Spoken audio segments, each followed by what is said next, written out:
Well, good morning, everyone. I'm Christine Robinson, Mayor of West Grey. This is our August 4th, 2020 West Grey Council meeting. Welcome to everyone. I'm calling this meeting to order. All members of council are present. We have a quorum. We are using audio only to conduct this electronic meeting. Video is not possible at this time due to limited bandwidth in some areas of West Grey. Bandwidth is challenging our ability to do a complete video broadcast, so for now we will be sharing today's agenda on screen in addition to our audio meeting. Item 1 has been completed. Moving on to item 2, moment of reflection. Members of council and those members of the public that are listening in, please take a quiet moment.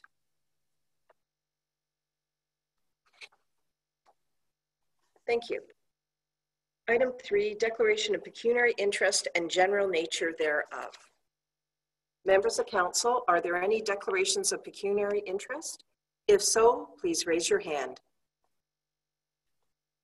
Seeing none, we will now move on to Cody Hewlett, who will provide information with regard to the balance of the meeting in terms of the highlights of our meeting. Supervisor Hewlett, please. Good morning, and thank you, Mayor Robinson. If you get disconnected at any time during the meeting, you can dial 1-647-558-0588 and enter the meeting ID 821-2407-7874. Both members of staff and council have been briefed on the various features of the Zoom meeting software and will be using the raise their hand function to speak, using the green check mark to vote in favor of a motion, and the red X to vote against. Each member of council will then be called upon verbally to confirm their vote for the benefit of any guests who have called in rather than joined us online.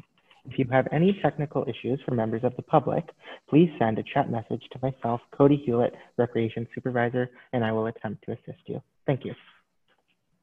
Thank you very much for that.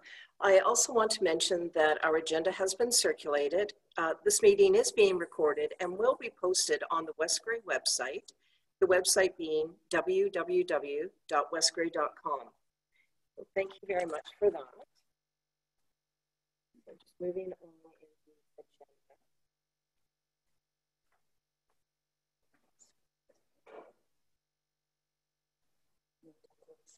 So done. All right, now we're just moving into item 4, which is the closed session. Madam Clerk, could you please read the recommendation, and then I will be looking for a mover and a seconder for this motion. The recommendation is, whereas the Municipal Act 2001, Section 239, Subsection 2, as amended, authorizes councils of municipalities to close to the public a meeting or part of a meeting for dealing with certain subject matters.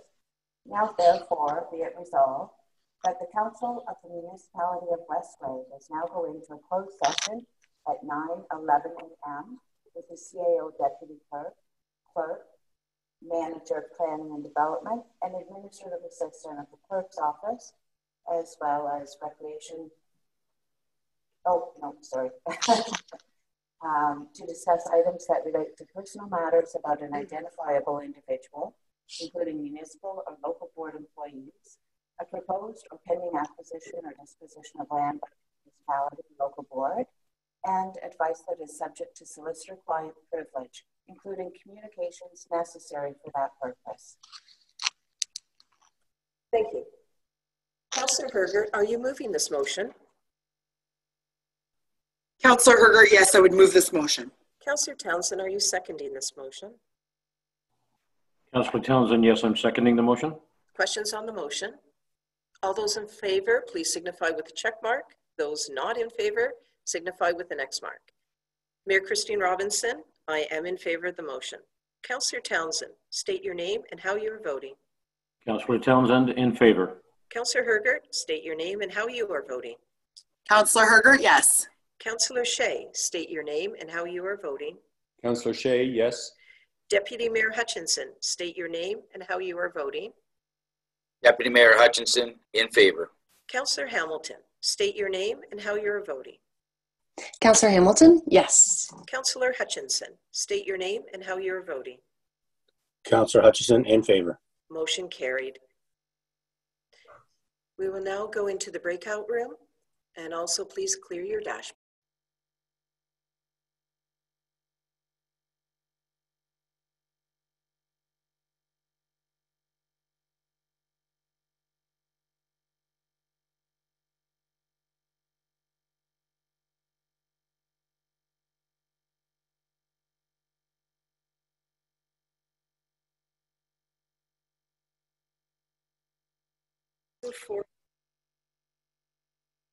All right, everyone, I'll just repeat what I just said. We have all members of council present. Please clear your dashboard. We had a 9 o'clock start. We were in the in-camera session and we had a break.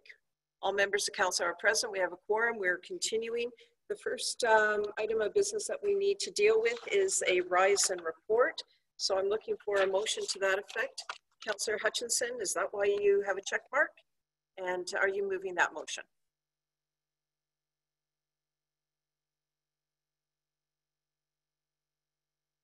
I'm just waiting for Supervisor Hewlett to unmute.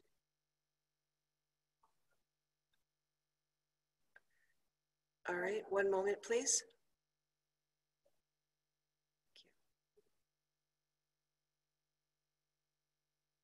We just have a technical difficulty with unmuting. All right, Councillor Hutchinson, are you moving the motion to rise and report? You were unmuted there for a second.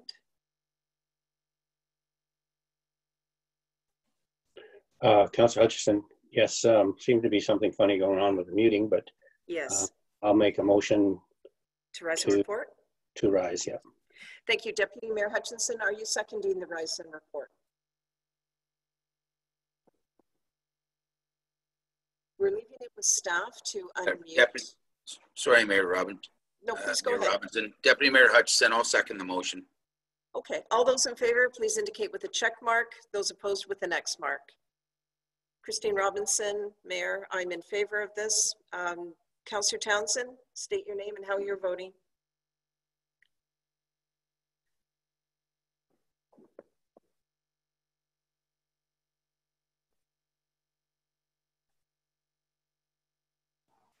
Councillor Townsend, in favor. Councillor Hergert, state your name and how you're voting.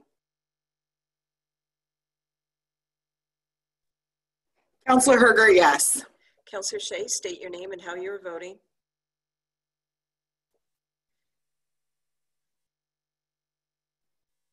Councillor Shea, yes. Deputy Mayor Hutchinson, state your name and how you're voting. Deputy Mayor Hutchinson, in favor.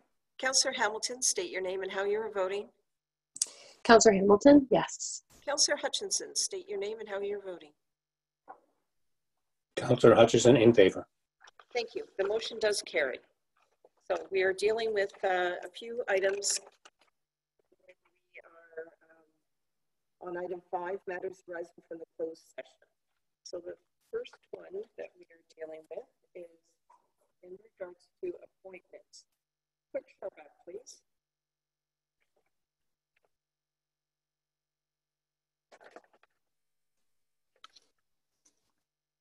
Through you, Your Worship. In closed session, Council received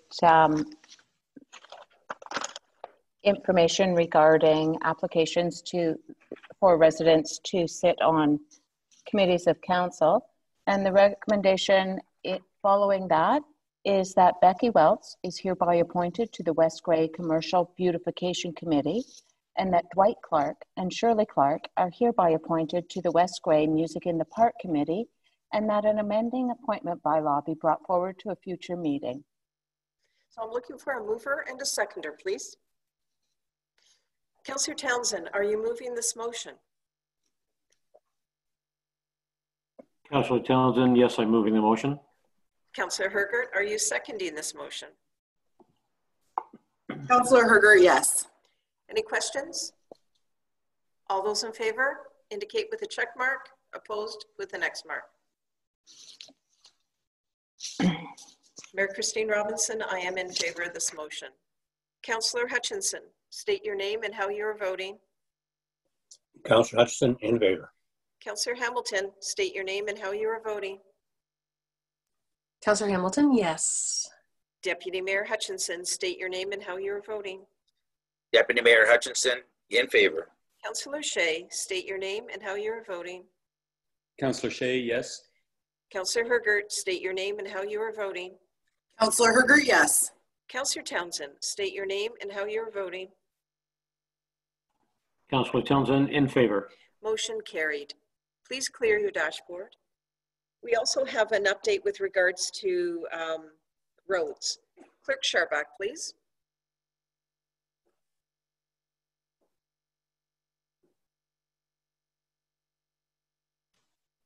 Thank you. Through you, Your Worship. Council had an opportunity to receive information and discussed a request to open and maintain Victoria Street in Ayton for the purpose of future development. The County of Grey provided comments noting requirements for a plan of subdivision that they would definitely require for the proposed development. Council also received an estimated cost of road rehabilitation of $433,555. Council received a legal opinion regarding the matter of Victoria Street in Ayton, and Council also gave direction to staff. Thank you. All right, now we're dealing with a surplus lands. I'm looking for a mover and seconder to a motion. Clerk Scharback, could you read the motion, please? Thank you. Through you, Your Worship. The recommendation is that lands known as Plan 500, part lots 7, 8, and 9, Cross Street, west/south, part lots 9, 10, and 11, Lambton, N/S, pin number 373190249, being a total area of approximately 3.5 acres, are hereby declared surplus to the needs of the municipality, and that staff is hereby directed to give notice of the intention to sell said lands. Is there a mover for this motion? Councillor Hutchinson, are you moving this motion? Councillor Hutchison moves the motion, yes. Councillor Shea, are you seconding this motion? Councillor Shea, I second the motion. Any questions on this motion? All those in favor indicate with a check mark, opposed with an X mark. Mayor Christine Robinson, I am in favor of this motion. Councillor Townsend, state your name and how you are voting. Councillor Townsend, in favor. Councillor Hergert, state your name and how you are voting. Councillor Hergert, yes. Councillor Shea, state your name and how you are voting. Councillor Shea, yes. Deputy Mayor Hutchinson, state your name and how you are voting. Deputy Mayor Hutchinson, in favor. Councillor Hamilton, state your name and how you are voting. Councillor Hamilton, yes. Councillor Hutchinson, state your name and how you are voting. Councillor Hutchison, in favor. That motion does carry. Please clear your dashboard. Now we have completed item 5. We're moving on to item 6. You'll note that this time there is no comment period. With our new clerk, we are moving closer to adherence to our procedural bylaw and how the agenda is to be presented. And of course, you know that we are under procedural bylaw review. The clerk will be providing the appropriate report at the appropriate time, but I do just want to identify that there is no comment period. There will be a question period at the end of this agenda, which is 17. Oh, okay. Well, my audio is showing that I'm on. I have confirmation that you now can hear me?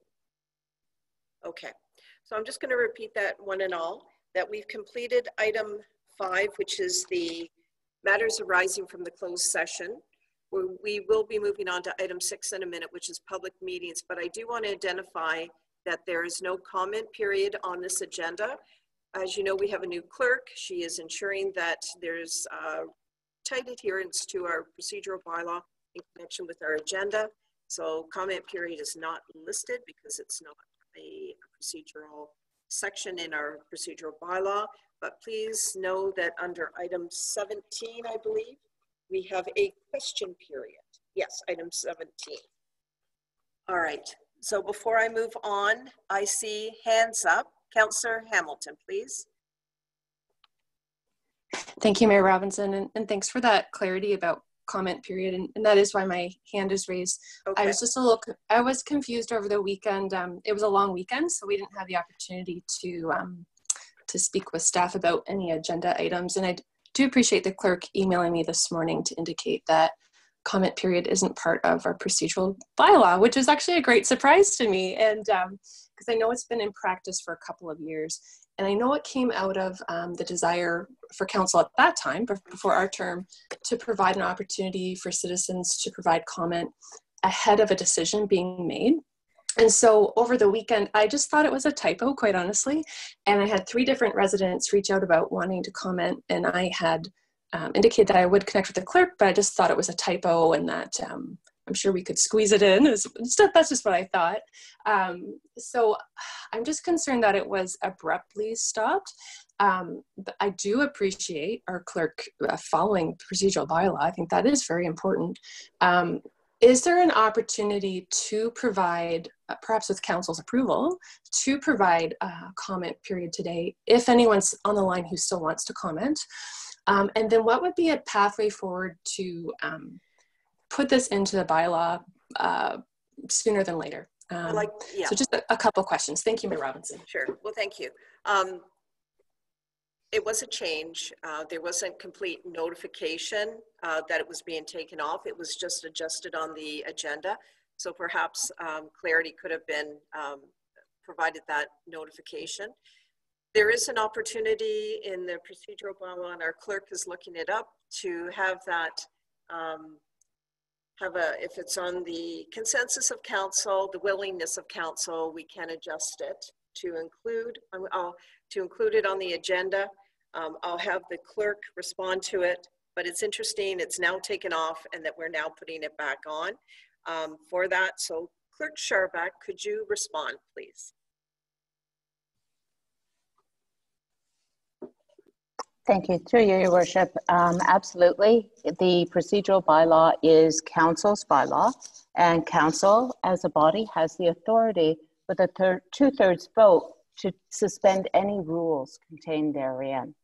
The agenda was tidied up at the request or following receiving comments from a couple of members of council concerning items that weren't being reflected correctly on our ongoing agendas in relation to what's set out in the procedural bylaw. So that's why the effort to tidy that up was there. If any councillor can move that a comment period be added to the agenda at this time. However, please clarify if you mean for this agenda or for all agendas moving forward, as a motion will not permanently change a bylaw. Only a bylaw will change the bylaw. And we are going through that process of amending the procedural bylaw, and it will be brought back for council's consideration. But at this time, yes. I guess what should have occurred, in my opinion, is if that was a request for 2 members of council to alter the agenda to reflect the procedural bylaw, that should have been brought back to all of council so that there was clarity and a full discussion from all members of council on it. So how do you say, what do you wish to do, Councillor Hamilton? You still have the floor.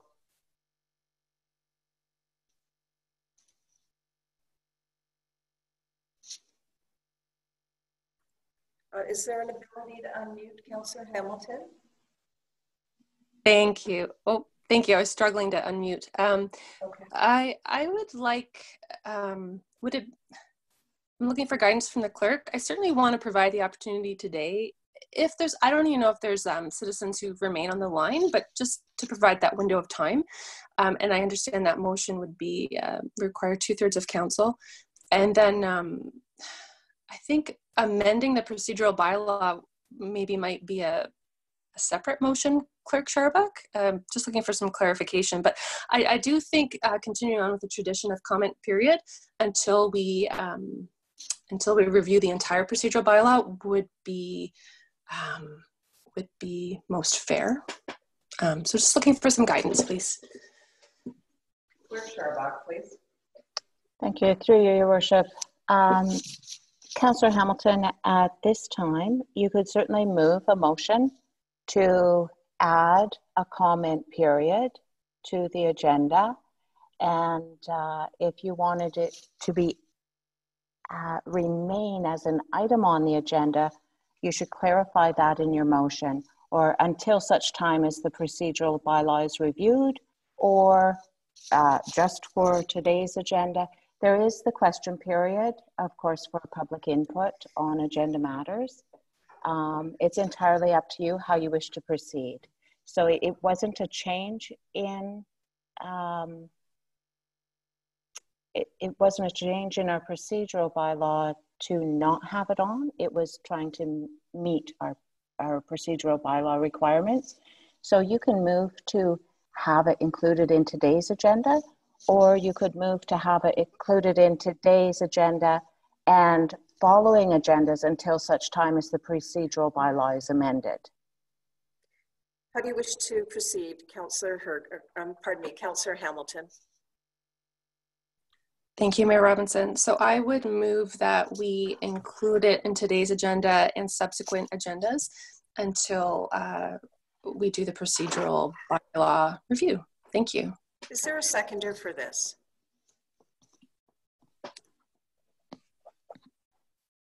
Councillor Shea, are you seconding this motion? I second the motion. Councillor Shea, I second the motion. Thank you. Any questions or comments? Councillor Hergert, you have your hand up. Then Councillor Townsend, you have your hand up. Thank you very much for the opportunity to speak on this. As the maybe a long timer on this council, we did actually change the procedural bylaw via bylaw and gave proper notice following the Sunday gun hunt discussion. And that was actually imperative that we add that comment period to allow members of the public to bring forward items ahead of decision making. And so I believe that there is a bylaw, not that I could get to it on our website, but there should be a bylaw from around in and around April 20th, 2018 regarding the addition of the comment period. And there was public notice given to change the procedural bylaw. So I believe that the work that we're trying to do right now is duplicative. However, I would be very supportive of allowing members of the public to bring forward their comments, and therefore I would second a suspension of the rules. But this work has already been completed. It is not one wrapped together with a nice bow in our procedural bylaw as one document. There was an amendment to the procedural bylaw, April 2018. Clerk Sharbuck, do you have a response? Through you, Your Worship. Thank you for that information, Councillor Hergert. I do not have that bylaw from April 2018, but I can certainly look it up and find it. If it has amended the procedural bylaw, then we'll just carry on with it as amended. Unfortunately, I'm just working with what was provided, and the amendments regarding the emergency electronic meetings was the only. And just for further on that, I'm sure that I was the mover of the motion in approximately April of 2018. Okay. It was a really serious issue within our community that we needed to have an opportunity for people, the public, to speak up prior to council making decisions. So I'm wondering if we could, I'd look to the mover and seconder, so we could perhaps, in the spirit of moving this agenda along, could we look to the mover and the seconder to move that comment period be added to this agenda, and then we'll have the clerk to follow up on the rest. Sorry. I actually believe that suspension of the rules might be the easiest. And that's fine. That's fine. And I'm looking to the mover Would you be in favor of that? And the seconder, would you be in favor of that? We'll have the clerk do the research, the appropriate research, and come back to us at the next meeting and follow up. Councillor Hamilton, would you be fine with that? We'll suspend the procedure for this meeting to allow comment period. Councillor Hamilton? Yes, thank you, Mayor Robinson. And again, thank you to our clerk for following the rules. I know that's what you're doing. I appreciate that. And thank you, Councillor Hergert, for that added information. That all sounds great. Thank you. Thank you. Councillor Shea, would that be appropriate as a seconder? Councillor Shea, yes. Okay, so the motion is to add the comment period on this agenda. Clerk Sharback, could you just read that motion, please? Through your worship, moved by Councillor Hamilton and seconded by Councillor Shea, that Council hereby suspend the procedural bylaw to allow comment period at this time on today's agenda. Councillor Shea, are you fine with that wording? Councillor Shea, yes.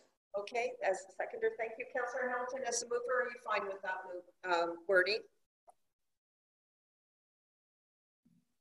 Perfect wording. Thank you. Okay, Councillor Townsend, you have your hand up.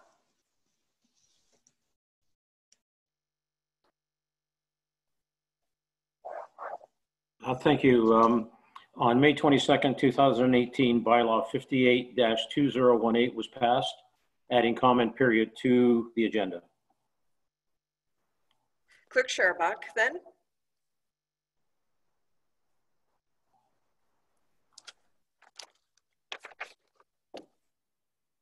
Do you want to go with the motion? Yes. And then you want clarification, you'll seek clarification after, and thank you, Councillor Townsend, for bringing that forward.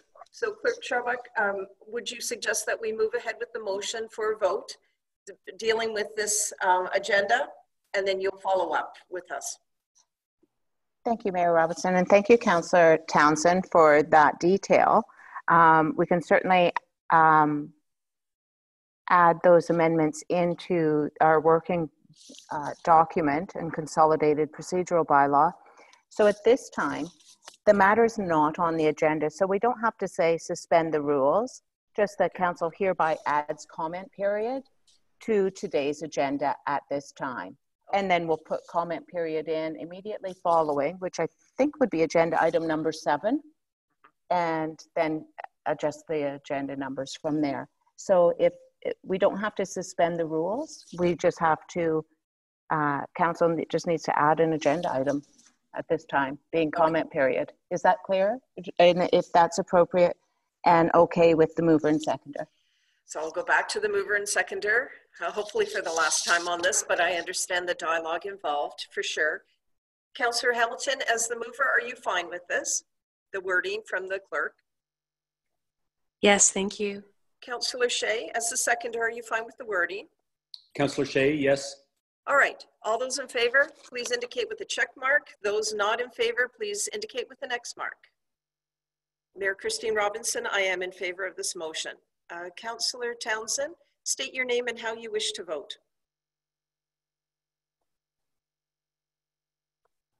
Councillor Townsend, in favor. Councillor Hergert, state your name and how you wish to vote. Councillor Hergert, yes. Councillor Shea, state your name and how you wish to vote. Councillor Shea, yes. Deputy Mayor Hutchinson, state your name and how you wish to vote. Deputy Mayor Hutchinson, in favor. Councillor Hamilton, state your name and how you wish to vote. Councillor Hamilton, yes. And Councillor Hutchinson, state your name and how you wish to vote. Councillor Hutchinson, in favor. The motion does carry. So first we have item 6, which is public meetings. It is an NA. And now we are moving on to item 7. And please note that there will now be an adjustment of the numbers per our agenda. But as I'm calling it, item 6 is comment period. Supervisor Hewlett, is there anyone on the line that has indicated their desire to speak to any item germane to this agenda? Thank you, Mayor Robinson. And if I may, members of the public who are wishing to speak during this period may either raise their hand using the *9 function or send a chat message to myself to read out. I am Cody Hewitt, the Recreation Supervisor. I did receive a comment previous while we were in closed session that Diane Jones would like to speak. I do still see her on the line, as well as there are 2 other members of the public who have their hands raised. Thank you very much. Members of council, that certainly was worth the effort of dealing with comment period on this agenda. I very much appreciate the discussion we had, and also to add comment period on this agenda. Well done, and thank you very much. Diane Jones, welcome.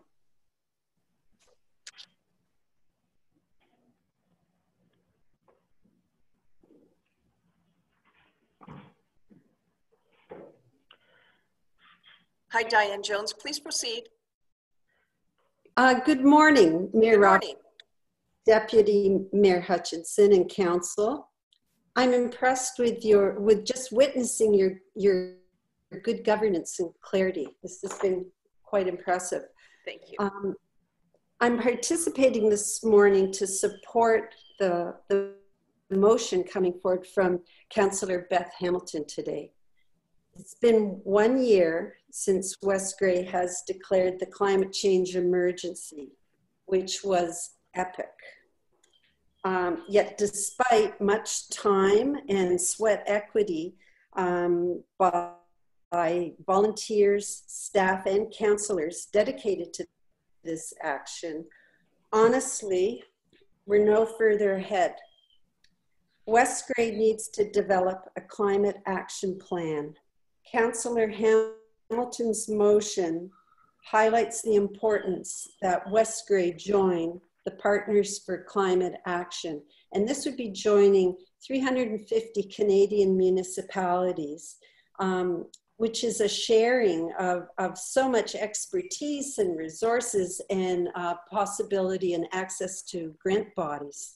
The first step of the motion is a request to staff for a feasibility report. And we have a strong community and a committed, responsive council. And I must commend the West Grey staff for their professionalism, especially in these increasingly complicated times of COVID. We cannot isolate these events of global virus spread and Great Lakes flooding, but see the big picture. In order to move forward and to effect a climate action plan, let's give our West Grey staff the priorities and streamlined vision so that they can accomplish this necessary work, such as compiling a greenhouse gas inventory, and that they can make insightful recommendations that build policy so that West Grey has a strong environmental pillar in our municipality's strategic plan. By joining the Partners for Climate Action, West Grey staff will have access to co-relate with other municipalities in this network. We're all in this together. We're learning firsthand to prioritize what is truly important and what we can manage to do without. Let's keep our focus on the big picture. Thank you. Thank you, everyone. Well, thank you very much. Appreciate that. Our next individual that wishes to comment, Supervisor Hewlett, please. Thank you, Mayor Robinson. And if I may, we have 3 members of the public now in the queue. I guess we will just go in order, if that's your preference. Yes, please. Just manage that for us. I appreciate that we've got individuals that wish to speak. Please proceed. So the next person we will be unmuting, they do not have a name as they've called in by phone, but the last 3 digits of their phone number are 142. You are unmuted now. So you may state your name and your question. Welcome. Hello, it's Marion Ratcliffe here. Yep, you can hear me good. Okay, I really appreciate you bringing back the comment period. I was one of the ones that sent in a email of concern to Beth, you know, what happened. So thank you for bringing it back. My question concern is regarding Mayor Robinson's moving to create another committee. When at this time there are existing committees that do not yet have the opportunity to meet and work on their programs due to the COVID-19 closures. I have no issue. I think it's actually a great idea, the Youth Action Committee. It's just the timing I'm concerned about. Is there a plan in place to get all of the all of the committees up and running soon safely to work on their programs? Yes, and Mary, thank you very much. Thank you for supporting the Youth Advisory Committee for West Grey. I appreciate you calling us on that. So can you hear me now? Are you able to hear me? All right. Okay, now I can hear you. Thanks, Marian Radcliffe. I really appreciate that you're supporting the Youth Advisory Committee for West Grey. I can tell you that our CAO will be advising our committees that we can start proceeding. We've had a phase-in of our committees, and we're at a point where we can phase in the balance of the committees.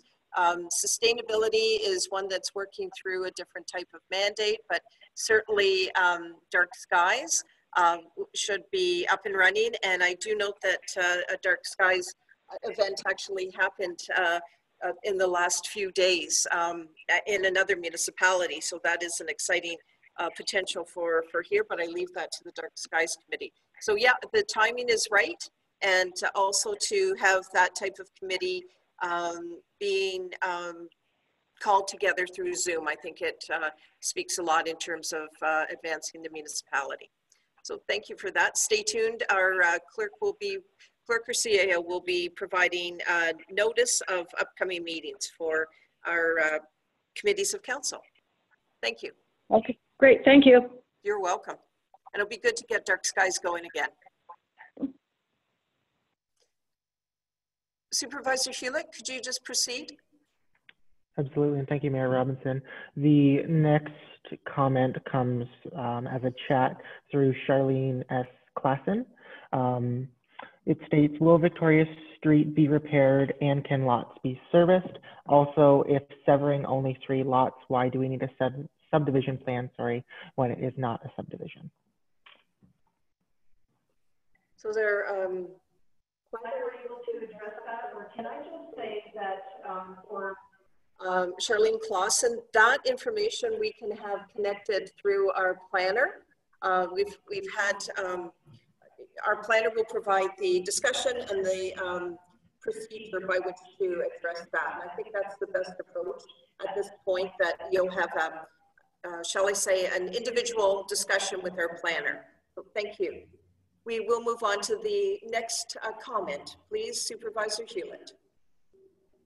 The next and last comment comes from a patron who has joined us over the computer. It is Bev F. So I will go. So I will unmute her now. Yeah. Hi, Bev, and it's Bev Falco. Welcome.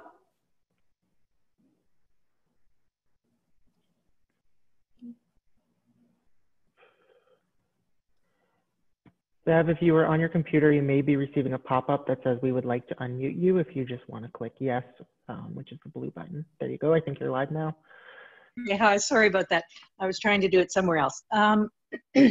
Thanks for letting me speak. I just wanted to support the motion that Councillor Hamilton is putting forth later. Being on the Sustainability Committee, I feel we really need to get started on this. We really need to take this seriously. We need to start taking action.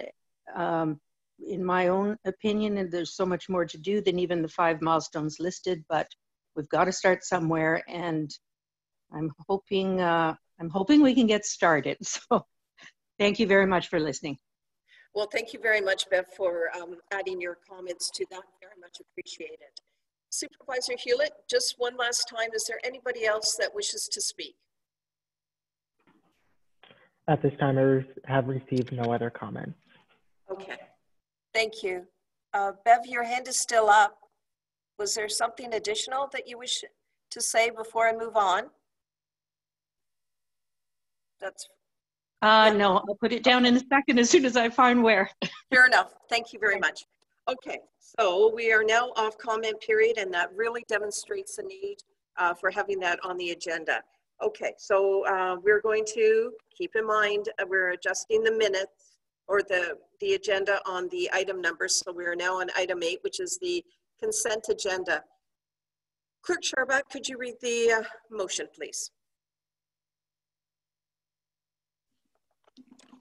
Thank you, through your worship. The recommendation is that consent agenda, consent agenda item 8.1.1, council minutes of July 21st, 2020. Item 8.1.2, public meeting minutes of July 28th, 2020.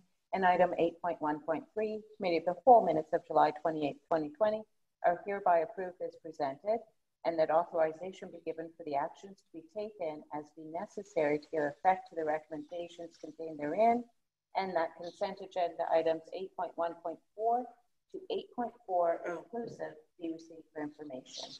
Thank you. Is there a mover for this motion? And I'm looking for check marks. Is there a mover? Councillor Hutchinson, are you moving this motion? Yes, Councillor Hutchinson moves the motion. Deputy Mayor Hutchinson, are you seconding this motion? Deputy Mayor Hutchinson, I'll second the motion. Okay, we've got a few members of council that wish to deal with the consent agenda.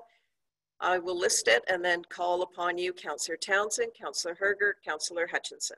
To begin, Councillor Townsend. Thank you, Councillor Townsend. My first question is, there are 3 letters or pieces of correspondence regarding property, and that's 7.3.1 through 7.3.3. If they were pulled, will the people be able to talk to them if in fact they are present? Procedurally, Clerk Sharback, is that a possibility or is it not a possibility, please? I don't know if they're present, I'm just asking. No, fair enough. You have a question, we'll get it responded to. Thank you. I'm not sure if you mean people that wrote the correspondence then actually speak to it like a delegation. Would be at the pleasure of council to make that change. Generally, council would perhaps pull those items of correspondence to address them. And I'm also not sure if they're joining us today or not, but we could certainly ask. It's up to council, basically. Councillor Townsend, what's your pathway forward on your inquiry? Okay, I thought I would at least pull those 3 and see whether anybody wants to have a quick discussion rather than a long drawn out. If it's long drawn out, obviously they should go through the planning area. And the other one was 7.3.7, which was supporting a delegation from somewhere else that I'd like to have a discussion on. Okay, so you're pulling those items. We're adjusting them on the agenda to be the miscellaneous correspondence, which now falls under item 8, 8.3.1, 8.2.2, 8.3.3, and 8.3.7. Is that correct, Councillor Townsend? That's correct. Okay. Anything further at this point? No, that's fine. Thank you. So as you know, members of council will have the vote on the motion before us, with exception to those items that have been pulled. And then following the motion dealing with the consent items, we'll deal immediately with those 4 items that have just been pulled, unless there are any other items to be pulled. Councillor Hutchinson, please. Yeah, Councillor Hutchinson here. Sort of on the same wavelength. The 2 properties, now you said 8.3. I think it's 7.3.2 and 7.3. I know. I apologize, Councillor Hutchinson, but we had to adjust the item numbers because of the comment period. But no, I understand, okay. And yep, keep me on track for this. So. Okay, no problem. So yeah, my question was, are we responding to those requests? So I guess we'll discuss that in the future. Yeah. The other one was 7.3.1 with the Swartz, yes. David and Alicia Swartz letter to waive fees. Are we going to discuss that? Yes, that one is pulled. Okay. Under section 7 now, which we're adjusting to 8, the 3.1, 3.2, 3.3, and 3.7. Now, rather than section 7 is 8. Is there any other item you wish to be pulled? No, that's fine. Okay. And just a typo error under the number 7 consent agenda in the recommendation. It's just a spelling error, but it might as well correct it. It's Committee of the Whole minutes of Julpy 28, 2020. Should say July. Okay, thank you. A in there. Yes, great eye, and thank you for that. So noted. Okay, that's it. Okay, thank you. Now, before I go to Councillor Hamilton, I hope my audio is fine. I'm finding myself, if you will, talking a lot louder. I hope it's pleasant on the audio. If not, I'll have to adjust it. And if there's any indication from staff in terms of how my audio is, I feel like I'm shouting. Anyway, just for clarity on the for this meeting. Now, having said all that, Councillor Hamilton, please.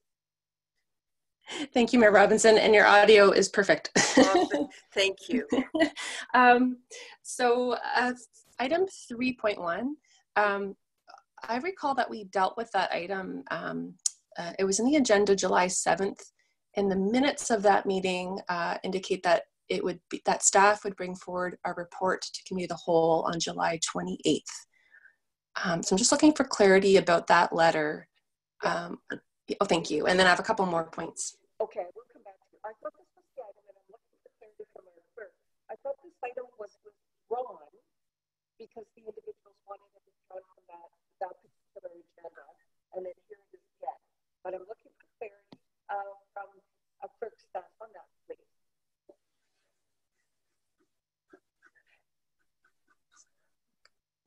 Oh, Councillor Hamilton, do you have something in the minutes that identify it differently? Please go ahead before I go to staff. Oh, thank you. So Mayor Robinson, I didn't hear your audio very well, but okay. I can respond to your minute question. Thank you. The minutes from July 7th indicate staff will bring forward a report to Committee of the Whole on July 28th. And I recall that because I was the one who pulled the letter out during that meeting. Okay. So Clerk Sharbach, could you just respond why it's now on the agenda?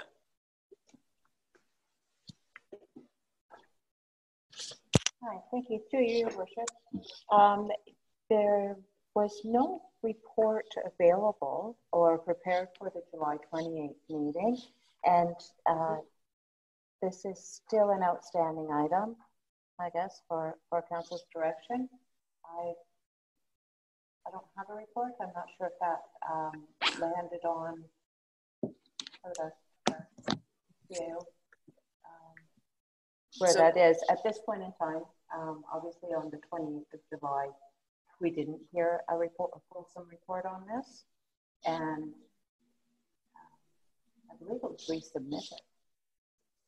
Then CAO, please.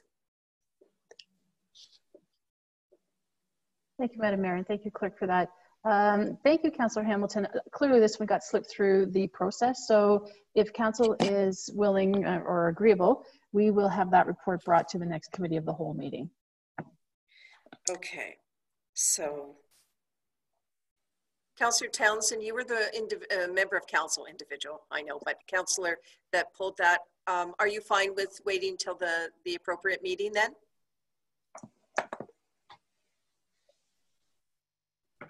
Councillor Townsend. Councillor Townsend here. That's exactly why I pulled it. Number one, I thought the discussion would happen after we passed the consent agenda, and therefore I wondered whether or not the person that had written the letter had actually asked for it to come back today for some reason. So can we, would it be appropriate? The Committee of the Whole report is fine. Yeah, okay, so you're fine. We'll just pull that from the pulled section, if you will. Okay.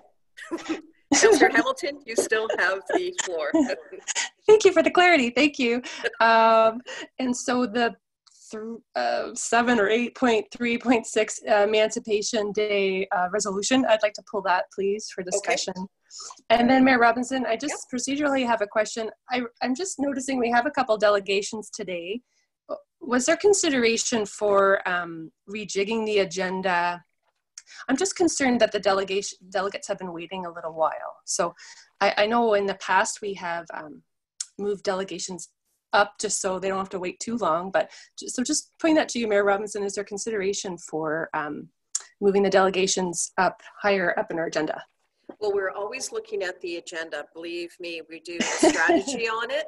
And I thank you for that. If we could get through to have this consent motion passed, if that's the will of council, deal with these items, and then we've just got the communications and all of which should be rather quick, and we're adhering to the agenda, and then we can have the delegations, and that's what the clerk is suggesting that we do. But thank you for keeping an eye on the agenda as well. I do appreciate that, because then that actually may make the items not be so labor intensive sometimes. Okay, thank you, Mayor Roberts. You're quite welcome. Okay, is there anything further from members of council? Then I'm going to have the clerk read the motion on the consent and who it's moved and seconded by, because it's been a little while. Through you, Your Worship, the recommendation is that consent agenda item 8.1.1, Council Minutes of July 21st, 2020. Item 8.1.2, Public Meeting Minutes of July 28th, 2020. Item 8.1.3, Committee of the Whole Minutes of July 28th, 2020. Are hereby approved as presented, and that authorization be given for the actions to be taken as may be necessary to give effect to the recommendations contained therein, and that consent agenda items 8.1.4 to 8.4 inclusive, with the exception of items 8.1. No, that one we're okay. 8.3, these are pulled from. So 8.3.1, 8.3.2, 8.3.3, 8.3.6, and 8.3.7 be received for information. I think just for clarity purposes, we decided that 8.3.1 was it is removed going to be from this motion. Yeah, it's going to be on the next agenda. There was a report requested, and that was confirmed by the member of council that pulled that. Okay. All those in favor, please indicate with a check mark. Those opposed, indicate with an X mark. Mayor Christine Robinson, I am in favor of this motion. Councillor Townsend, state your name and how you are voting. Councillor Townsend, in favor. Councillor Hergert, state your name and how you are voting. Councillor Hergert, yes. Councillor Shea, state your name and how you are voting. Councillor Shea, yes. Deputy Mayor Hutchinson, state your name and how you are voting. Deputy Mayor Hutchinson, in favor. Councillor Hamilton, state your name and how you are voting. Councillor Hamilton, yes. Councillor Hutchinson, state your name and how you are voting. Councillor Hutchinson, in favor. Motion carried. So now we're going to deal with the revised numbering, and this is dealing with 8.3.2, Corey and Sandra Dial, letter of intent to purchase property. It was Councillor Townsend, I believe, that pulled this. Is there something you wish to deal with on this, Councillor Townsend? Yes, again, both of the letters, 8.3.2 and 8.3.3, I'll deal with them both together because it's the same reason I pulled them, are pretty brief, and there's no sort of meat to them, and there's no indication of where the next steps are. So I thought it would be a good idea to get or provide the people that submitted them, if they happen to be in attendance, to comment on why they're asking for it, and second of all, the next steps from staff.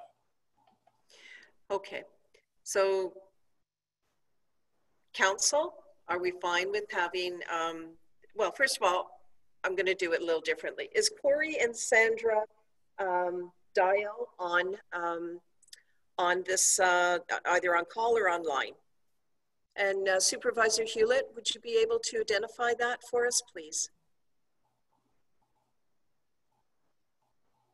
If I may, Madam Mayor, I am not seeing anybody on the line by that name. However, if you are on the line, I would ask that you press *9 or raise your hand so we can identify you. Okay. All right. They don't appear to be on, Councillor. Okay. Is there something you wish to do with this item? And then if there's an ability, they would be, there would be some dialogue that they would be part of the agenda. There's probably, they're not here. How do you wish to proceed with this? I would request that staff give us some idea of what the next step is for them, having sent the letter in, so that council is aware as well. Madam CAO, please, or Madam Clerk, whichever you, okay, Madam CAO, thank you. Thank you, Madam Mayor. And I can confirm that our planner is back on the call with us. So perhaps we could go to Planner Spencer and she can advise. Sure, that sounds great. Planner Spencer, please. Thank you, Madam Mayor. Through you, we have been in correspondence with both 731 and 732 and 733 in speaking with what council might determine that this is going to happen with some sort of a resolution going forward today.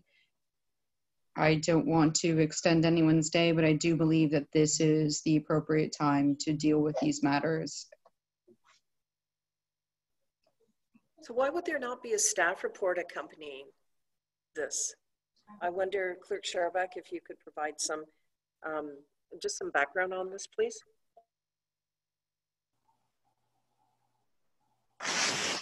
Thank you, through you, Your Worship.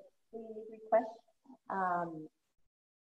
made a request of council, and it's at council's direction that staff can provide a report on these matters, or it's at council's direction that these lands be considered or declared surplus to the needs of the municipality. But it would be inappropriate for staff to proceed with a recommendation if it was not council's wish to even consider the sale of these lands. Thank you for the clarity. Okay, Councillor Herbert, is this on this particular item you wish to speak to? Yes, it is. Thank you, Chair. I'm also of the thought that we should have we should look at these two properties as if they may possibly be for sale, and I'm not sure if that would warrant any further report, but I believe that maybe we would take it up in closed session to determine if it was a property for sale or not. And if we could do that, could we put that on a future agenda item, either open or closed, however that needs to be, for the two properties listed there, 8.3.2 and 8.3.3. So would you move that motion then? Absolutely. Thank you for that. Is there a seconder for that motion? Councillor Townsend, are you seconding that motion? Councillor Townsend, yes, I'm seconding that motion. Okay. So is there any comments on that before I have the clerk read the motion again as she's preparing it? Councillor Hutchinson, on the motion. Yes, Councillor Hutchinson. Yeah, that's my understanding. I'm not just sure, I'm not sure why this wouldn't have come through planning again. In the past, when we had a request like this where someone wanted to purchase land on closed roads or even the railroad property, that was sort of discussed at in a closed session, and then we would look at, was it feasible to get rid of this property and so on. So we really discussed it at that point. I was surprised to see it in the agenda when we really haven't had any discussion on what this is all about. So that's my suggestion. As Councillor Hergert said, that we should have a report and look at what's available, what's for sale, and some more details on this. Yeah, sounds good. Is there anybody else that wishes to speak to this before I have the clerk read the motion and call the vote? Councillor Shea, please.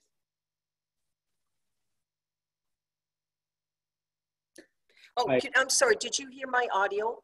I did not, but I thought I was unmuted, so I assumed you were. I do apologize for this. One moment. I'm going to ask members of council, can you hear me? Members of council, can you hear my audio? And if you can, could you just put a check mark or a thumbs up? That's fine. Okay, I've taken my headset off and I'm just going to project my voice to the microphone that's at my camera. Thank you very much. Councillor Shea, you have the floor, and then if nobody else wishes to speak, I will have the clerk read the motion. Yes, thank you. It's Councillor Shea. Again, talking about procedure, which we seem to be doing a lot today. These were in miscellaneous correspondence. If these hadn't been pulled, they would just disappear and cease to be an issue before council or before staff. So I think somebody needs to be a little bit more proactive in terms of identifying these sorts of requests and bringing them to council more formally. Thank you. Yes, thank you for that. I know our clerk is fine-tuning the agenda, and in terms of how the correspondence is presented to us. I am finding this awkward as well. So just in terms of the fine tuning, we will ensure that all correspondence that we receive is addressed appropriately.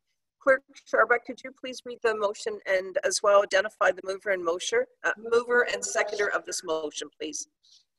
Through you, Your Worship, the resolution moved by Councillor Harper and seconded by Councillor Townsend is that a staff report regarding item 8.3.2 and 8.3.3 be brought forward to a future meeting for council's consideration. All those in favor, please indicate with a check mark. Those opposed with an X mark.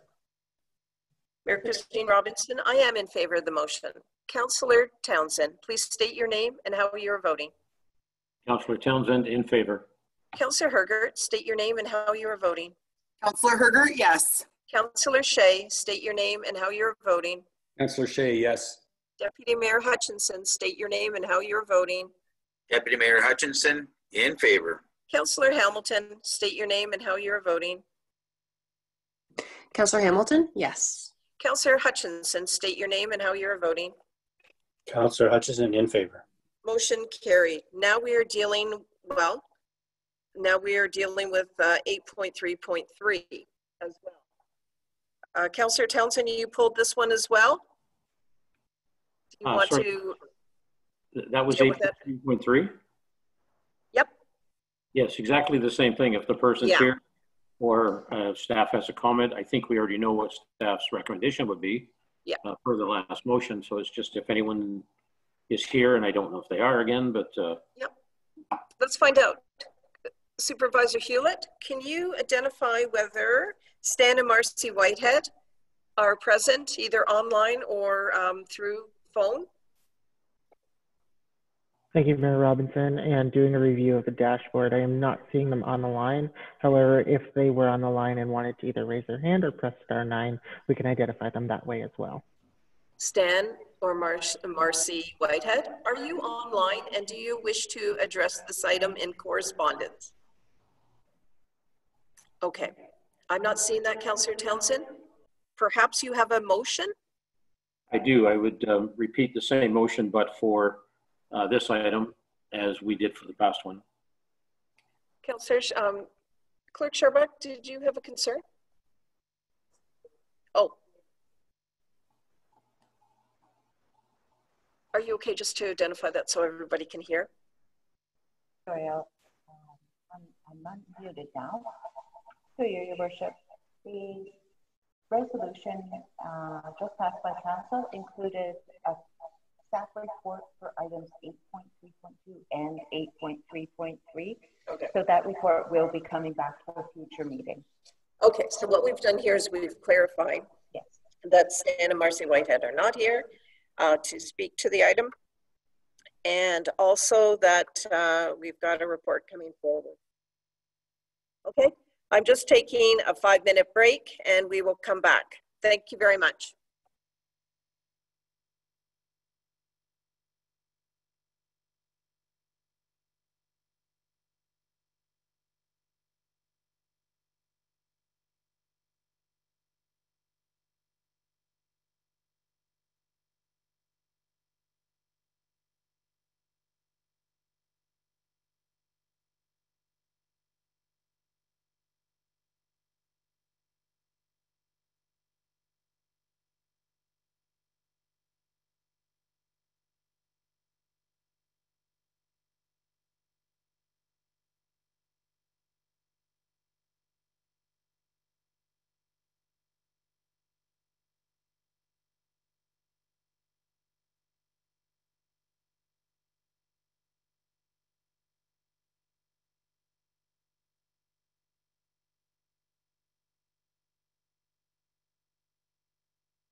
like to get going. Hi, members of council and those listening in. I just want to confirm that we have all members of council back. Thank you for that 5 minutes. I did need to quickly get a drink of water as my voice was getting extremely dry. So thank you very much for that. So do we have all members of council present? Councillor Hutchinson, are you here for the meeting? Just want to confirm that's the only member of council that has not identified a check mark.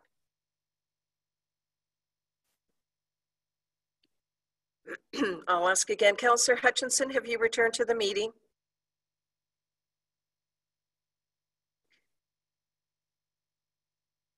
Great. Okay. So I had an indication that all members of council were there.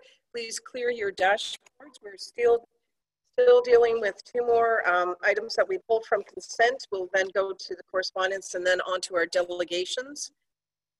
So Councillor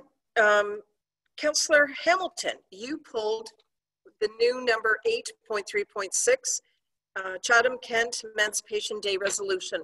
Do you care to comment, please?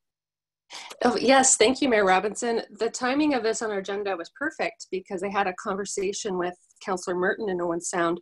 She presented a very similar, if not the same motion at Owen Sound Council, I think last council meeting, and it was adopted fully by council. And so I was looking to present something to council, and here it is. So we have, of course, we just celebrated Emancipation Day, 158th year. And of course, we in West Grey have significant history of early Black settlers. And so I'm looking to pass a similar motion or support this motion. And I would be looking to the clerk, just the process of supporting another municipality's motion like that. What would that process be? Thank you. Sure. Clerk Sherback, please.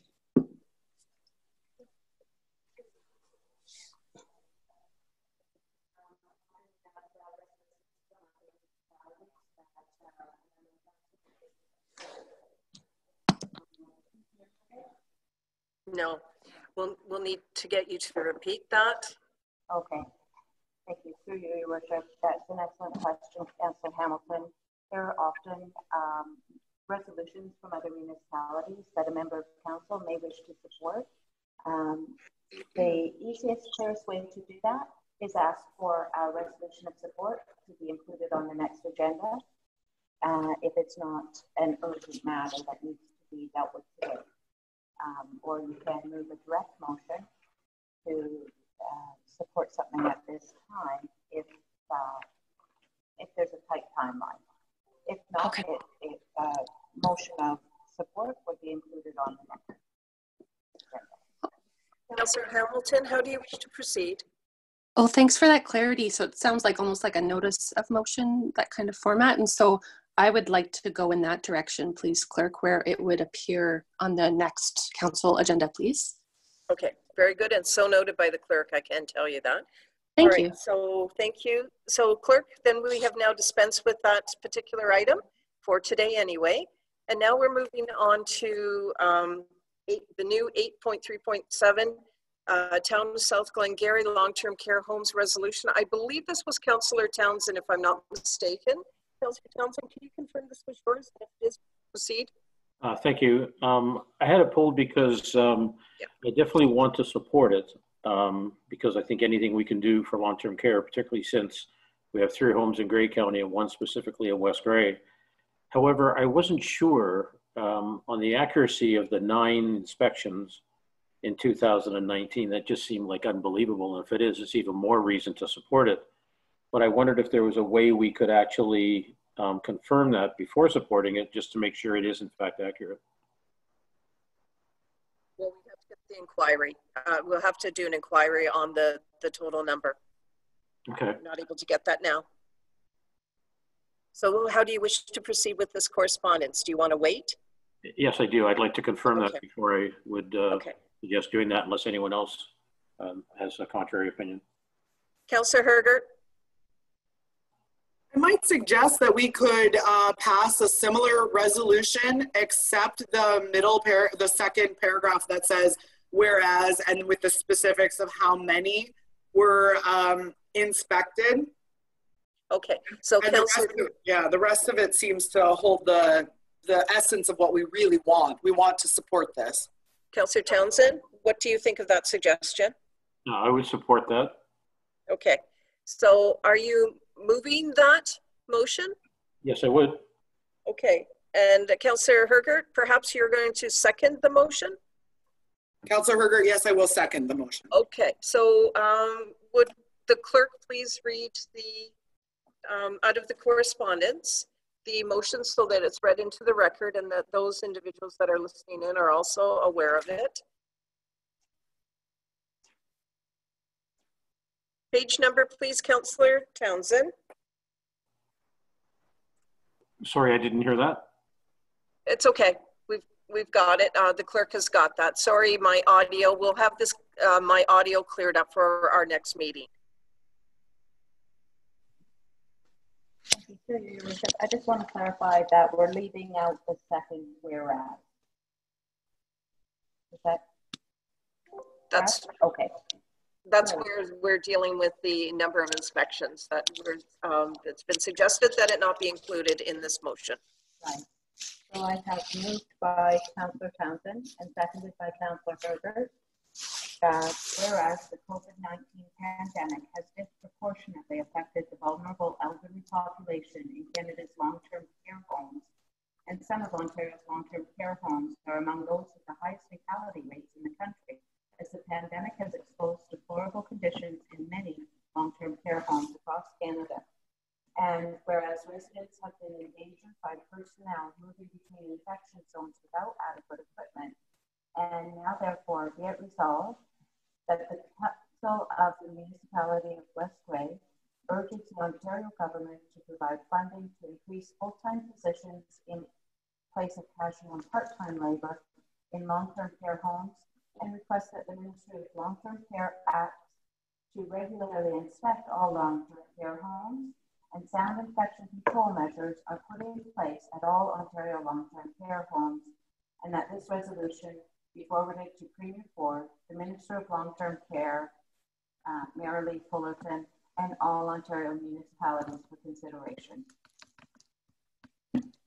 Are there any questions on this motion? Councillor Shea. It's Councillor Shea. Given our discussion on the previous item, do I take this as a direct motion requiring 2/3 to pass? Clerk Scharbeck will comment on procedure. Yes, to your worship, that is, I guess, how I see it. So we'll be taking the vote now, looking for 2/3. I'm sorry, I didn't hear the response. Oh, I will have the clerk respond again. Thank you for that clarity that you didn't hear, Councillor. Your worship, can you hear me now? Okay. No.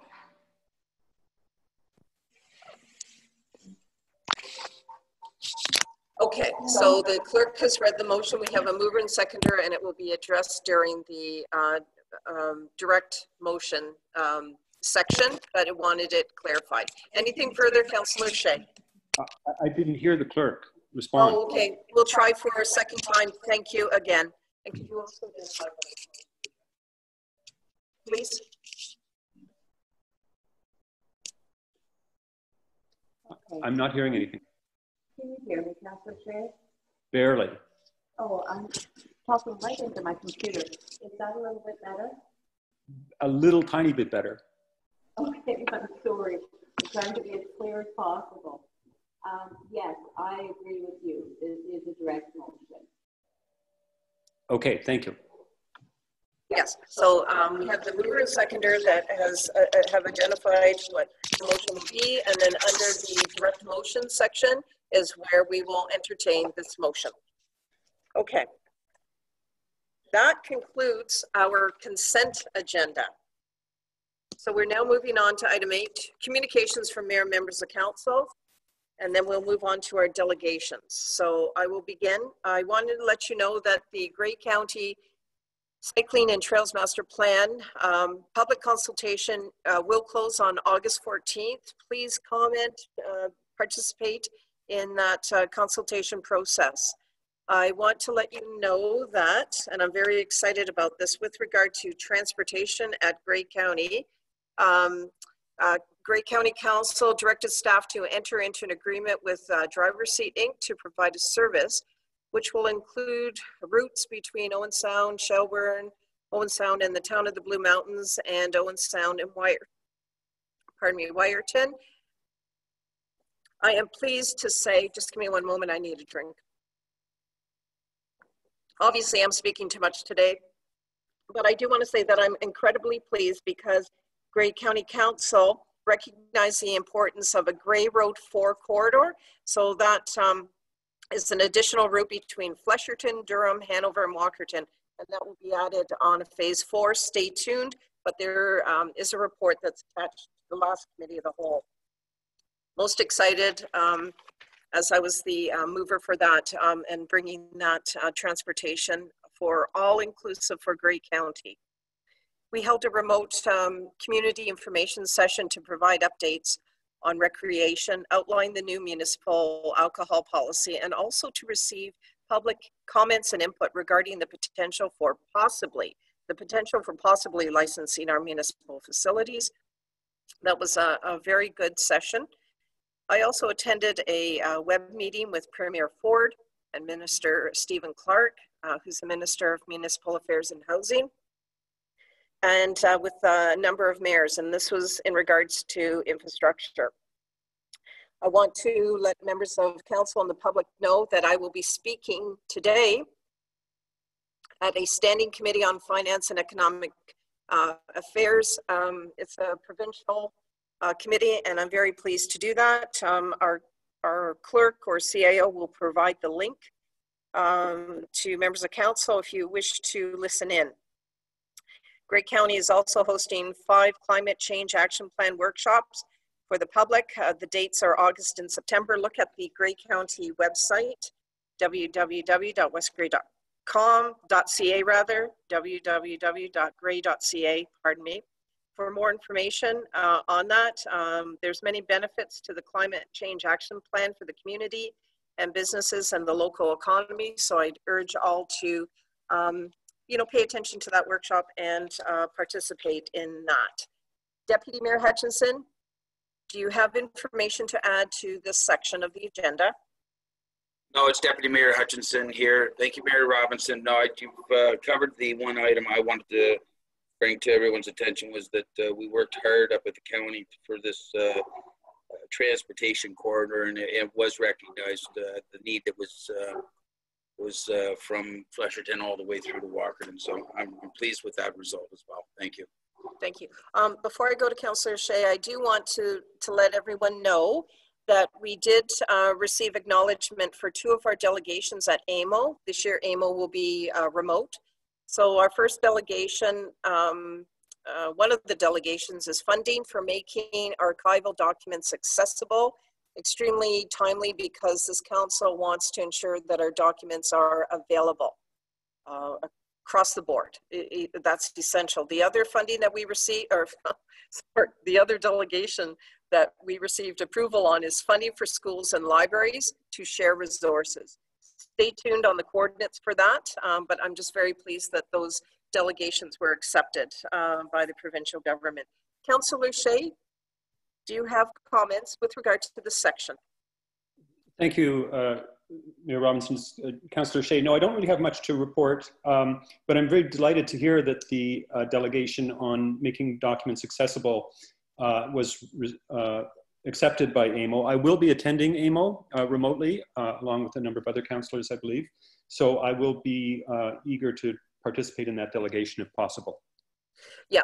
I'm the spokesperson for that delegation, but certainly the members of council that are participating in AMO will be available. Those members of the council that are not participating in AMO, unfortunately, will not have access, but we will provide the backgrounder and all of the updates possible.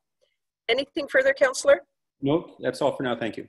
Oh, you're quite welcome. I'm now going to go to Councillor Hamilton. I'm just going to mix it up a little bit. Councillor Hamilton, please. Oh, thank you, Mayor Robinson. Just to mention that I did attend the Grey Bruce Healthy Communities Partnership meeting last Friday. It's hosted by Public Health. An amazing meeting. Over 40 different people were there. I think they do it monthly. And so we had an update from Dr. Era, update on survey results from the Community Safety and Wellbeing Plan.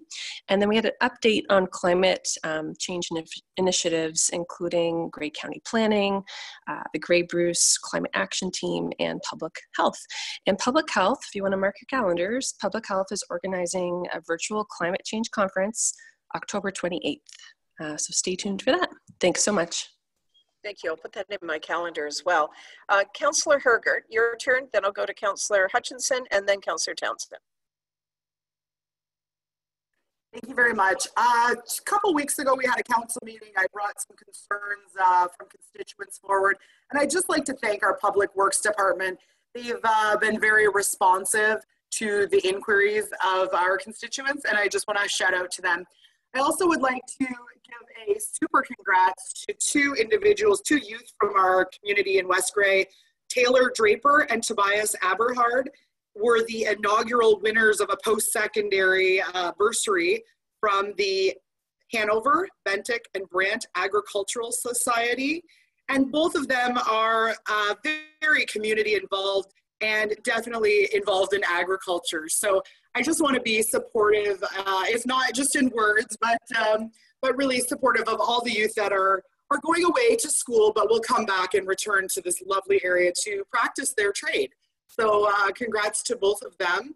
As well, congratulations to the businesses that are reopening, and thank you to everyone who's wearing masks. This will allow us to reopen and keep everyone safe. So I did have an opportunity to kind of dash out on Saturday morning and go get into one of these businesses that I've just been eager to reopen.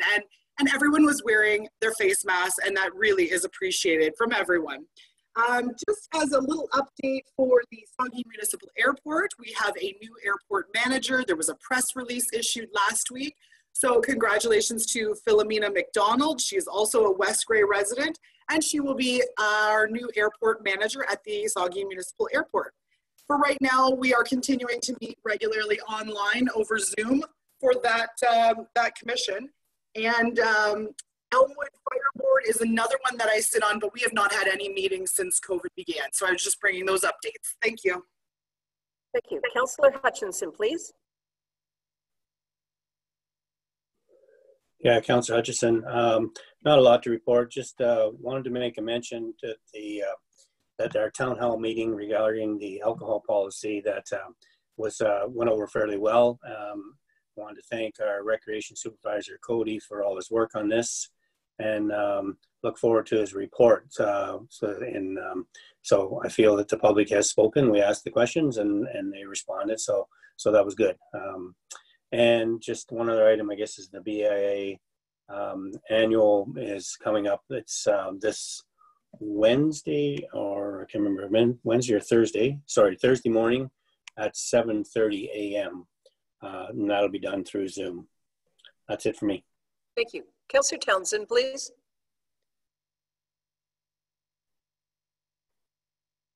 Thank you very much. I'll start off by following up on Councillor Hutchinson's comment on the meeting, on the alcohol policy, et cetera. I think that Supervisor Hewlett did an absolutely great job, particularly on the aspect where we knew it was going to be a difficult conversation.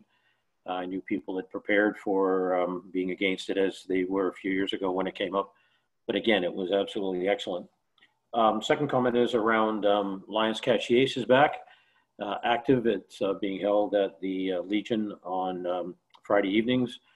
And I'd suggest planning on being there between 6 and 8. It does vary slightly as to when they do it based on availability of staff, and there is social distancing. A great update, Car in the River in Ayton is coming out in August. That has been confirmed by the insurance company, by the marine company doing it. It's just a matter of making sure the weather and the availability of staff that will do the work actually matches. So they're watching the weather forecast. Bruce Power has organized the purchase of PPE, and just to remind small business, you can get onto their Facebook and you'll, and through GBA Strong, and you'll see where you're able to order at a very competitive, cost-effective price. So that's just a reminder. The other thing is Traffic Safety Working Group is looking for dates and availability of its members to hold its first meeting since we suspended as a result of COVID. And I'm still checking webinars and attending those as it relates to traffic safety, get an idea of what's available, what other municipalities are doing, because it seems everybody is facing the same thing that, that we are. So thank you very much. Thank you. So that completes item 9. We're on to item 10. Let's press on with our delegations.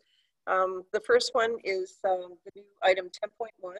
Savannah Myers, Director of Economic Development, Tourism and Culture at Grey County, and she's here to speak on Grey County recovery initiatives.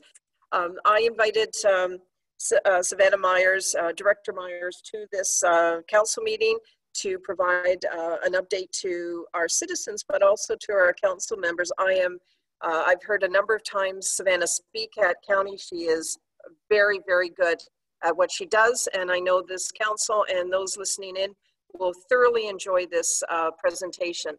Now, having said all that, I just want to confirm that Savannah Myers is, in fact, teed up on our online to make her presentation.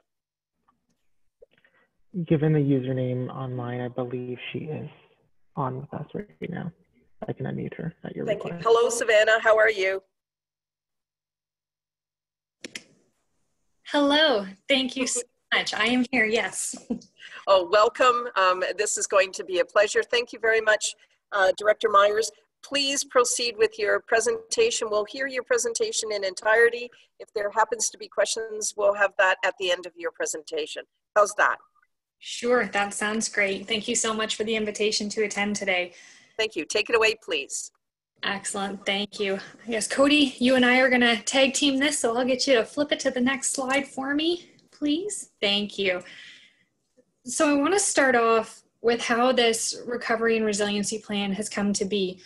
We have an economic development and tourism working group that was established in 2015 with the Grey County Economic Development Strategy and has been going strong ever since. Up until COVID, we were meeting every other month. Since COVID, we have been meeting very regularly, and now we're having scheduled meetings every 2 weeks for recovery. So it has been a very involved group, which is so important for when we're trying to plan and prepare for anything to do with economic development, because we really need all the ears, all the eyes, and all the voices together to be able to really take action and make a difference for our businesses. So you have been very well represented. Both your CAO, Laura, and Laura Lee, your planning manager, has been on the calls with us, giving us input, giving us insight, and making sure that your businesses and your needs are represented at this group. So thank you so much to them for spending so much time with us, because it really has been important. And that led to the development of this full plan that we brought to County Council in June. So we do have 35 representatives from across the board. Sorry, Cody, almost done.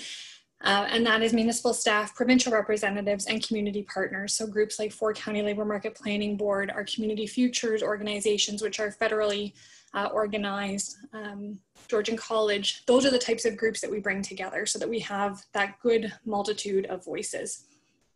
So the next slide talks about what the real drivers of this plan are about. We know from our business community that they're really looking for 3 things. They need facts. They need the confidence to be able to open their doors, to feel good about what they're doing for their employees and for their customers. And then on the other side, we know that our consumers need that confidence as well.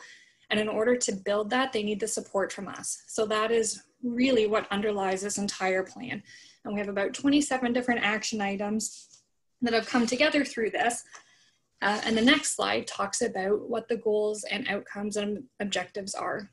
So it's really about enabling local businesses and the community to recover from the initial impacts of COVID, because this is unlike anything we have ever gone through before. It was an instant stop, not a slow decline. It was just a complete stop and then a waiting period, because we don't know what is to come. We don't know what to expect going forward. So while we're dealing with those economic impacts, we also need to think about that long-term sustainable economic development and what it's going to mean for our area. So through the plan, we're providing support to our businesses and to our community to restart and grow the local economy.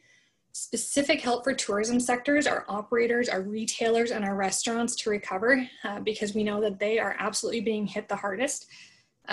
What's important to know in Grey County, we are small and medium-sized businesses. That is the backbone of our economy.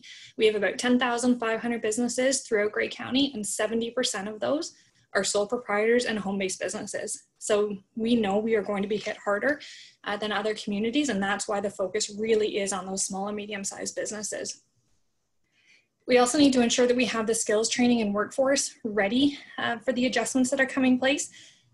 A year ago, and I'm sure that Mayor Robinson and Deputy Mayor Hutchinson can back up this, we were talking to council saying we did not have enough people for the jobs. We were hovering around a 2% unemployment rate, continually led the province in low unemployment rate.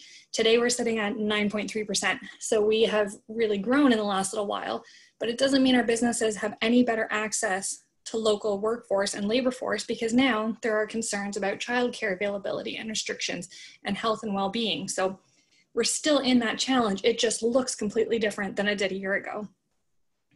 And then while we're thinking about this and while we're thinking about that recovery, how do we still keep an eye forward to think about attracting new investment in housing, especially on affordable and attainable housing, in tourism and retail and in manufacturing? And we've been so pleased to see how many people are still thinking about starting businesses. I know you have 2 wonderful new businesses who have just started in your municipality in the last week or so. So that is great news. There is definitely a hunger and a drive to keep building. So we want to make sure we're ready when stimulus funding may come, making sure that we're ready with those shovel-ready projects so that we can take advantage of those opportunities that are going to exist because of COVID. So the next slide just talks about the overall actions of what is within this strategy. And I'll make sure if you don't have a copy of it right now, I'll ask Cody, I'll send him the link and I will ask that he forwards it to everybody so that you do have a copy of it.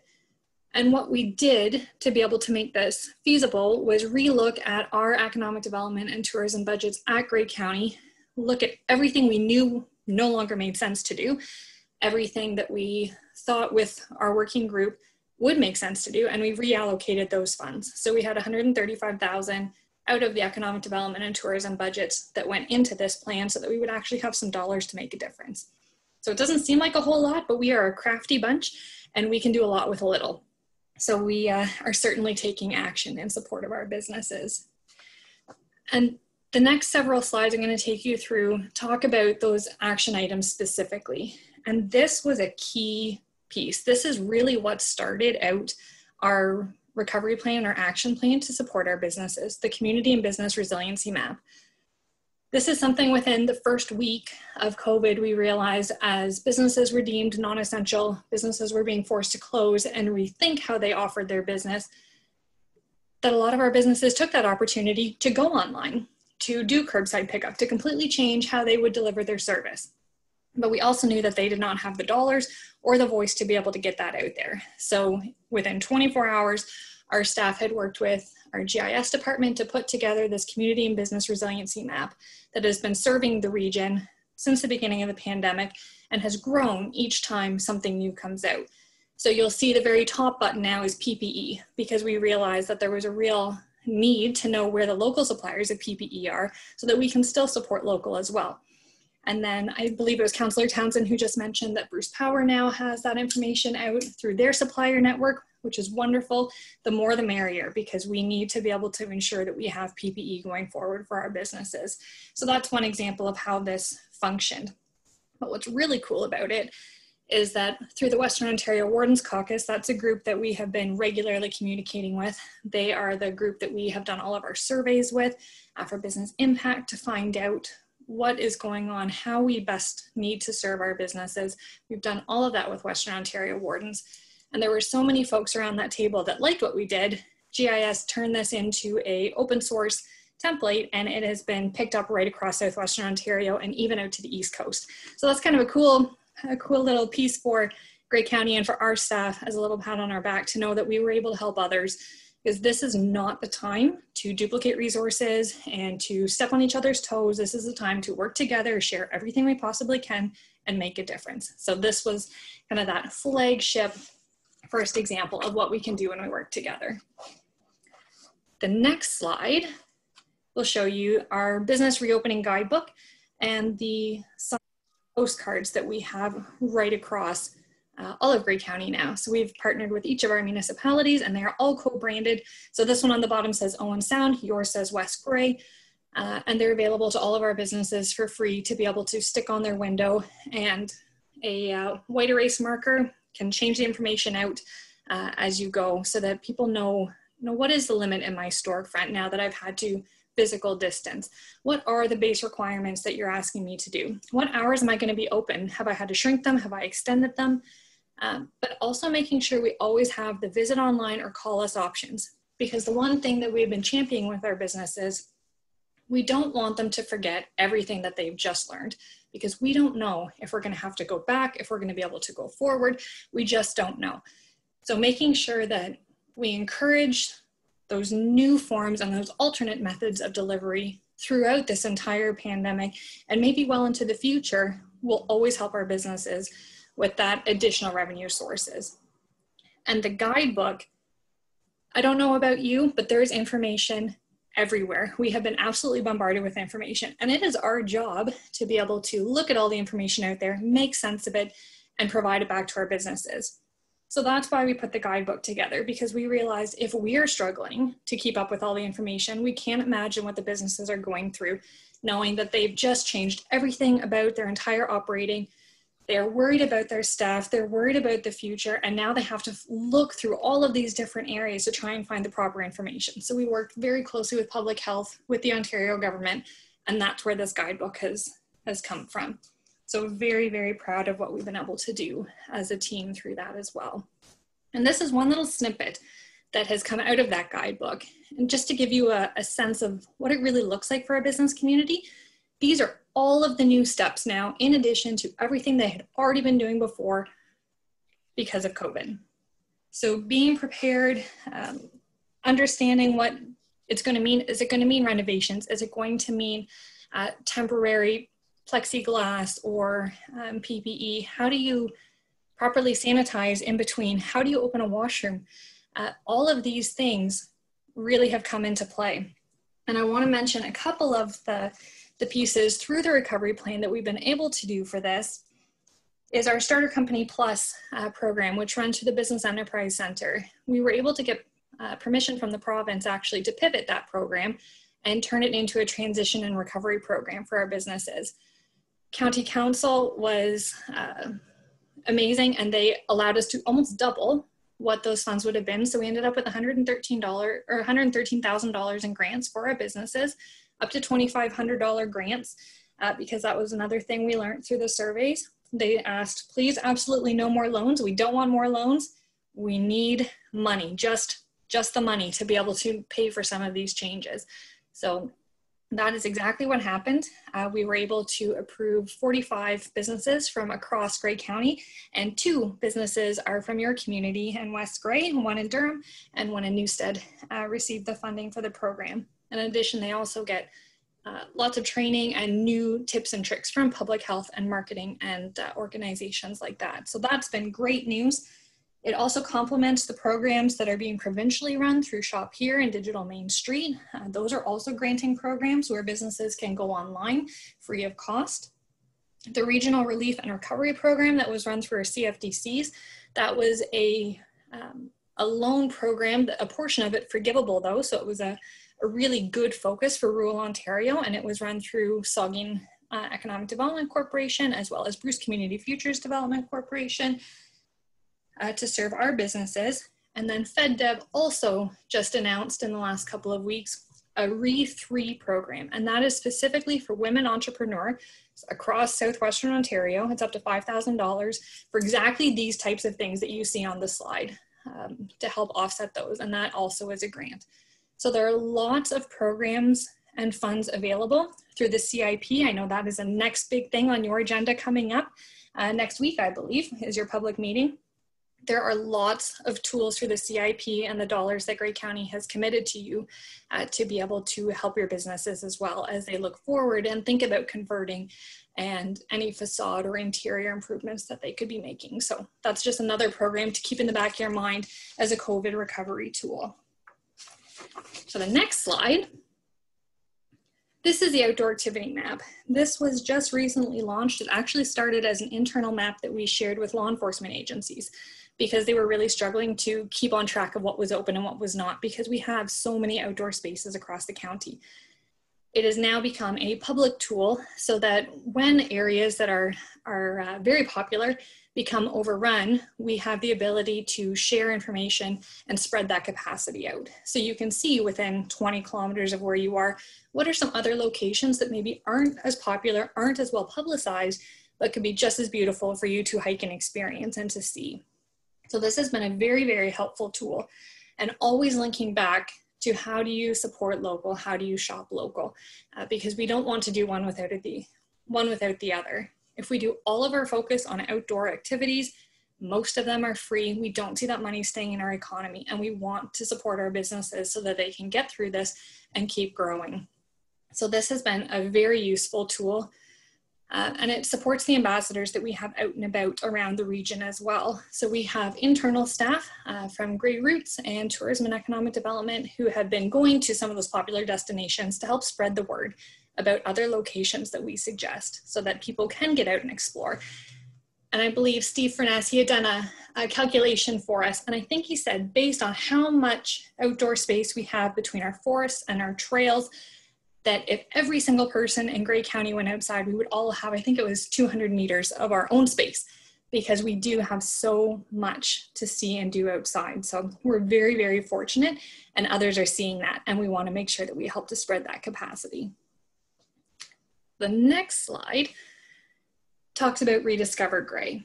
And this was another big one. When we were surveying our businesses and we were talking to them, a couple of the things that really stood out to us, besides the please no more loans, we're just looking for dollars, was a lot of marketing support. That was something that was very important to them, especially coming out of COVID, post-pandemic, to say, please help us continue to spread the word that we are here, we've stuck around, we have refigured and rejigged how we do our business, we're here to serve you, and we are your neighbors. And that is where Rediscover Grey came from. So every week we are highlighting a different municipality. Your week is August 31st to September 6th, where we will have a campaign together. So that means we have videos, we have radio. Bayshore Broadcasting has partnered with us, so they take their summer cruiser out to the municipality and basically do our outdoor trails map and shop local to help get the word out on that front. But it's really about looking in. When we looked at the plan and we talked as the working group and said, what can we do to support our businesses? We have the ability, if we put all of our resources together, to be that megaphone to help support our local businesses. We also have the ability to keep our focus local. So at this time, we're not out doing our normal tourism type of attraction where we're talking to people from the GTA, we're talking to people across North America, telling them to come see us. We are really focusing on our local businesses, our local residents, and how we can support their wellness and well-being and keeping our eyes in. And it's been a really, really heartwarming and really interesting trial to see what it looks like when we put all of our efforts there instead of splitting between internal and external, so that we can have that focus and realize, which we've always known, we have just incredible people here. We have incredible businesses, incredible residents, and everybody wants to support everybody. And that is so important. And especially in a situation like this, where you just don't know. Coming out with a Shop Local campaign and a Rediscover Grey campaign, there are so many of us that don't know all of this region, don't know all of our businesses, but are finding out every weekend and every day somebody new and something new to explore and someone new to support. And that is just really, really heartwarming to be able to see it all coming together. So the next slide talks about Connect to Jobs. And Deputy Mayor Hutchinson, I know you're going to be very excited about this because you were a huge supporter around our advisory committee for economic development and planning. But this is a project that we've been talking about with the working group for over a year now.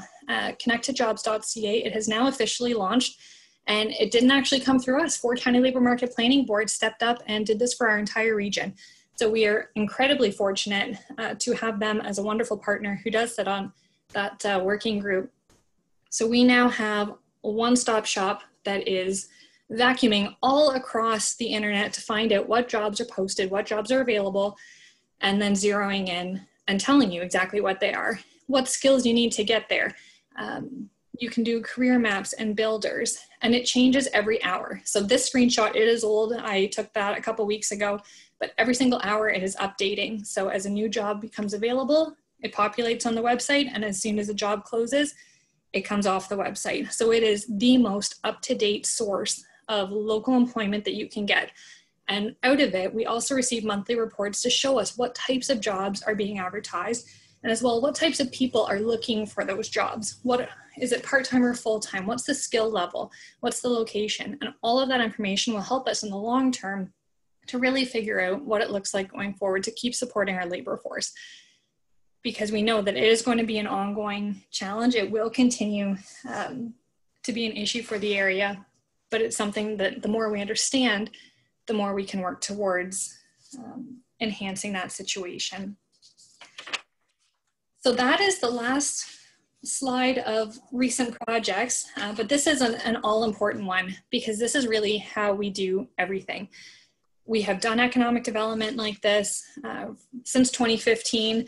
It has really hammered home since COVID that this is what works. Having the partnerships, having the relationships with all of our member municipalities and the county, working together, sharing resources, sharing that knowledge, so we all know what everybody's doing, we all know the roles, and we can assist one another so that we are taking much more action than we would have ever been able to do on our own in support of our residents and in support of our businesses. So it has been an excellent learning opportunity to have no idea what your future looks like and to have no idea what the next step is to help businesses, but figure it out as we go so that we can make sure that we are doing everything possible to support. And I hope that you'll enjoy taking a look at the recovery plan because there's a lot of really good information in there that goes back to those three pieces of the facts, the communication, and the support, and what it means for economic development in COVID and beyond. So I will leave it at that, but if you have any questions, please let me know. I know that was a lot of information to throw at you and not a lot of time, so I will hand it back to you, Mayor Robinson.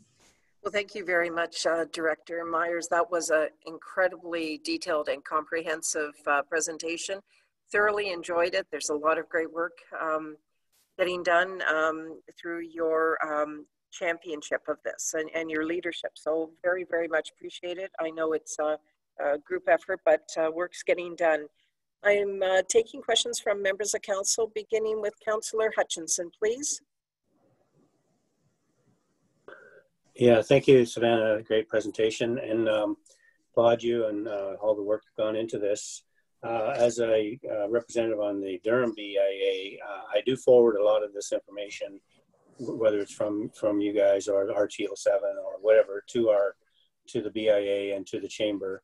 I'm just wondering, with the are there hardcover or hard copy booklets on the recovery plan, or is it electronic at this point?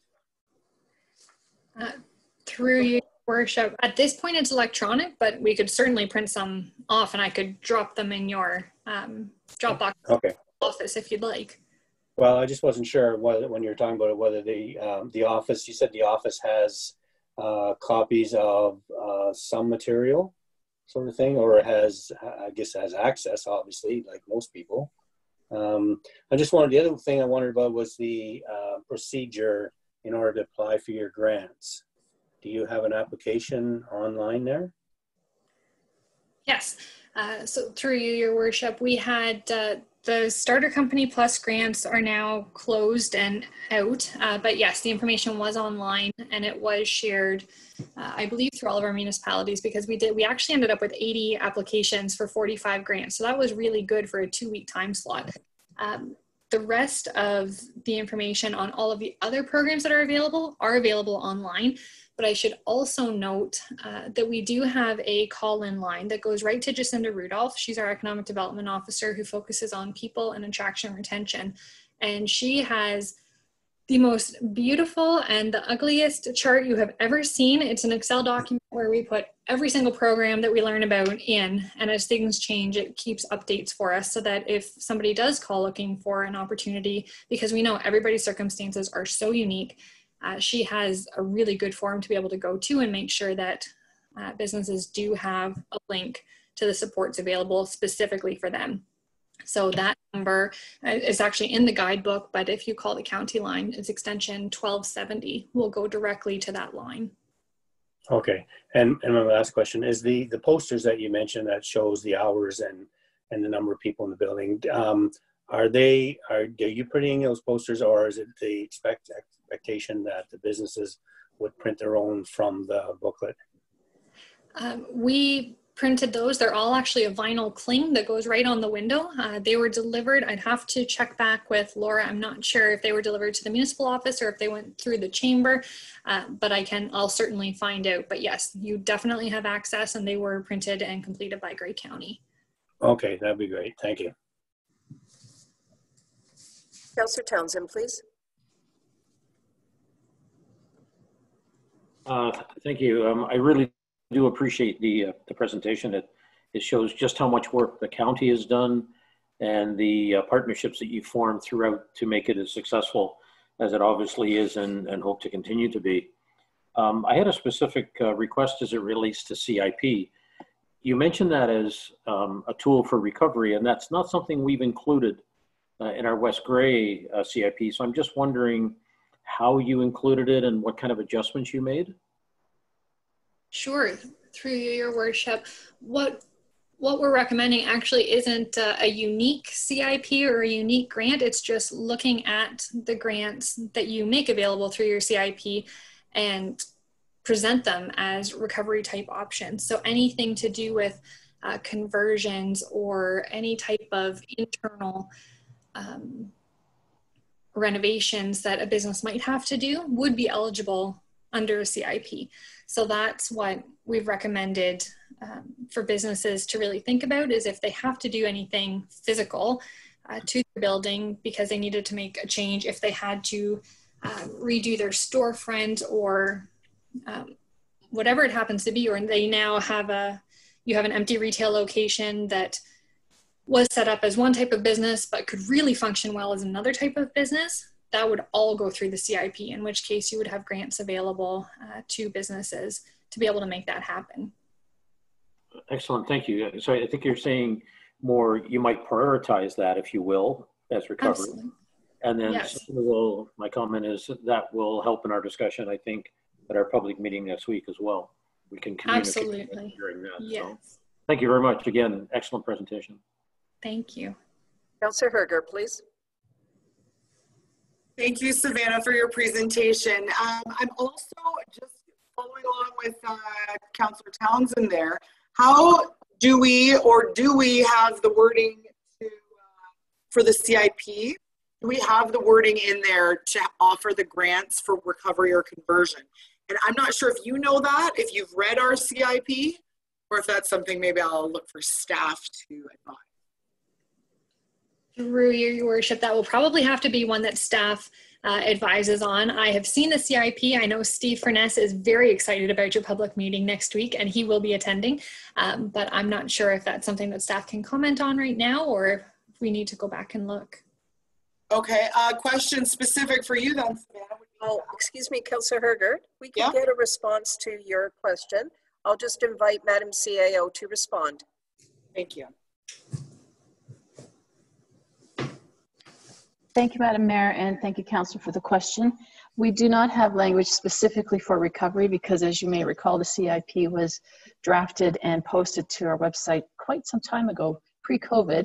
However, what our director of from the county is telling us is that it might be a new way of viewing the opportunities with the grant. And, you know, I mean, if a store needs to expand their scope of business, you know, there's opportunities to apply for grants before work is completed. So we are meeting as a staff team to sort of, plan out that public information evening with the in mind that the COVID situation is going to be top of mind for a lot of our entrepreneurs. Is that something? Well, is that something that maybe Savannah could provide, just the language, and it could be a discussion point? Madam CIO.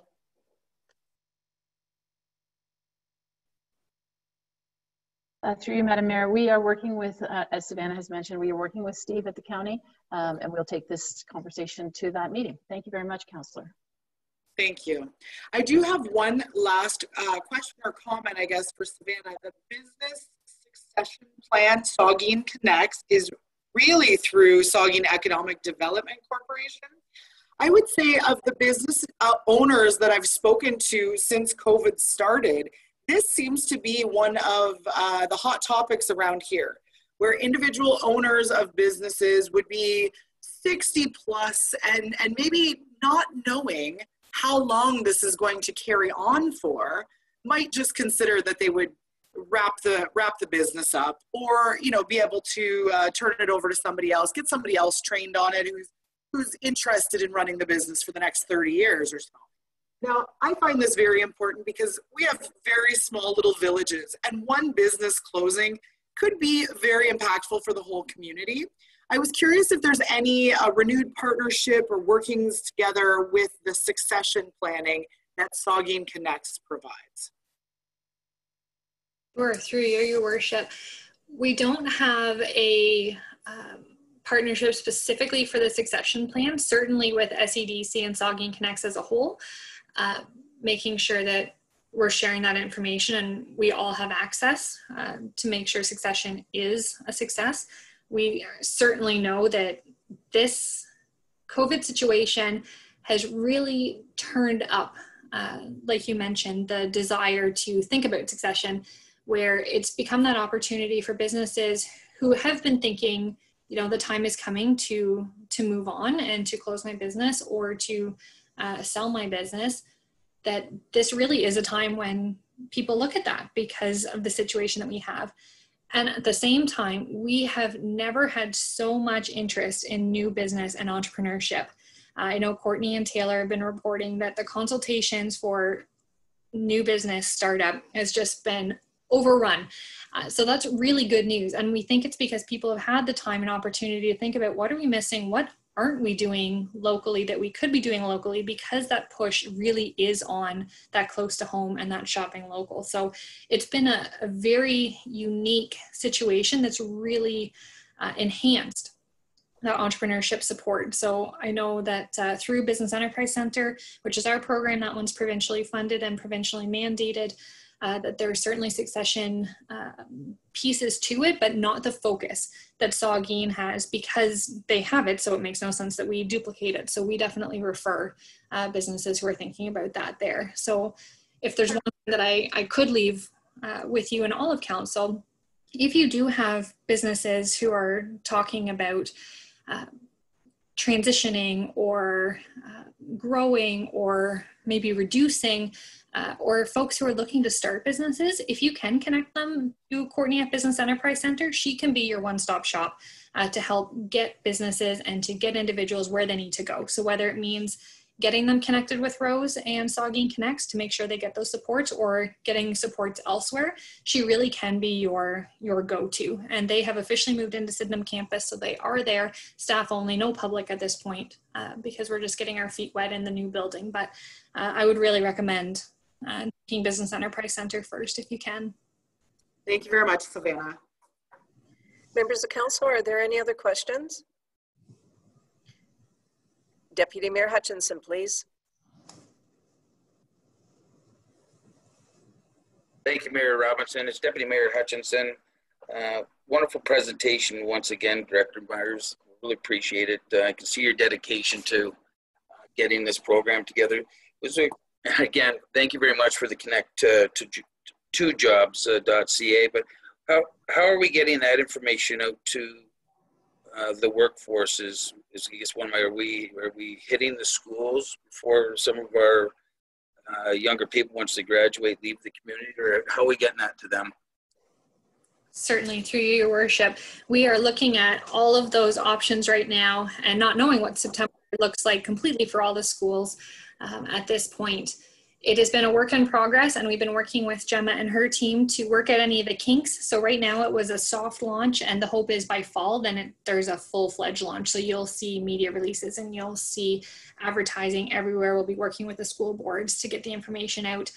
And one of the things that we are curious to see what happens, knowing that many of our students who had planned to go away to school are no longer planning to go away to school because they really want that away from home experience, which they're not going to be able to get this year. Will it mean that they are coming back for a victory lap in a 50, or will they look for a job, or will they look to a local college like Georgian to find a one-year certificate program so that they have a credential even before they go away officially to school? So it's something that we're all kind of racking our brains about right now to see what this looks like, but certainly in September, you're going to see a lot of information coming out about the website. Okay, I appreciate that. And again, thank you very much for all the time and effort you and your team put into this. It's full of great news and lots of wonderful information for the community. So thank you. Excellent. So really appreciate this, Savannah. Director Myers, really, really well done, as I've said before, and I often say at the county level. I'm looking to our clerk to read the motion, and then I'm looking for a mover and seconder for it, please. Thank you. Through you, Your Worship. The recommendation is that Council receive the delegation by Savannah Myers, Director of Economic Development, Tourism and Culture, regarding Grey County recovery initiatives. Is there a mover for this motion? Councillor Hergert, are you moving this motion? Councillor Hergert, yes. Councillor Hamilton, are you seconding this motion? Councillor Hamilton, yes. Questions? On the motion, all those in favor, please signify with a check mark. Those opposed, signify with an X mark. Mayor Christine Robinson, I am in favor of this motion. Councillor Townsend, state your name and how you are voting. Councillor Townsend, in favor. Councillor Hergert, state your name and how you are voting. Councillor Hergert, yes. Councillor Shea, state your name and how you are voting. Councillor Shea, yes. Deputy Mayor Hutchinson, state your name and how you are voting. Deputy Mayor Hutchinson, in favor. Councillor Hamilton, state your name and how you are voting. Councillor Hamilton, yes. Councillor Hutchinson, state your name and how you are voting. Councillor Hutchinson, in favor. Motion carried. Once again, thank you, Director Myers. We'll see you again, hopefully virtually, if not in person sometime. Thank you. Thank you so much. Have a great rest of your day. Oh, very much appreciate that. Members of council, we do have one further delegation, and I would like to press on with this. And then let's take a lunch break. And let's not forget, at 5 o'clock, I have a delegation at the Provincial Standing Committee on Finance and Economic Affairs. I would very much like to be done by 4:30, if you wouldn't mind, but let's see if we can get done earlier, and let's see what the will of council is overall. Anyway, I am introducing item 10.2 rather. That's a new adjustment of our numbering. This is Joanne Beecroft, P-Flag Canada, Pride Flag in Rural Areas. Welcome. Joanne Beecroft, and I hope I pronounced your name right. If not, please let me know how to say it. Yes, it's Joan Beecroft. Thank you. Please proceed with your presentation. Thanks very much for having me today. I appreciate the time to let you know a little bit about P-Flag and why I think it's important to have a group in the southern end of our county. I have one in Owen Sound. Can I have slide 2, please, Cody? Thank you. When I saw that West Grey had raised the Pride flag again this year and was then asked by a constituent to raise the straight Pride flag, I thought this would be a good time to let people in West Grey and whoever else is listening in know a bit about the group. The letters used to stand for Parents and Friends of Lesbians and Gays, but the national group rebranded recently, realizing that many people were left out of this, because P-Flag is for anyone who wants information or support around issues of sexual orientation or gender identity. And that's not just parents and friends. Anyone with questions or looking for support is welcome to attend a meeting. Of course, we're having the meetings online through Zoom now because the library hasn't been available since all this COVID started. Slide 3, please. Thanks. In a climate where some constituents and councillors think a straight pride flag is a good idea, it strikes me that not enough is known about this. I really feel that having a solid, inclusive flag policy is something every council needs. In Owen Sound, it was quite a struggle that lasted from 2005 to 2017, I guess, really, to get the excellent one that Owen Sound has now. And if West Grey is considering a policy, I'd really suggest looking at the Owen Sound one. Slide 4, please. Thank you. We know based on really solid Canadian research that the risks to lesbian, gay, bisexual, transgender, queer, and two-spirit youth and adults are higher than for the general population. This slide shows some of the risks. And flying a flag might seem like a really small thing, but it's a powerful symbol of acceptance to the LGBTQ2S population, as well as to their straight friends and allies and family members. The next slide. This details a few of the risks for adults, which are overlapping and somewhat similar, somewhat different than those for youth. The PFLAG group in Owen Sound meets once a month, but I get a number of phone calls and emails from people, particularly in the Durham and Hanover area, who are looking for support, but often enough can't make the drive to Owen Sound. It's not all that far, but often weather gets in the way.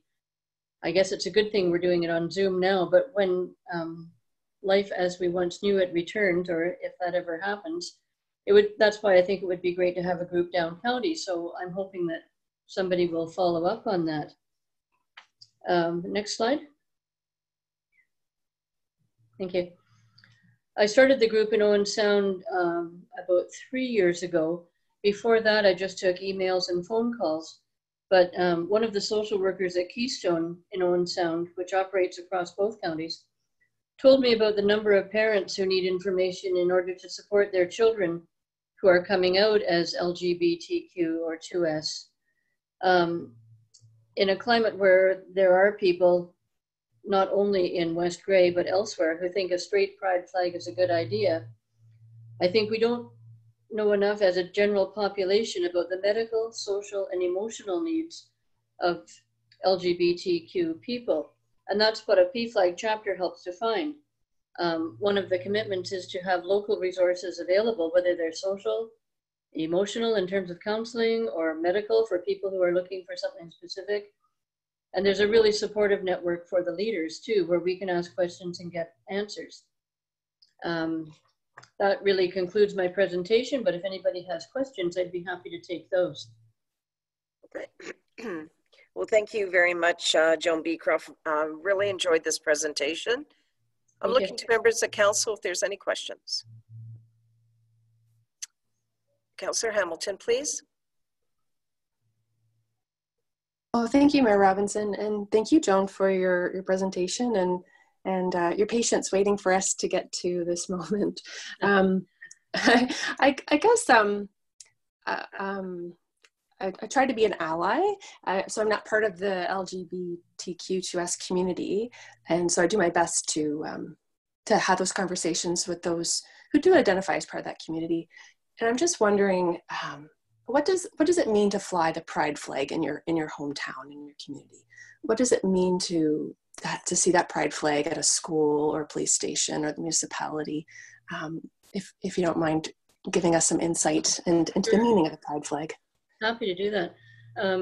It's incredibly empowering, particularly to, I was going to say to young people, but not only to young people who see it, because they know that there are people who have their back. If they're still a student, they know that there's someone who they can go to at their school.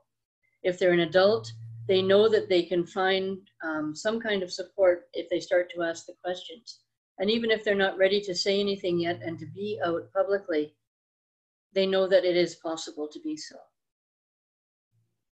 People have told me many times in Owen Sound and elsewhere and in the schools that they just feel as if they're going to burst when they see it, and they look forward to the flags going up. The schools often fly them for a whole month now, and it's just a really empowering feeling for people. And also for their family members, because often if their relative isn't very out, it becomes a secret for the whole family to have to take. And it's liberating not to have to do that anymore. I can tell you that I have been approached by citizens, and during the time that we were flying the Pride flag.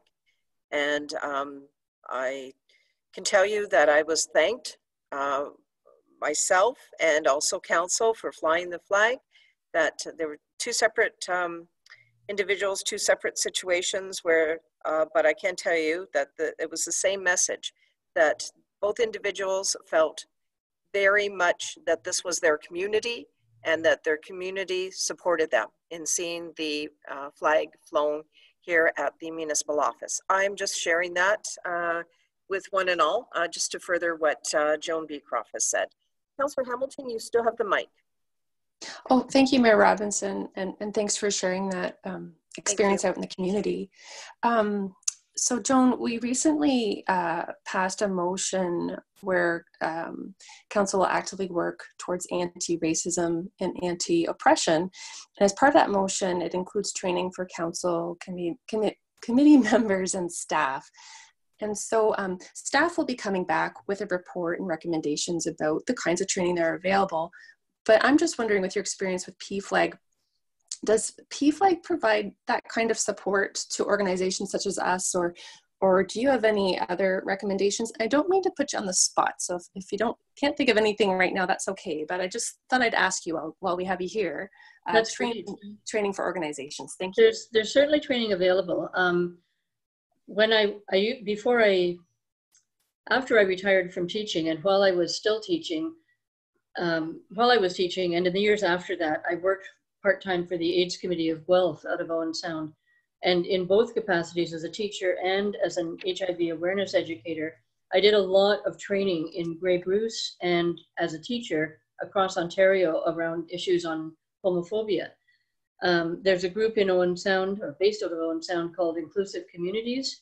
That group has also done a lot of training on various aspects of anti-oppression education, racism, homophobia, those would be the two big ones probably, and mental health, I guess. And just to respond to the previous comment about the two people who acknowledged the flag, those two people were the ones who had the ability and the wherewithal to speak up, and I bet they were speaking for a lot more than themselves, just saying. Thank you. But yes, back to your question, Beth, there is certainly local training available. Okay, thank you, Joan. Thank you, Mayor Robinson. Thank you as well. Councillor Hergert, please. Thank you, Madam Chair.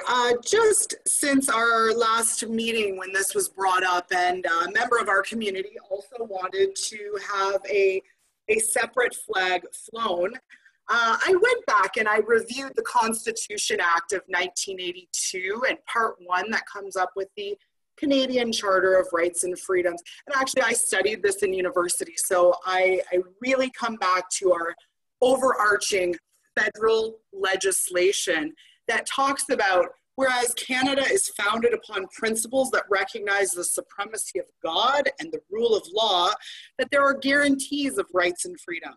And the Charter, Canadian Charter of Rights and Freedom, guarantees the rights and freedoms set out in it, subject only to such reasonable limits prescribed by law as can be demonstrably justified in a free and democratic society. And then it carries on to say that those fundamental freedoms include, everyone has the following fundamental freedoms: the freedom of conscience and religion, the freedom of thought, belief, opinion, and expression, including freedom of the press and other media of communication. Carries on with the freedom of assembly and the freedom of association. And the following, right after that, talks about equality of rights. Every individual is equal before and under the law and has the right to equal protection and equal benefit of the law without discrimination and in particular, without discrimination based on race, national or ethnic origin, color, religion, sex, age, or mental or physical disability. I pledge that I am not going to infringe on anyone else's rights. And I also pledge that I think my own fundamental freedoms, namely the freedom of conscience, religion, freedom of thought, belief, opinion, and expression, are included in the Charter of Rights and Freedom. And I wish to make my community very diverse and encourage all to participate. Thank you for the opportunity to speak, Chair. You're welcome. Members of council, is there anyone else that has a comment or a question with regard to this presentation? Councillor Shea, please. Yep. Yes, thank you for the presentation, Ms. Beecroft. I've long had an instinct that it would be great to have some sort of support organization like this in our part of the county. But I'm wondering what we at council can do, besides flying the flag and sponsoring delegations like yours. So my question is, do you have a official relationship with any other municipalities like Owen Sound or Grey County? Or should we just be offering encouragement to citizens who might want to set up a support group like this? Well, my hope was that somebody who's listening or who reads the minutes later or gets the information they need will say, I can do that, and then they can get in touch with me and I can make the connection to enable them to start a group. If council supports it, that's really great.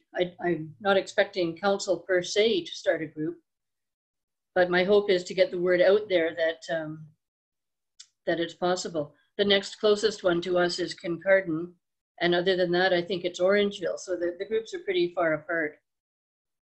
I wonder if we might put some sort of summary or a link to your presentation in a social media release. And I don't know how many people go to listen to our minutes, but I think more people do read our social media releases. Yeah, that would be great. I'd appreciate that. I'll leave that with the CAO and the person who handles that, Jonathan, to determine if that's appropriate or possible. Councillor Shea, that is most appropriate and possible. Okay, thank you. Thank you. Any other member of council? All right, well, thank you very much, Joan Beecroft, for that presentation. Look forward to you attending another delegation at some time. Thank you very much. You're quite welcome. Thank you as well. Madam Clerk, could you please read the motion? Yes, through you, Your Worship. The recommendation is that Council receives the delegation by Joan Beecroft, PFLAG Canada, regarding Pride flag and inclusivity in rural areas. Thank you. Is there a mover for this motion, please? Deputy Mayor Hutchinson, are you moving this motion? Deputy Mayor Hutchinson, I'll move the motion. Councillor Hamilton, are you seconding this motion? Councillor Hamilton, I second the motion. All those in favor signify with a check mark. Those opposed signify with the X mark. Mayor Christine Robinson, I am in favor of this motion. Councillor Townsend, state your name and how you are voting. Councillor Townsend, in favor. Councillor Hergert, state your name and how you are voting. Councillor Hergert, yes. Councillor Shea, state your name and how you are voting. Councillor Shea, yes. Deputy Mayor Hutchinson, state your name and how you are voting. Deputy Mayor Hutchinson, in favor.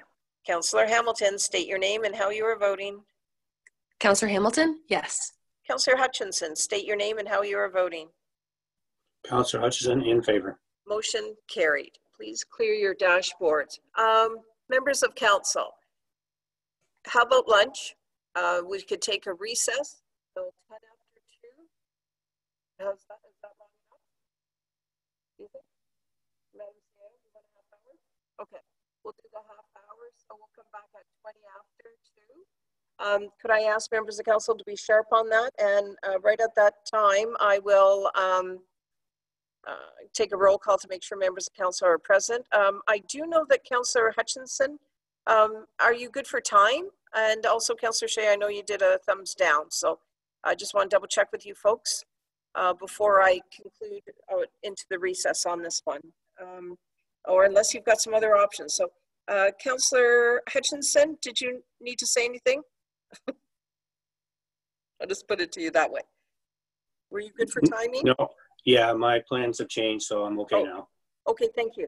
And Councillor Shea, I noticed the thumbs up, but were you thinking of thumbs up? Thumbs down, thumbs up, whatever. Councillor Shea? Oh, so I couldn't hear you for a while, but I can now.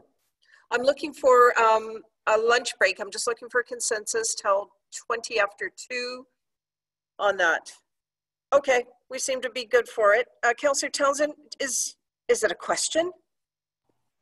It was the same as Councillor Shea's. I couldn't hear you, so I didn't hear the time frame other than the fact that I knew it was regarding lunch. Thank you. Okay, audio okay now for folks? Good. See you at 20 after 2, and I'll call it at 20 after 2 sharp, and I'll look to your attendance as a check mark. Thank you very much.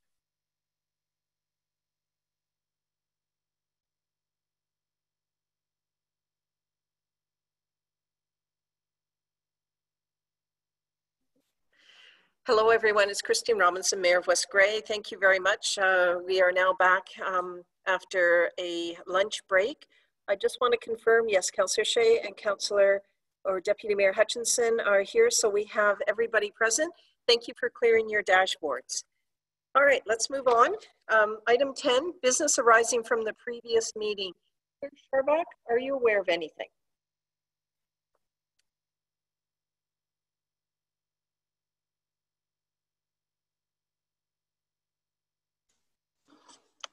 Thank you. No, Your Worship, I haven't received any information about that.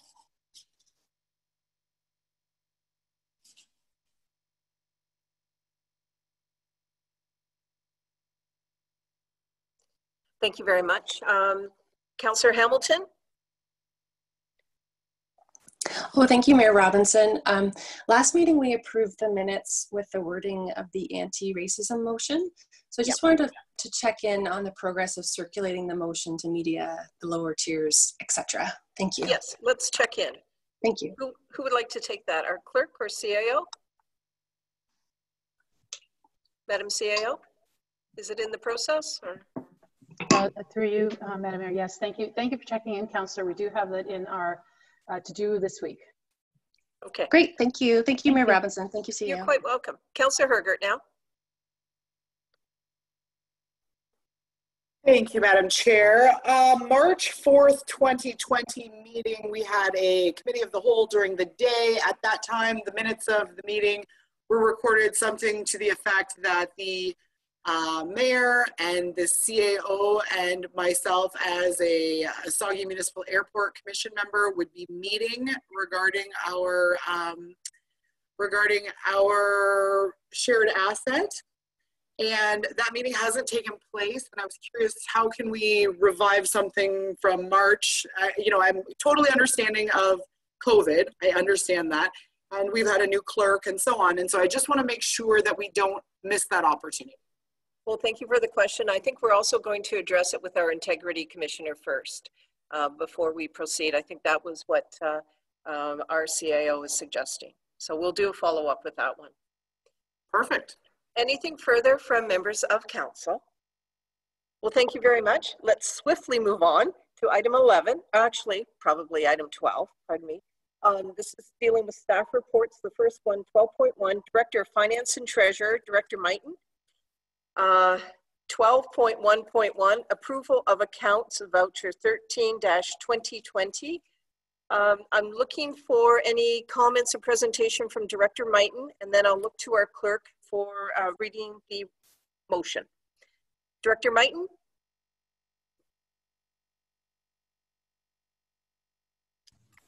Thank you, Your Worship. Yes, the only sort of highlight in there is about $270,000 worth of surface treatment included with these accounts. So that is about the only other item, unless there's any other questions. Thank you. First, we'll go to Clerk Sharbach to read the motion. I'll look for a mover and seconder, and then I will move to questions, if there are any. Clerk Sharbach, please. Thank you, through you, Your Worship. The recommendation is that Council approves voucher number 13-2020 in the amount of $566,470.77. Is there a mover for this motion? Deputy Mayor Hutchinson, are you moving this motion? Deputy Mayor Hutchinson, I'll move the motion. Councillor Hutchinson, are you seconding this motion? Councillor Hutchinson, yes, I second the motion. Questions or comments, starting with Councillor Townsend? Thank you. Thank you for your comment, Director Mighton, because I noticed there was a huge number of dollars that were allocated to roads and surface treatment. And I wondered for the Director Zawinski whether or not we should be actually giving some kind of indication of just how much work we're doing, number of kilometers or something that indicates just how much work is being done, because it's hard to see just through dollars. So that's just a comment and suggestion for staff to consider. Okay, Councillor, I think we would deal with that in the quarterly report from our CAO. Okay, sounds good. Thank you. Anything further, please? Yes, the new format is presenting a problem for me in the sense of I can't expand it far enough, fast enough to read, just because it stretches almost across the whole screen and still a very, very small font. And I realize we're making documents accessible, but part of it is that's sort of electronically accessible, searchable, and et cetera, et cetera. But the other thing is they still have to be readable. So it's not a complaint. It's meant to be positive feedback that says, I may not be the only one out there that if we are reading the agenda would have that issue. So I just thought I would pass that comment along as well. Perhaps when you looked at the other one, it was portrait versus landscape, and you could still expand it a fair amount on the computer screens, but in this one here, you virtually go to the top and it's still very, very small. So okay, thank you for the opportunity. No, thank you for that. You definitely want to read the documents. Administrator Glazier, could you please comment on this, please? Administrative Assistant. Sure. Good, through you, Madam Mayor. And Councillor Townsend, all of the documents can also be downloaded off the agenda page through HTML. So they're in their original formats, not just PDF. So you do have the option to access it through an Excel document, which then can be adjusted to your needs. And it is also in an accessible format, the PDF, which is why it is the way that we have uploaded it. I think what we'll do, sorry. Nope, you're good. Are we being recorded? Okay, good. What we're going to do, Councillor, appreciate the comment. I'm sure that's representative of other folks just wanting to be able to read the detail. We'll put that in an email, okay?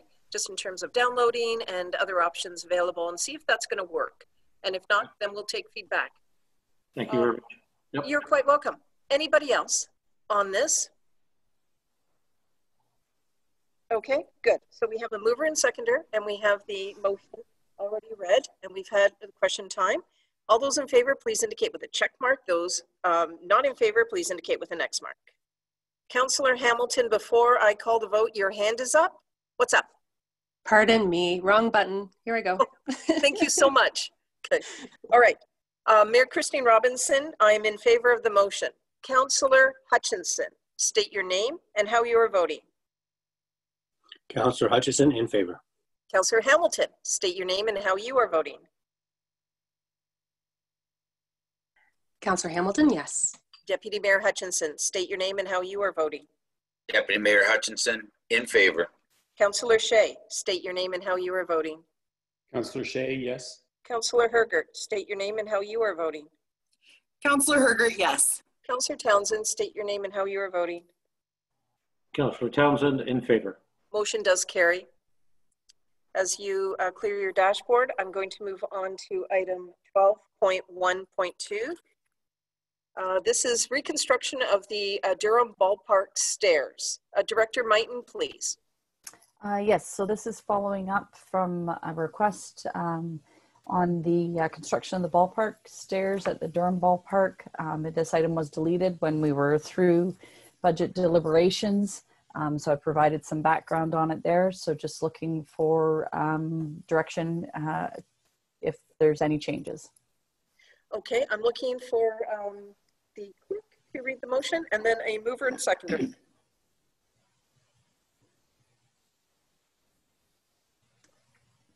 Through you, Your Worship, the recommendation is that Council receives the report by Director Mighton, reconstruction of Durham Ballpark stairs, and further that Council provides staff direction regarding the reconstruction of the Durham Ballpark stairs. Councillor Hutchinson, are you moving this motion?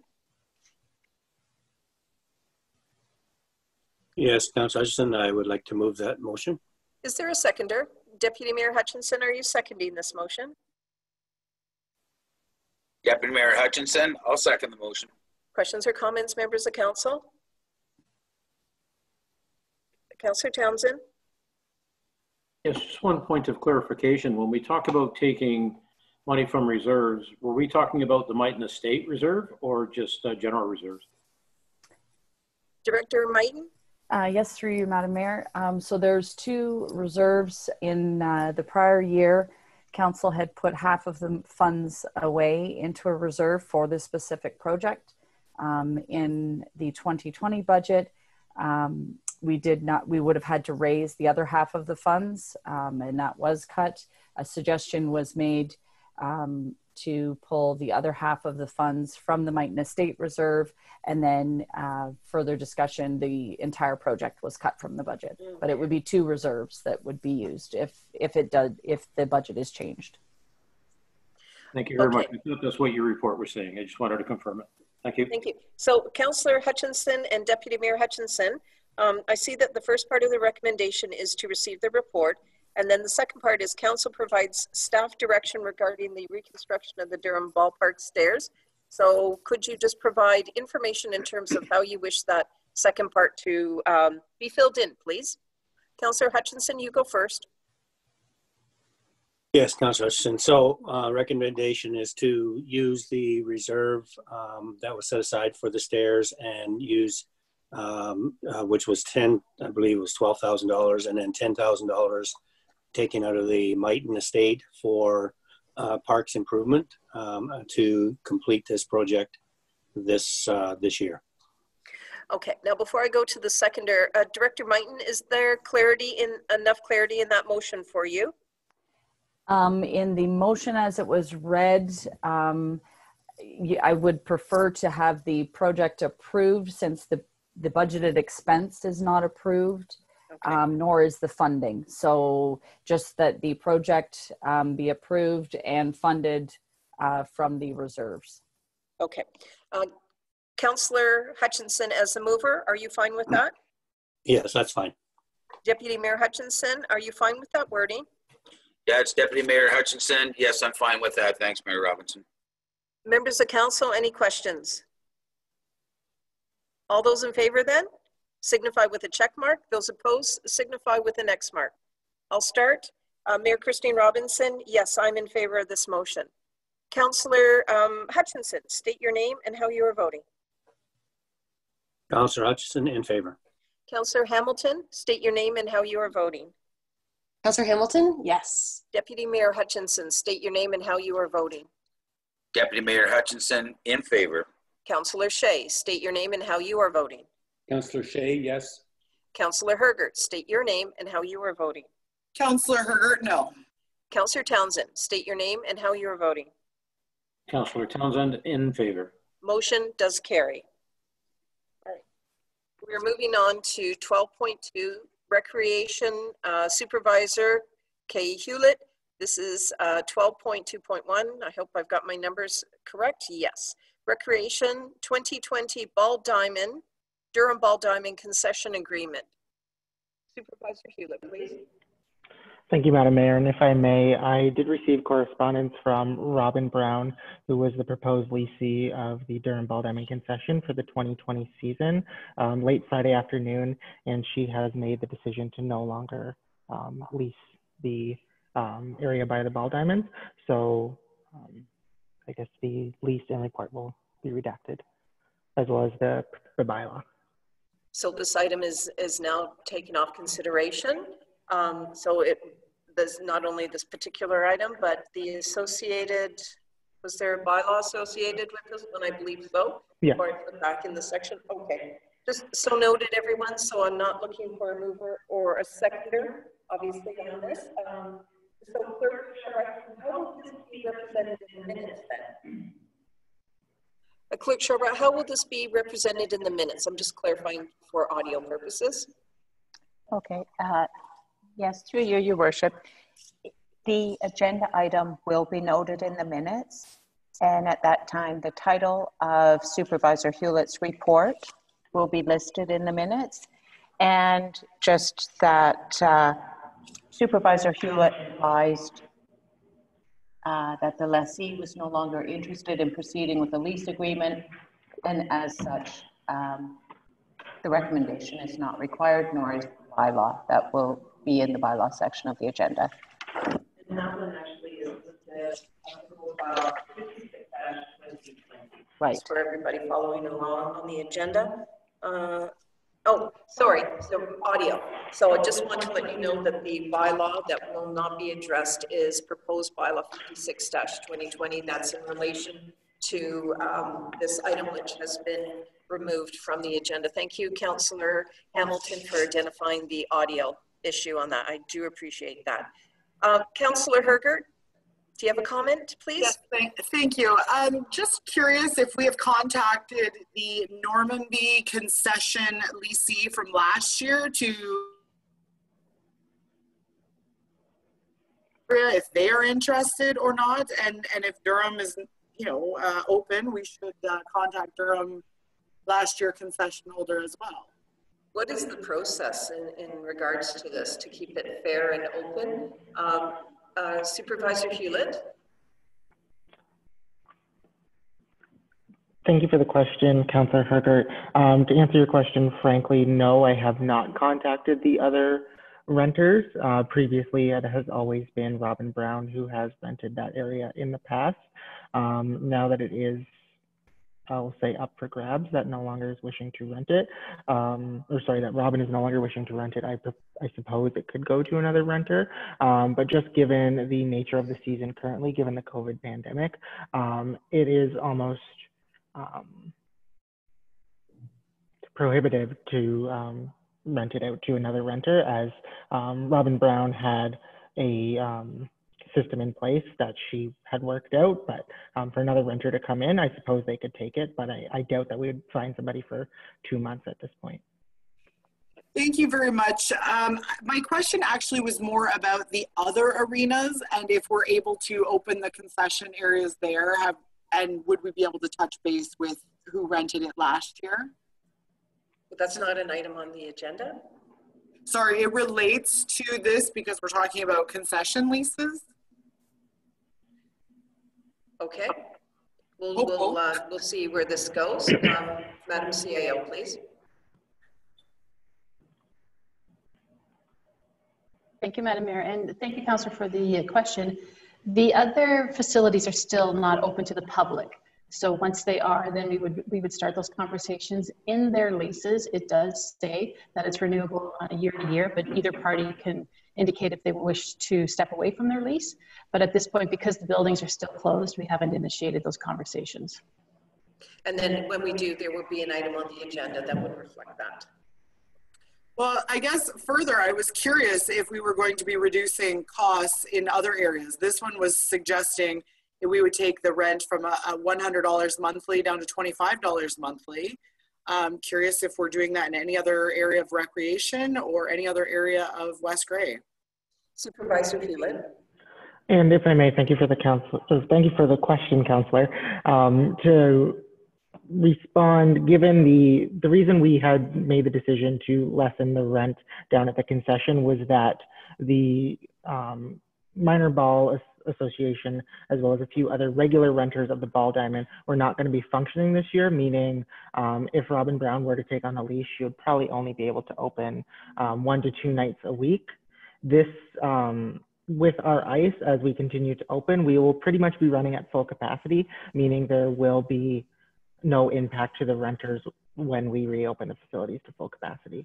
At this time, from what I'm receiving from our regular renters and user groups, our ice will be used as per usual. Okay. Thank you very much. Thank you. All right, so we're off this item because there's nothing to deal with here. So let's move on. So item 12.3, Coordinator, Office of the CIO, Coordinator Zettel. This is the item 12.3.1. And this is accessibility of corporate records on municipal website. Madam CAO.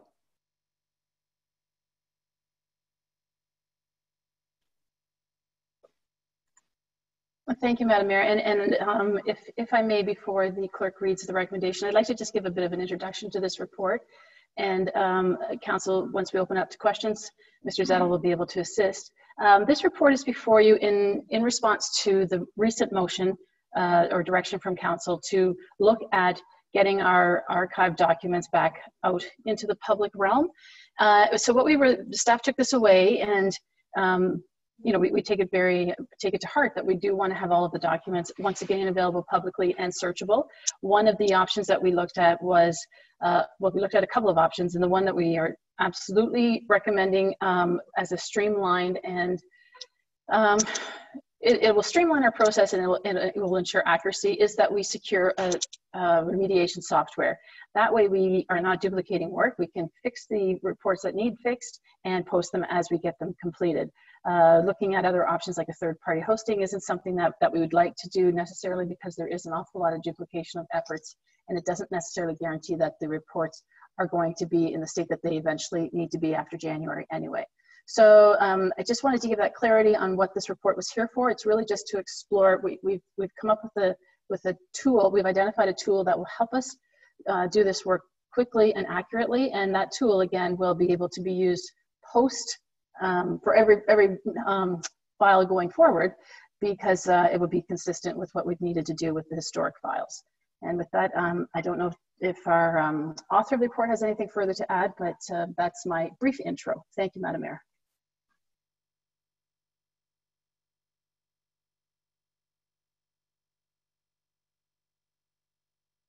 Oh, geez. Pardon me. Can you hear my audio now? Did you hear me say, oh, geez, by the way? Yeah, okay, just a little, I do apologize. It's still an okay word to use in public. Coordinator Zettel, do you have any comments?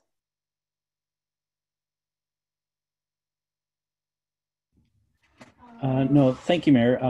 No, I don't really have too much to add to that. The remediation tool really allows us to expedite this process and get as many of these accessible documents up as soon as possible. So it should be a great deal of help to us now and moving forward. Thank you. Thank you, Clerk Sharbuck. Could you please read the motion?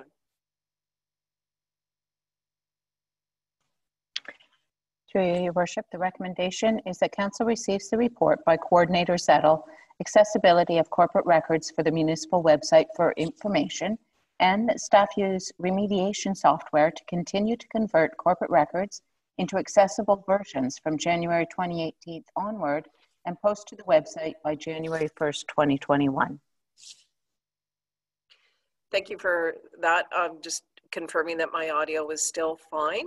I'm looking for a mover of this motion and a seconder. I'm looking to Councillor Townsend. Are you moving this motion? Councillor Townsend, yes, I'm moving this motion, and I will have a comment. Oh, pardon me. I apologize. My audio was low again, and I do apologize for the technical issues. Councillor Townsend, are you moving this motion? Councillor Townsend, yes, I'm moving the motion, and I will have a comment afterwards. Okay, certainly. Councillor Hutchinson, are you seconding this motion? Councillor Hutchinson seconds the motion. Okay. Questions and comments starting with Councillor Townsend. Yes, actually it's two-parter. The first one is I support significantly getting everything converted by January 1st, 2021. However, I have to note that there is a gap in not meeting the motion or request from council at our last meeting. So my question is there not a way that we can post as is the same documents that came off in a repository or whatever, so that people can still read them. They may not be able to search, they may not be accessible, but at least they're available, and it makes it a lot easier, simpler for everyone to access them. We've heard in the last few meetings where there's been trouble even for council to do it. So I appeal to staff to say, is there not a possible way to do that in the interim? And just make sure people know they're not compliant. Yeah, and before I go to Madam CAO first, we did speak when we talked at length at another meeting, if there is a listing of all of our bylaws so that there's awareness. If we have that listing available on our website and wherever else it needs to be posted, that here's a listing of all of our bylaws. And I know that was something that I believe we had agreement that was going to be worked on. But I'm looking to Madam CAO to not only answer Councillor Townsend's initial questions here, but also my follow-up question. Madam CAO, please. Thank you, Madam Mayor. And thank you, Councillor, for that question. I should have been a little bit more detailed in my intro. Staff have every intention of doing I like your word of it's really a library of the bylaws, the number of the bylaw, the title of it, and just a little description of what it is, and other documents that we can put into this catalog. And it would have the disclaimer that these files are being transitioned to an accessible format. So if this format, call us for alternate formats, something like that. I'm not wordsmithing on the fly very well today, but we would need to absolutely have that disclaimer so that people are aware that we are admitting that yes, these files are available. They haven't been converted just yet, but they're here. And if you need more help with them, absolutely give us a call. So your question is very helpful to me for that clarity. We are looking at forging ahead with the bylaws is the priority, because I do believe that people do search for those. And then we'll continue just working through the rest of the files that could be remediated in timely manner. Thank you very much for that. And I do appreciate that we're trying to minimize work, which is why I was never suggesting that, we move ahead quickly by the 21st to convert them. But I do believe that you'll be hailed in a very positive way from quite a few people that I know are looking for them. And the other one is, I don't recall that the motion, unless I didn't hear it, of your call for the funding for that software. Was that in there? Madam CAO, please. Yes, thank you, Madam Mayor. And Councillor, thank you for that. You're correct. What we're proposing for funding is, because the website came in under budget and there was paid for through a portion of the modernization grant, that the up to $5,000 could be accessed from that budget line for this year. And then in budgets 2021 and onward, it would just become something that would have to be worked into our base budget for the software license. Could we not add that to the budget, to the motion then, to ensure that that is approved as part of the initiative that you've just mentioned? Yes, I think that's a great idea, Councillor Townsend. And I'm looking to our clerk, who is doing some fantastic wordsmithing. Is there anything further you wish to say at this time? No, I'm fine, thank you. You're quite welcome. Councillor Shea now. Yes, thank you.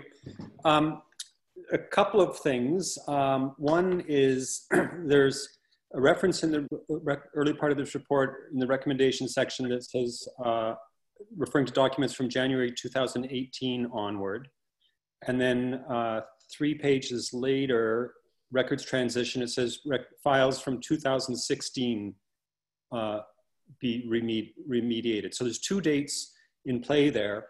The original motion, I believe, was to remediate or asking for a proposal for how to remediate all of the files that were previously on the website and are not on the website currently. So that goes way back beyond 2016. So I would hate to sort of think that if we go to 2016, the job is done. That's one point. Maybe I could ask for a response to that before I go on. Yes, you certainly can. And I'm looking to Madam CAO to provide that response, please. Thank you, Councillor, for the question. Through you, Madam Mayor. Councillor Shea, what we were proposing is that by January, we will absolutely have the files from 2018 completed, starting to work on the files from 2016. My understanding, and I wonder if our treasurer is still here, she's our resident historian now. My understanding is that the old website did not have searchable files prior to 2016. We had done some upgrades on equipment so that PDFs could be searchable, but I believe the files before 2016, at that time, the decision was made by the corporation to just start fresh and move forward from that date. Madam Mayor, may we go to Director Mighton for that confirmation? Oh, absolutely. Director Mighton, please. Yes, that's correct. Previous technology with our copiers and scanners, we didn't have the OCR functionality in previous. And then our old website, it was Word documents that were uploaded as opposed to signed, scanned documents, but those documents weren't the OCR readable functionality to them. So we've had different transitions over the years with technology and searchability on the web of previous versions of our website. Yeah. Thank you. Anything further, Councillor Shea, please? So you're saying that prior to 2016, all the documents were not OCR, optical character recognizable, and so therefore would not have been searchable, but the Word documents that were online would certainly have been searchable. Who's taking that, Director Mighton or Director Mighton, please? Yeah, if we can locate any of the Word documents, the challenge will be just making sure that the version, if we pull up a Word document, that it is the final correct version as opposed to if it was a draft, just with the transitioning with the previous clerk, just kind of locating and making sure the documents, if it's a Word document, if we're uploading it, confirming that it is the actual version of the bylaw that was passed and not an amended one. We don't want to put out the wrong information as either. This is a little disconcerting because you were saying that documents prior to 2016 were not searchable, and yet on the old website, and the old website is now taken down, and so there's no way for me to verify that statement. I'm not questioning your truth or anything like that, but it seems, I can't believe that 2016, only 4 years ago, I was not able to search for online documents. It seems to me like I've been doing this a lot, regularly for quite some time, since Google started searching people's websites for them. And I'm also understanding that when we took the old site down, wherever it resided, whatever servers it resided on, it was sort of destroyed. So the files no longer exist. The old website doesn't exist on a hard drive somewhere, and all of the directories that don't exist somewhere. That also seems sort of difficult for me to fathom. I'm assuming there's a backup version of that website somewhere. So the original motion was to get all of the documents back online. I'm going to take the position a little bit of somebody who relies on the AODA to be able to get through with a daily life. People who have disabilities hear excuses all day long, every day of their lives, about why certain things cannot be made available to them.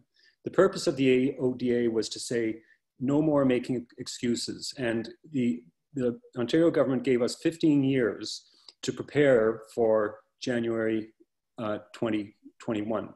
So I think I'm going to be a little bit tough on this because I think we're sort of flaunting going against the spirit of what the AODA has asked us to do. So I'm going to ask staff to go back to the original motion, and that was to have all previously available documents made accessible by this coming January. That said, the other point I wanted to make was that I think it's the community of South Bruce Peninsula has a website that's developed, apparently, I would guess by the same developer that's done our website, because it looks very similar. And if you go to their bylaw document section, it has an indexed version of most frequently asked for bylaws, much like ours does. And then it has a link to go to an offsite server, I think it's called Civic Web, where they have all of the original versions of their bylaws in searchable form. Basically what Councillor Townsend was asking for last meeting. So I'd like to get feedback on why the solution that South Bruce Peninsula is using, given that they're using apparently the same suppliers that we are, could not be made to work for us. Thank you for your question. I don't need that right now in this meeting, but I'm definitely going to be asking for a response to that. Okay. Well, I can see if Madam CAO has a response, or Madam CAO, are you looking to provide the comprehensive answer later on? I look to you because it would be a question directed to you. Thank you, Councillor, for the question. It's for you, Madam Mayor. I know that when staff are working with our providers, so and you're correct, it's the same firm that South Bruce is using. There was a number of best practices explored. I wasn't involved in those meetings, so I really wouldn't have the firsthand knowledge to be able to answer that question, but I'm happy to get back to you with what their rationale was for their recommendations. Good. To be continued on that. Councillor Shea, anything further? No, I'd look forward to discussing that within the next few weeks. Yes. Okay, thank you. Thank you. Councillor Herger, please. Oh, Councillor Shea, your hand is back up. Sorry. Okay. Okay, that's fine. Now, Councillor Herger, you have the mic. Okay, I do not wish to beat a dead horse. I really need to have this information available. I mean, we have no intranet now. A lot of these documents, I can't even tell you how many documents we've referenced in this meeting that were previous minutes, that were separate bylaws. If we don't have that information, how will the public have that information? Further, I would just like to say that I believe what Councillor Shea was saying is that we need to have these documents accessible and now. And last meeting, we had a records retention bylaw. And I believe in there that it said we would keep documents for a set amount of time. And I believe that all those documents that we just made at our last council meeting saying we will retain these documents should be for public information on our website so that the public is even aware that we have a bylaw about these. Thank you for the time. You're quite welcome. Okay, is there anything further? So we do have this motion on, I see you, Councillor Townsend. So we have this motion before us, so we'll see how it is addressed. Councillor Townsend, before I call the vote, please go ahead. Thank you. I just wanted to clarify one thing. I'm pretty sure I heard the CAO say all bylaws would be converted and made compliant. And I'm assuming that means those that are in force rather than historical. But if we could just get that clarification, I think that takes away some of the concerns that Councillor Herget raised there, but I do appreciate the other comments. So. Yes, and we will go to thank you, Councillor. We will go to Madam CAO right now for a response.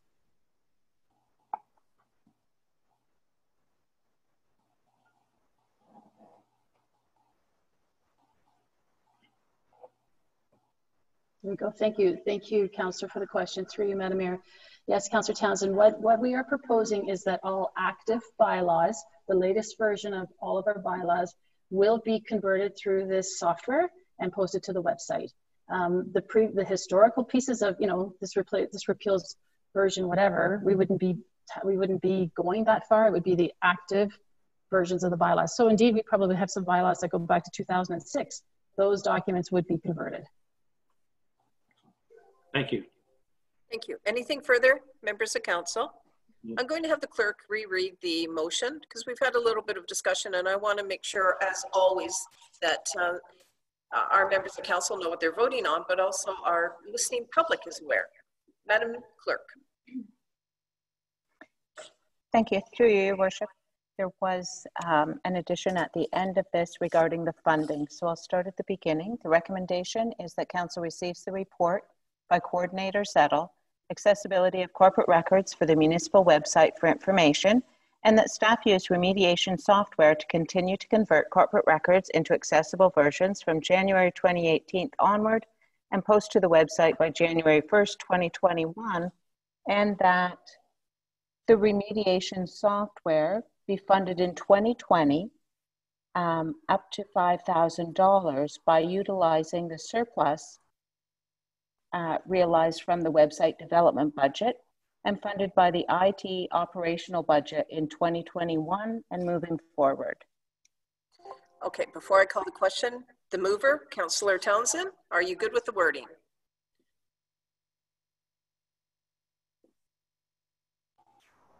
I'm just asking the CAO if she minds if we add some words that basically say that you'll do the library activity as well.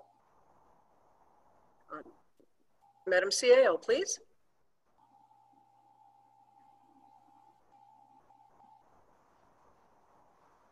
Through you, Madam Mayor, Councillor Townsend, just so I'm clear, you're asking if I'm okay if we add that the library will be completed in the interim? Yes. Yes, that's fine. Do you have a date for that, or is it? I wish I did. I know what, I mean, the bylaws will be our first priority to get that catalog listing up there. That can be done in short order. Yeah, just a listing. I'm just looking at the staff person that's probably going to help me with this. It'll be a couple of weeks, I would say. So we'll certainly let you know when we've got that done, and then we can. Like end of August or something, right? Something like that. That would be, yeah, I think that would be doable. For sure. Okay, Councillor Townsend, as the mover. Yes, okay, if that gets added, yes, thank you. You're quite welcome. And Councillor Hutchinson, as a seconder, are you good with the language on the motion? Yes, that's fine. Okay, so we have two questions remaining. Councillor Hamilton, please. Thank you, Mayor Robinson. And I absolutely support this step. It does seem like step one. I heard Councillor Shea having a second step, which would be to get, well, furthering the last resolution, which was to have all documents reinstated on the web. So that direction to staff to come back with another staff report, I suppose, should that be part, is that a friendly amendment to this motion, or how can we capture that, that additional information, please? Okay, I'm going to go to the clerk first and then the CAO. Okay, go ahead. Thank you. That's a good question, Councillor Hamilton. I'm wondering if the resolution passed at the last meeting sets that out really clearly. That resolution and that direction to staff doesn't go away with this new resolution today. This resolution is sort of clarifying the first steps in achieving the work that was set out in last meeting's resolution. Does that make sense, or does that help? Yeah, we've got resolutions already, so we'll have our council, our staff will always pull those resolutions forward when they're working on different items that need implementation. So that makes sense. My concern is the report makes it sound like this is the solution. The report doesn't mention a next step or coming back to council with step two. So I think this does need to be captured either as direction to staff in the minutes or as a friendly amendment to the motion. Madam CAO, could you respond? Thank you, Madam Mayor, and to you, Councillor Hamilton. I understand what you're hoping to just get some clarity around. However, I do agree with the clerk. The original motion said a date of September if we had any challenges or we could report back. So we are just intending on beginning this work as soon as we can secure the software, which I suppose if this passes, that can happen straight away. And, you know, I mean, I'm happy to bring a report back to council to let you know how things are going. And, you know, that would be a great way of us communicating just how things are going. And I think when you report back, could you include both resolutions in there? So we've got them bundled.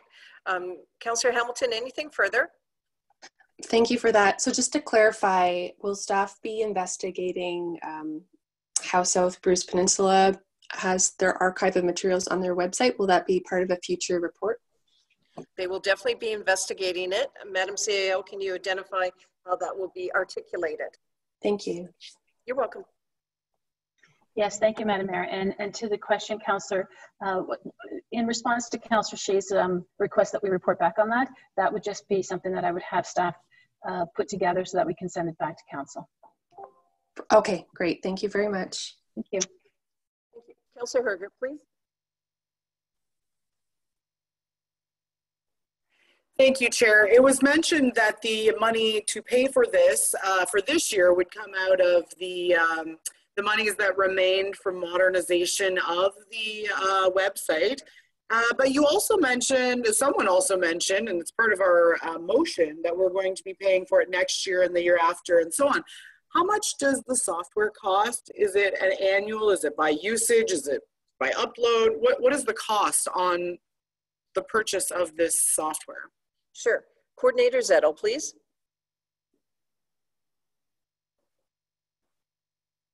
Yes, through you, Mayor. So the cost really, it is an annual. I mean, there is a bunch of different solutions out there. So a couple of them that we've looked at are in general yearly annual subscriptions, and it depends on how many licenses you buy.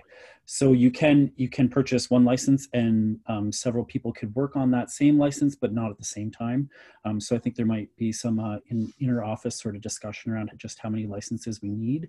They are, as it says in the report, it should be around between $2,000 and $5,000 annually. Yeah, I'm just looking at page 81, Councillor, of the report under financial and resource implications. Yes. Your mediation software requires an annual subscription of $2,000 to $5,000 per year, depending on the number of licenses.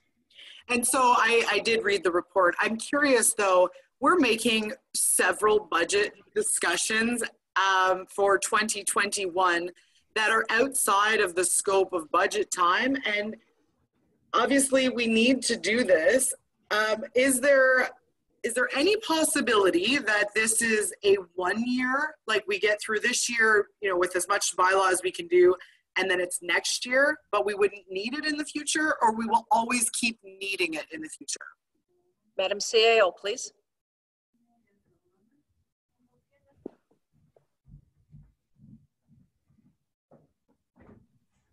Through you, Madam Mayor, to Councillor Hergert, I would propose that the first year, so that would be securing the software right away, we would require a few more licenses because we need to train staff across the corporation on how to make documents accessible.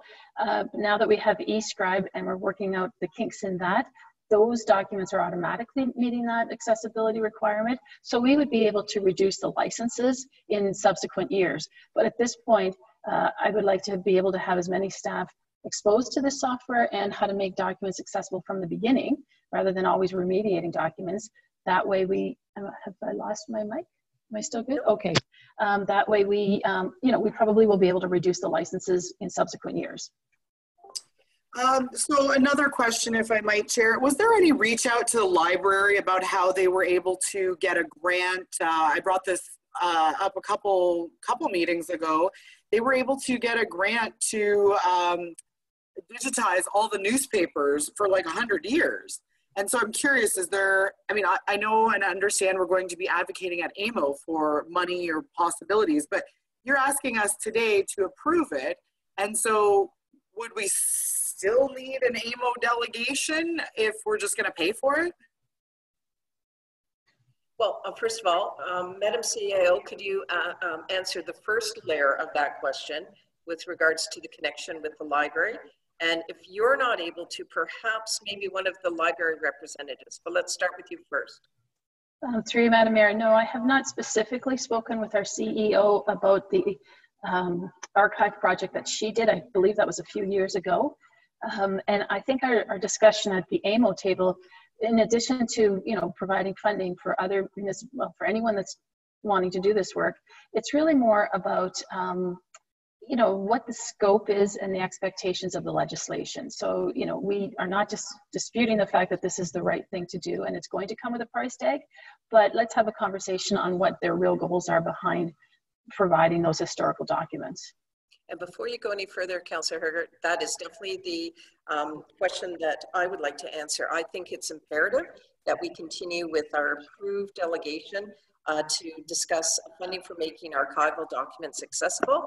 We don't know what other documents we'll need, but certainly the impact on the legislation in terms of our rural municipality, I think needs to be articulated to our provincial partners. And I think it is absolutely worthwhile to have that conversation. And perhaps out of it, there might be funding opportunities. Should I go to the council reps on the library board? First of all, Madam CAO, and then speaking.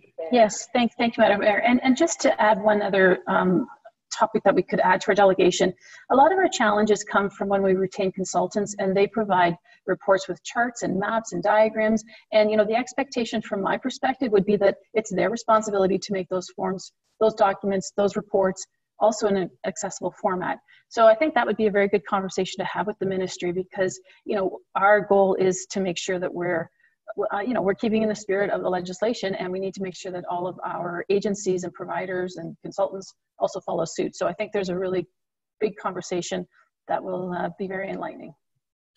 Okay, so let me go to Councillor Hamilton. Do you have any comment with regard to the funding opportunity that was achieved through the library? Thank you, Mayor Robinson. I do believe that was before our time as a library board. And unless my fellow library board members know otherwise. Let me just go around to the two other reps, and maybe that's something that we could just identify later. Councillor Hutchinson, any comment? Oh, and then I'll go to Director Mighton. Councillor Hutchinson, please.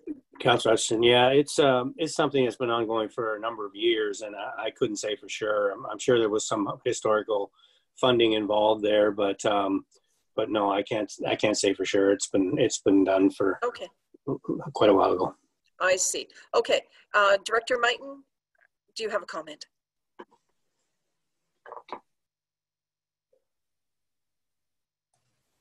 Yes, I believe it was partly in conjunction with the Friends of the Library that had secured funding for digitization of the documents, but it was in association with the Friends of the Library group as well. Oh, very good. Okay, anything further? Councillor Hergert? Yes, this initiative was completed several years ago, but I'm saying that the technology exists and we should reach out and just ask how it was made possible. Yes, okay. Thank you for that. Madam Stiano, anything further as I wrap this up, if council is okay with that? Yes, thank you, Madam Mayor. Just one final thought. I know that the library did digitize a lot of their documents, but they were not necessarily accessible. So we would be looking at different technology anyway. But it is certainly worth the conversation, and I look forward to speaking to our CEO about that. Thank you for that. Councillor Hergert, anything further, please? I'd just like a reread of the motion before we vote, please. Certainly.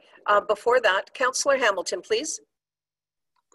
Thanks, Mayor Robinson. Just to add a little thought bubble for when staff are considering options moving forward, there's this Wayback Machine website on the internet, and it archives websites, including West Grey, and the archives go back to minutes from 2008 for West Grey. The documents themselves, you can't search them, they're not pulling up, but it does show all the content on our website from, say, December of last year, for example. So just, it might be a helpful tool. Thank you. Well, thank you very much for that. Anything further from staff on that? No, I'm not seeing anything. Anything further from council before the clerk reads the motion again? Okay. Clerk Sharback, could you please read the motion? Through your worship, the recommendation is that council receives the report by Coordinator Settle, accessibility of corporate records for the municipal website for information, and that we added, and that a library of documents shall be posted on the website as soon as possible, and that the remediation that staff use remediation software to continue to convert corporate records into accessible versions from January 2018 onward and post to the website by January 2021, and that the remediation software be funded in 2020 by utilizing up to $5,000 from the surplus realized from the website development budget and funded by the IT operational budget in 2021 and moving forward. Thank you. All those in favor, please indicate with a check mark. Those not in favor, please indicate with an X. Did you get that? Okay. Mayor Christine Robinson here. I am in favor of the motion. Councillor Townsend, state your name and how you are voting. Councillor Townsend, in favor. Councillor Hergert, state your name and how you are voting. Councillor Hergert, yes. Councillor Shea, state your name and how you are voting. Councillor Shea, yes. Deputy Mayor Hutchinson, state your name and how you are voting. Deputy Mayor Hutchinson, in favor. Councillor Hamilton, state your name and how you are voting. Councillor Hamilton, yes. Councillor Hutchinson, state your name and how you are voting. Councillor Hutchinson, in favor. Motion does carry. All right, members of council, if you could please clear your dashboard. We are now moving on to item 13, bylaws. Item 13.1, proposed bylaw 54-2020 zoning amendment Lipsky ZA-05-2020. Clerk Sharback, please.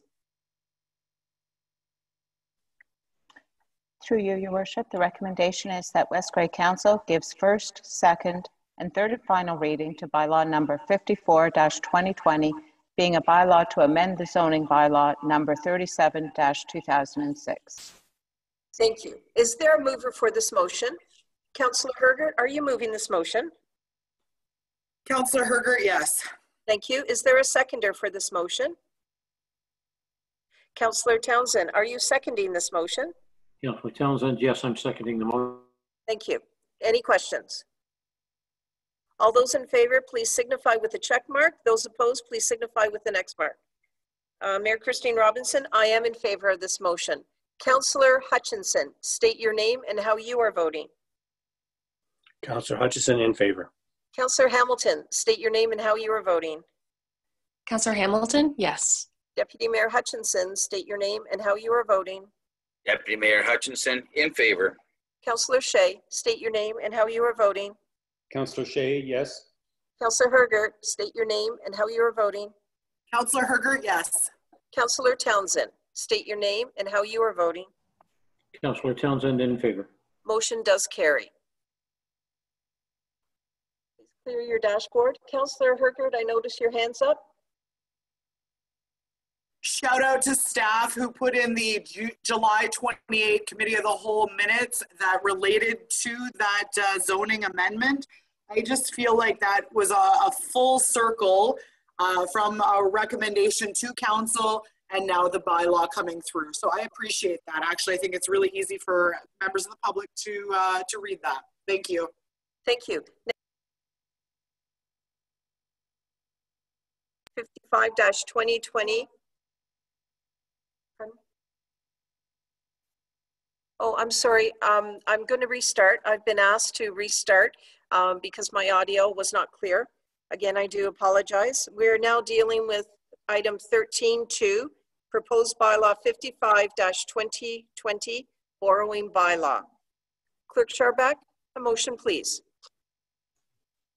Through you, Your Worship, the recommendation is that West Grey Council gives first, second, and third and final reading to bylaw number 55-2020, being a bylaw to authorize the borrowing of money to meet current expenditures of the Council of the Corporation of the Municipality of West Grey. Thank you. Is there a mover for this motion? Deputy Mayor Hutchinson, are you moving this motion? Deputy Mayor Hutchinson, I'll move the motion. Councillor Hutchinson, are you seconding this motion? Councillor Hutchinson seconds the motion. Questions or comments? Councillor Townsend, please. One comment and one question. I noticed that there is no outstanding balance of debt as a result of this before. So that implies to me, and there's my question, this is an annual process that the municipality undertakes, since it has not collected all the money that it requires for the year. And if the director could confirm that, I'd appreciate it. Yes, certainly. Director Mighton, please. Yes, this is just basically an annual overdraft bylaw. So it's just, we haven't had to dip into it since probably before 2007, maybe, when we had a significant construction project back then, but it is just an annual, basically overdraft bylaw.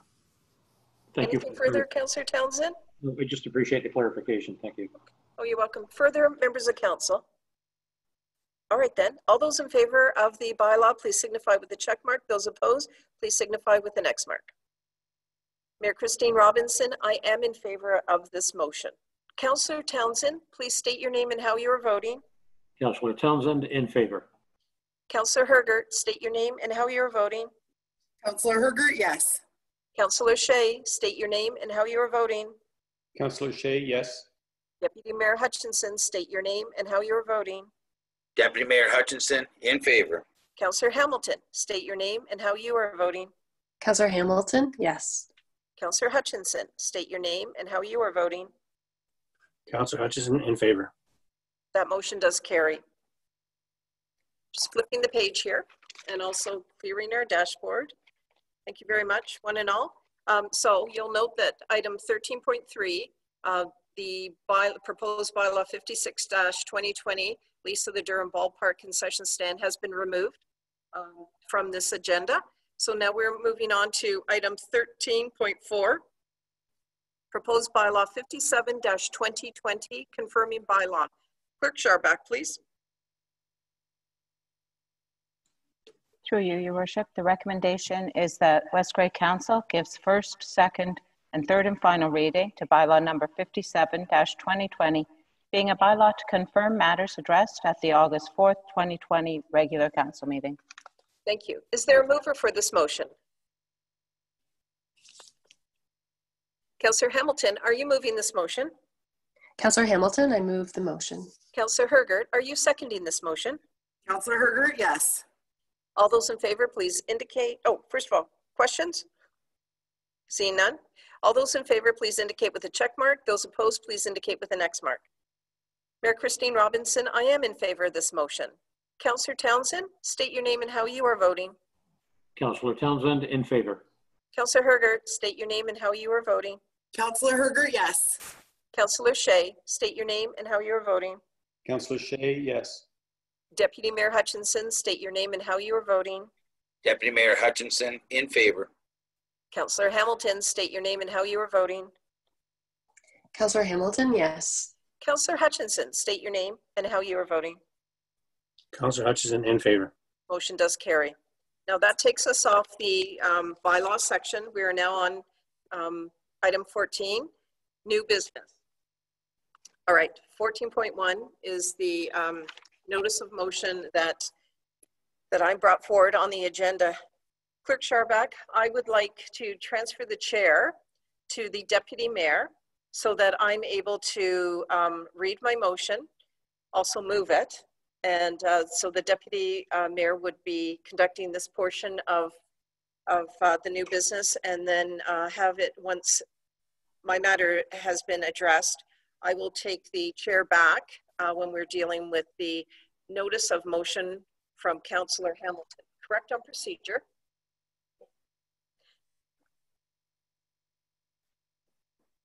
Yes, Mayor Robinson, that would be correct. I'll note in the minutes that the mayor passed the chair to Deputy Mayor Hutchinson at this time. Deputy Mayor Hutchinson, I'm transferring the chair to you. Can you just acknowledge that, please? And then when you do, I will then read my motion. Deputy Mayor Hutchinson, I have the chair, Mayor. Thank you very much. You're welcome. Thank you. So I will read the motion first, and then after a seconder, I will speak to it. So it reads, whereas there are 1,985 youth between the ages of 12 and 24 living in the municipality of West Grey, Whereas youth bring a unique perspective and a creative energy to tackle community challenges and seize opportunities that can affect change now and for the future. Whereas West Grey values the voice of our young people and acknowledges that through youth engagement, their priorities and concerns will be discovered and will stimulate positive, productive dialogue and experiences that will result in feedback to help shape policies, programs, and initiatives.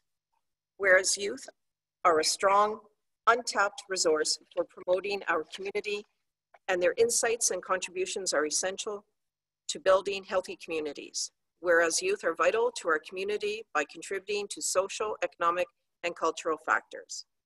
Whereas youth have an opportunity to assist in developing West Grey and preparing West Grey for the future through a meaningful civic engagement role.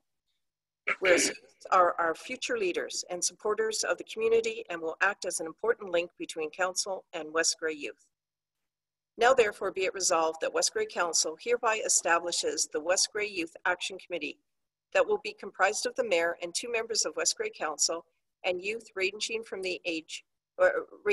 12 years of age to 24 years of age to meet regularly to work toward the mandate of two-way communication, information sharing, collaboration, and advocacy.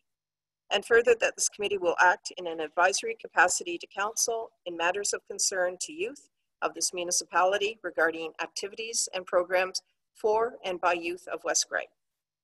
And that this committee adhere to the general terms of reference and following their first meeting be directed to develop their committee terms of reference to be approved by Council. And if there could be a seconder, and then I will speak to it. Mr. Chair? Yeah, thank you. So you're moving to Mayor Robinson? Yes, I am. Okay. And I believe Councillor Townsend, if you could state your name, I believe you were seconding. As Councillor Townsend, yes, I would second that motion. Okay, thank you. Mr. Chair, may I speak? Absolutely, Mayor Robinson. Thank you, and thank you to my seconder for this motion. The timing is right for youth engagement. We have a number of youth in our community that are absolutely eager to lend their voice to civic engagement. I've had much dialogue out in the community, and I just know that our youth are raring to go. It's a unique opportunity that we can utilize their support and their ideas and their voice to enhance what we're doing here at West Grey. It certainly does support our 2020 strategic vision plan. So I would look to all members of Council to support this, and also please note that I'm also within the motion looking for 2 members of Council that are interested in being on this committee. Thank you very much. Thank you, Mayor Robinson. We do have a speakers list here, and starting with Councillor Hutchinson, followed by Councillor Townsend, Councillor Hergert, and Councillor Shea. So, Councillor Hutchinson. Yeah, Councillor Hutchinson here. I agree. There, I'm supportive of any time you get youth involved in various activities. I just question whether we need 2 councillors besides the mayor. Given that we have a lot of committees and there is a cost involved and we struggle with budget and monies, I'm wondering if we could get by with 1 councillor and the mayor. Okay, well, thank you, Councillor Hutchinson. Okay, we're going to go to Councillor Townsend, please.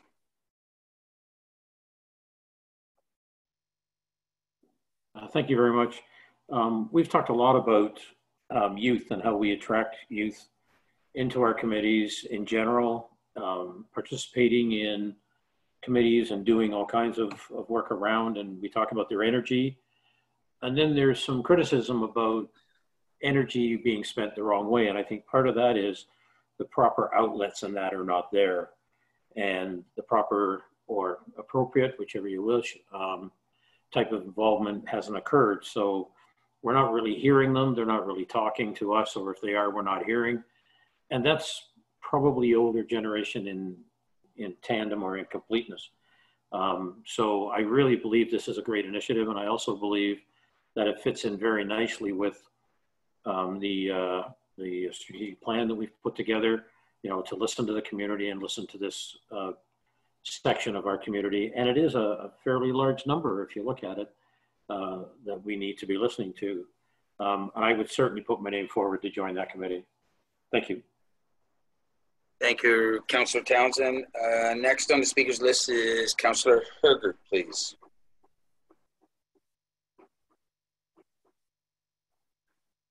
Thank you very much, Chair. Having 3 little youth in my own house, I understand that the youth are very busy. And there are a lot of organized groups already that are putting forth young leaders in our community that are in action. They're very busy. They're busy out representing us worldwide. And I think those are the kiddos, the youth that we need to be encouraging to share our message. So I appreciate that this youth initiative has come forward. I would like us to rethink, instead of thinking of a committee where they come to us, what about Mayor for the Day? Or why don't we go to their meetings and listen to what they talk about and find the way that it actually touch points with our West Grey initiatives, whether it be recreation, whether it be a bylaw that they like or don't like, whether it is trying to access recreation equipment such as volleyballs and so on at public areas that are not accessible. So I think it may be best if we would turn this around, instead of putting it in our format that we are very comfortable with. We talk about inclusion and making sure everyone feels very welcome. Why wouldn't we invite the civics class from JDSS to an online meeting with us? I mean, that's quite feasible. It happens during our regular meeting. There's zero extra cost. There would be zero staff beyond our regular meeting, but provide a platform for them to speak to us. I think we're creating something that works for us, a committee meeting. Now, a lot of these organizations, I maybe mentioned 4-H already, they have a program that runs a meeting. And there are titles to the individuals, president, chair, you know, like this is where I would have first learned about a meeting style, would have been in 4-H. And I think this is an opportunity to present to them real world experiences where you're going to use these skills. I would like to see us reach out in a free format that is not a committee meeting. A lot of meetings happen and sometimes the connections are still just left unconnected. We have a lot of children, youth goes up to 24. I was 23 when I had my first child. So, you know, youth is quite an extended range here, 12 to 24. So I think there might be other ways that we could tackle this in a way where the kids come to us and tell us very, very free flowing what they would like to see. I'm not in support of another committee. As mentioned by Marian Radcliffe earlier, is that we already have committees with people, volunteers that are ready, willing, and able to help. We have to just, start coming back online and getting that information up and going. I think the other problem might be at this time, we're talking about the beginning of August, school is about to start. It's about to start in possibly a new format of online, of unsure how we're going to do it. So I think just having one more platform of brand newness might not work. I think we should tap into the very well-organized groups that are within our community. There's Air Cadets, 4-H kiddos. I mean, those are just a couple. There's French clubs, there's Launchpad. There's a lot of ways to get to kids and invite them to come to us instead of requiring another meeting. So at this time, I do obviously support the youth of our community and wish them to speak up and come to a council meeting and invite them. I don't think pushing a committee would work at this time. Thank you for the time. Okay, thank you. I'm sure Mayor Robinson, you would like to respond to this. Can I just go to Councillor Shea and then go back to you with that round back? Would that be fine with you? Oh, absolutely. I'll wait till the speakers for certain. Okay, so Councillor Shea, you had your hand up next. Yes, thank you. What do I call you? Chair. Deputy Mayor? Chair. Thank you, Chair. I think this is a great initiative. I do think that it provides opportunity for young people in the community to understand what's going on in terms of civic engagement. I think that the previous speaker made a number of interesting points about outreach to existing groups, and I think this committee could be doing that. I think this committee could, just because it's taking the form of a subcommittee or a committee, and following the general terms of reference, doesn't mean that it has to think inside the box. This could be a committee that does all sorts of unique and novel ways of building inroads and building solutions and building activities. So I'm very excited about this and think that it has lots of potential. I would also like to put my name forward as somebody who would be willing to work on this. I also wonder if we might not want to have input perhaps from the rec director occasionally or from time to time. I don't know if they would be permanently attached to this committee, but I think that would be a valuable form of input. Thank you. Thank you. Okay, I'll circle. Actually, Mayor Robinson, if it's all right, Councillor Hamilton would like to say something, and I will be very brief and let you follow up if that's suitable for you. Absolutely. Thank you very much. Go ahead, Councillor Hamilton. Thank you, Chair Hutchison. Yeah, this is really great. We've been talking about how to engage youth, and now we're putting it into action, and I think it's very timely. And I like this idea. I like this idea that the youth would help shape the terms of reference so that they can kind of customize the meetings, the frequency of meetings, perhaps how their meetings run, so that it really it becomes a meaningful mechanism for them as youth.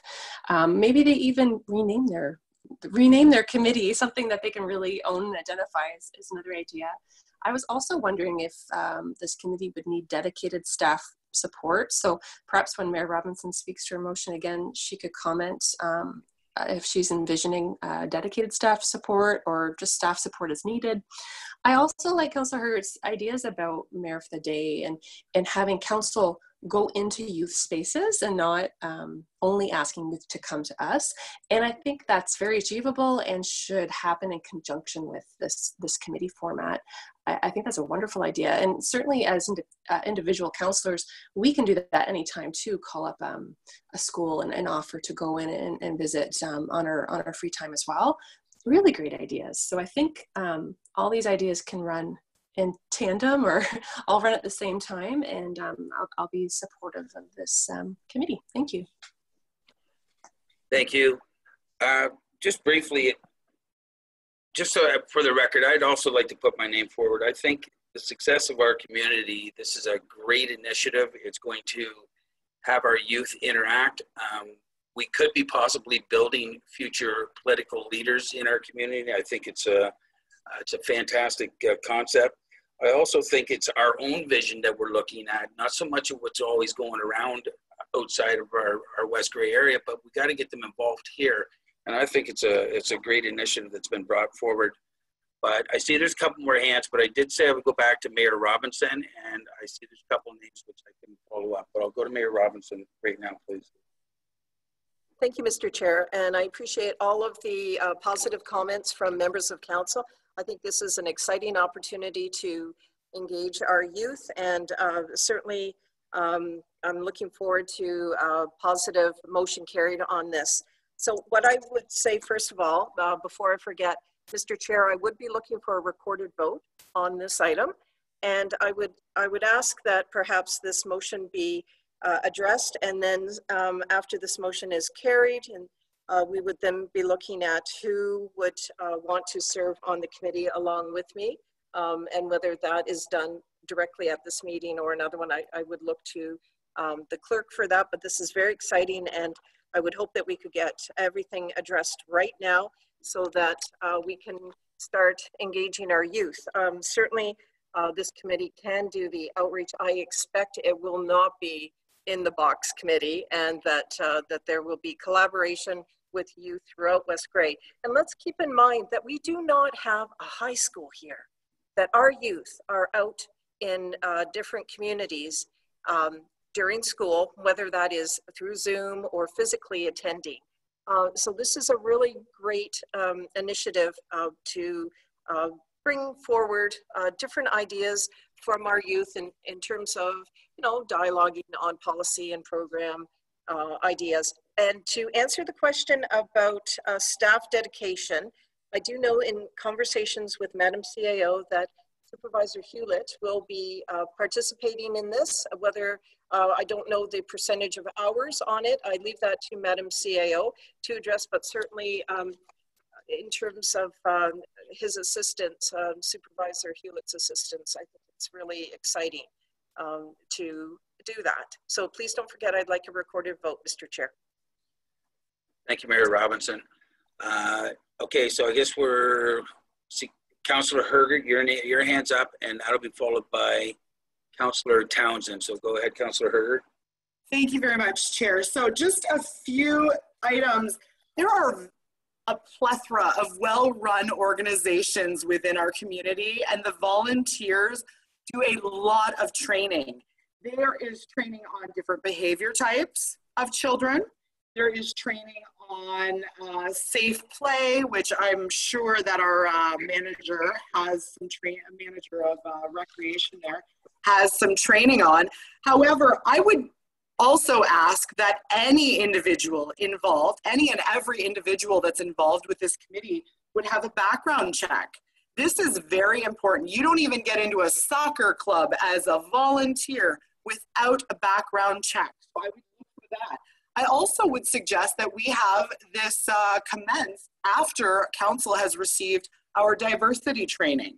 So while this sounds amazing and we could have an opportunity to collectively as council have our youth join us, there are significant legislation pieces when you are working with children, the number of children you can have in a group, background checks, behavior differences, anaphylactic shock. There's like a whole lot when we start talking about children that me as a parent, I would not just turn my kiddo over. I would want to know that the staff and everyone involved has had a background check on every individual and that we're safe to move forward. So while I am quite supportive of the youth in our municipality, I will not be supporting another committee.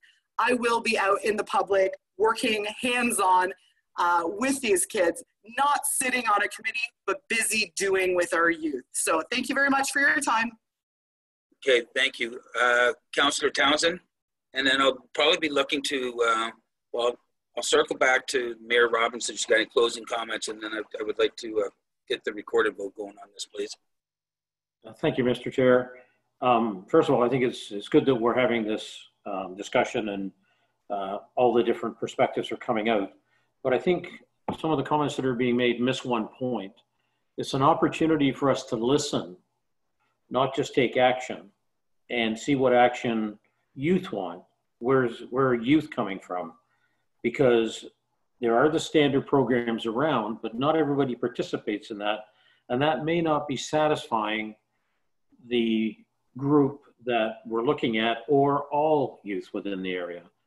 And that's one aspect. Second is, you're right, it will be training for them. You know, what it's like to belong to a group that maybe you don't want to play sports or you don't want to belong to Air Cadets or whatever the case may be. So what else is there? And they may find their own niche in this as well. But if we don't ask them, everything will come from our perspective, or anything will come from what already exists. And there are gaps because what exists may not be filling it. And so that's the challenge, and I think the attraction, right, to this committee is that it will in fact reach out to them rather than giving them, here's what you can do, here's what you want to do, or let's go to the standard people that are running things that have their view that obviously is leaving gaps. So I just wanted to point that out because it seemed to be a gap in our conversation. Thank you. Thank you, Councillor Townsend. Anything further? Or? Nope, that's fine. Okay, thank you. I see Councillor Hutchinson has put his name or hand up. Go ahead.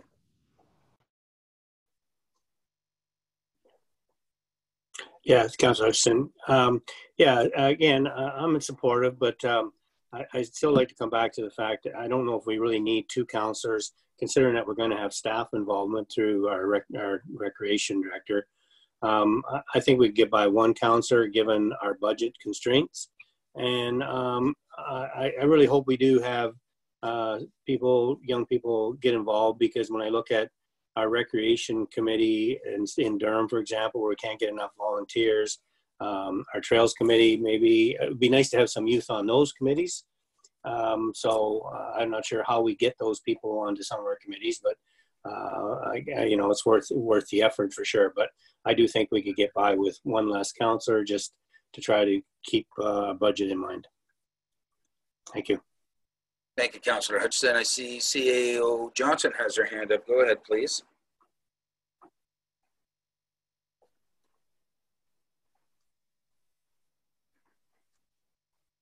Thank you, Mr. Chair.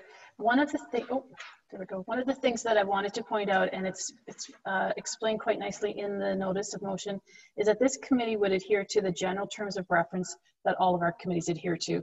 So, I mean, it's ultimately up to council how many members you'd like to appoint, but that does not mean that it would be a dedicated staff member. In fact, the only committee that has that is economic development, and that's probably because it's me. So all of the committees have staff support. So I would be very cautious that, you know, even though our recreation supervisor would be involved, it could be project specific, it could be just for guidance. I don't know what the level would be at this point. So I just wanted to put that reminder that the general terms of reference do not assign a dedicated staff member to any of our committees. Thank you. Okay, so I'm gonna, if everybody's done, I'd like to go back to Mayor Robinson and get some closing comments on this, please. Well, thank you, and through you, Mr. Chair. I'm very pleased with all the positive comments that we've received with regard to this, and certainly this will be a very active and working committee. And procedurally, Madam CAO, would it be appropriate at this time to have the vote called? Could you please just articulate that? I'd like the vote called at this time if it's appropriate, and it's also a recorded vote.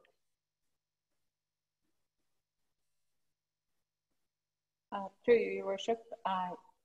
Yes, absolutely. You can call the vote at this time. If it's a recorded vote, I'll look to the chair to advise me when he would like me to call out the names for recording.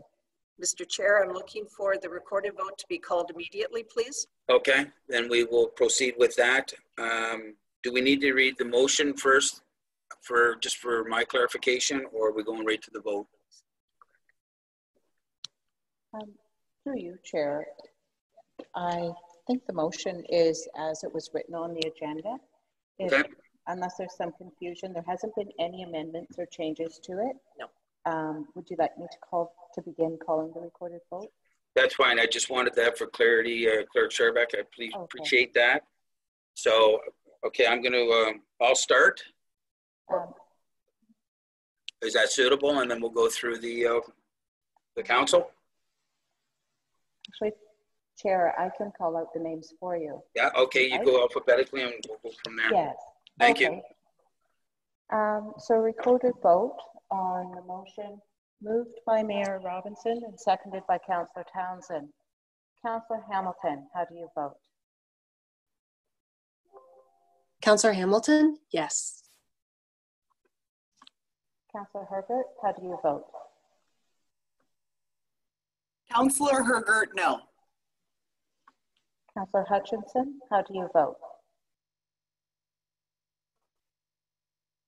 Councillor Hutchison, in favor. Deputy Mayor Hutchinson, how do you vote? Deputy Mayor Hutchinson, in favor. Mayor Robinson, how do you vote? Mayor Christine Robinson, in favor. Councillor Shea, how do you vote? Councillor Shea, yes. Councillor Townsend, how do you vote?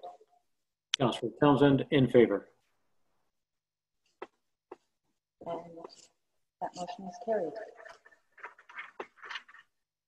Thank you. Okay, thank you. And I guess at this stage, I'd like to pass the chair back. I believe we're finished with that item, Mayor Robinson. Yes. So now, members of council, we are moving on to 14.2, a notice of motion moved by Councillor Hamilton. Councillor Hamilton, will you read the motion? Thank you, Mayor Robinson. So this is a motion about a climate action plan. Whereas West Grey Council is approaching the 1-year anniversary since declaring a climate crisis. Whereas West Grey's Strategic Vision Plan 2020 to 2022 states, quote, there is a strong sense of environmentalism and a call on West Grey to lead the way to find solutions for rural communities in the eye of climate change, end quote. And this plan includes a pillar to build a better future with a goal of being stewards of the environment, and includes the strategy develop a climate action plan. Whereas the Federation of Canadian Municipalities, FCM, states that, quote, municipal governments influence or control half the sources of Canada's greenhouse gas, GHG, emissions, and municipalities are on the front lines of responding to severe weather events and other impacts of climate change. Whereas FCM and local governments for sustainability, ICLEI Canada, have established the Partners for Climate Protection Program, PCP, which is free to join and consists of a 5-step milestone framework. Milestone 1, creating a GHG inventory and baseline to track emissions, gather money-saving information, and measure progress over time. Milestone 2, setting a GHG emissions reduction target that is achievable, ambitious, and sets the tone for reduction efforts. Milestone 3, developing a local climate action plan, which outlines how the municipality will achieve its emissions reduction target through municipal operations and community-based initiatives. Milestone 4, implementing the climate action plan with a clear schedule and integration into the municipality's existing plans and policies. Milestone 5, monitoring progress, reporting results, and using data to evaluate and adjust activities. Whereas over 350 municipalities have joined the Partners for Climate Protection Program, including Grey County.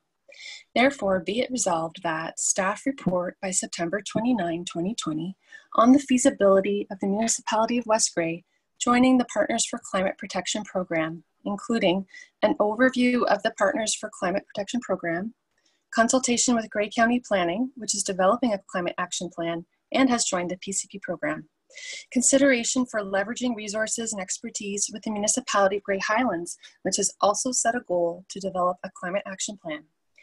And lastly, financial and resource implications, including consideration for the partial use of the Modernization and Efficiencies Grant to fund any additional expertise required.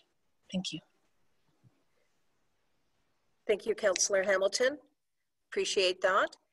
You are the mover of this motion. Is there a seconder, please? Councillor Shea, are you seconding this motion? Councillor Shea, I second the motion. Thank you. Questions or comments, beginning with Councillor Hamilton, please. Thank you, Mayor Robinson. I just wanted to speak to the motion.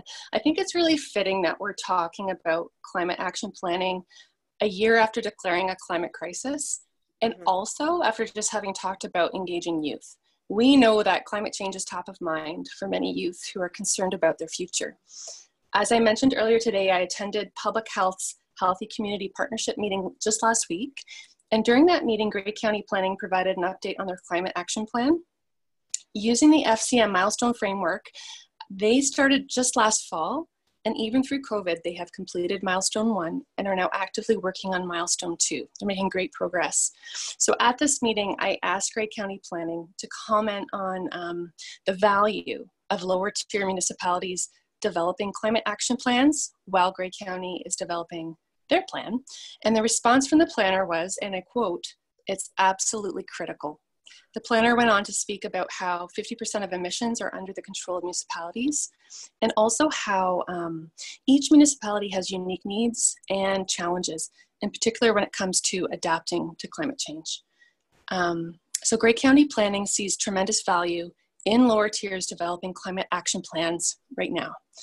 So this motion is requesting a staff report about the FCM Partners for Climate Protection Program with consultation with Grey County and also neighboring Grey Highlands, who's beginning, they're in the beginning stages of developing a climate action plan.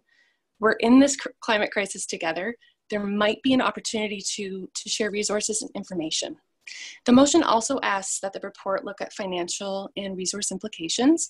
A big part of climate action planning is finding efficiencies in energy and waste. So by retrofitting and modernizing buildings, vehicles, purchasing processes, we will find energy and waste efficiencies, which will save money in the long run. So spending a little money now for bigger savings in our future. And so consideration for utilizing the Modernization and Efficiency Grant makes sense as we are making things more efficient and modern through a climate action plan. So I hope that I have your support for this motion for a staff report. Thank you. Thank you very much for that. Councillor Hutchinson, please.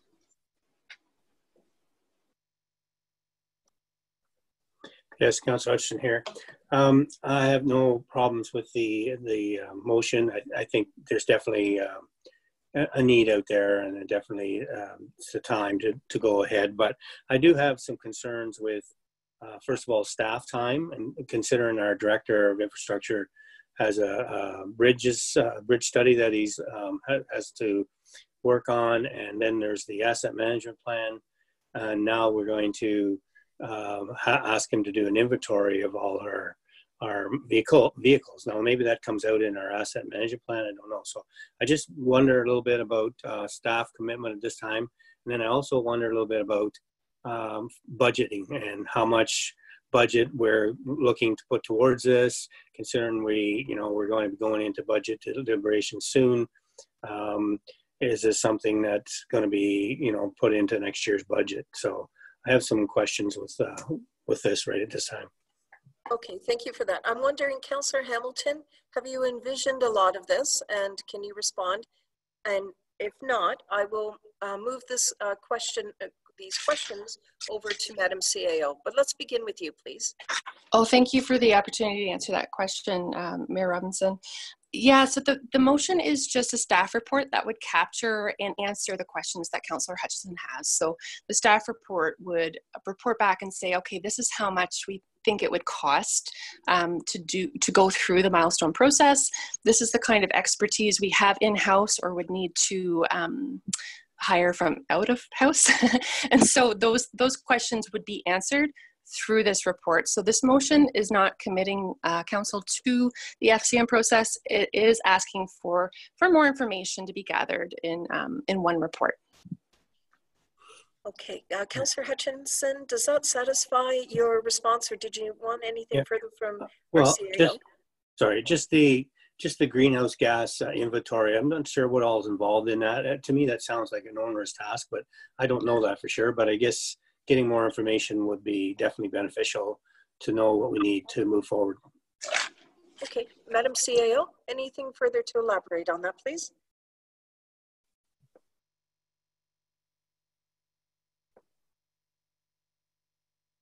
Thank you, Madam Mayor, and thank you, Councillor Hamilton, for the clarity. As I was reading your motion, I was concentrating on the bullets after the therefore be it resolved, because from my perspective and my understanding, those 4 bullets are what you're looking for in the report. The actual milestones, that's something that I would propose would come after we do some investigation. I have to tell you, honestly, I don't know enough about the initiative and all of the work that's going on. So in my understanding, the report that would come by the end of September would be an overview and a bit of an education conversation opportunity. Yeah, and it's worthwhile going just for all members of council as well. The website is quite fantastic on FCM with regard to that. Councillor Hamilton, anything further on that before I go back to Councillor Hutchinson? Thank you, and thank you, CEO, for that clarity. And yeah, we're exactly on the same page. So thank you for that. And I'm fine, thank you.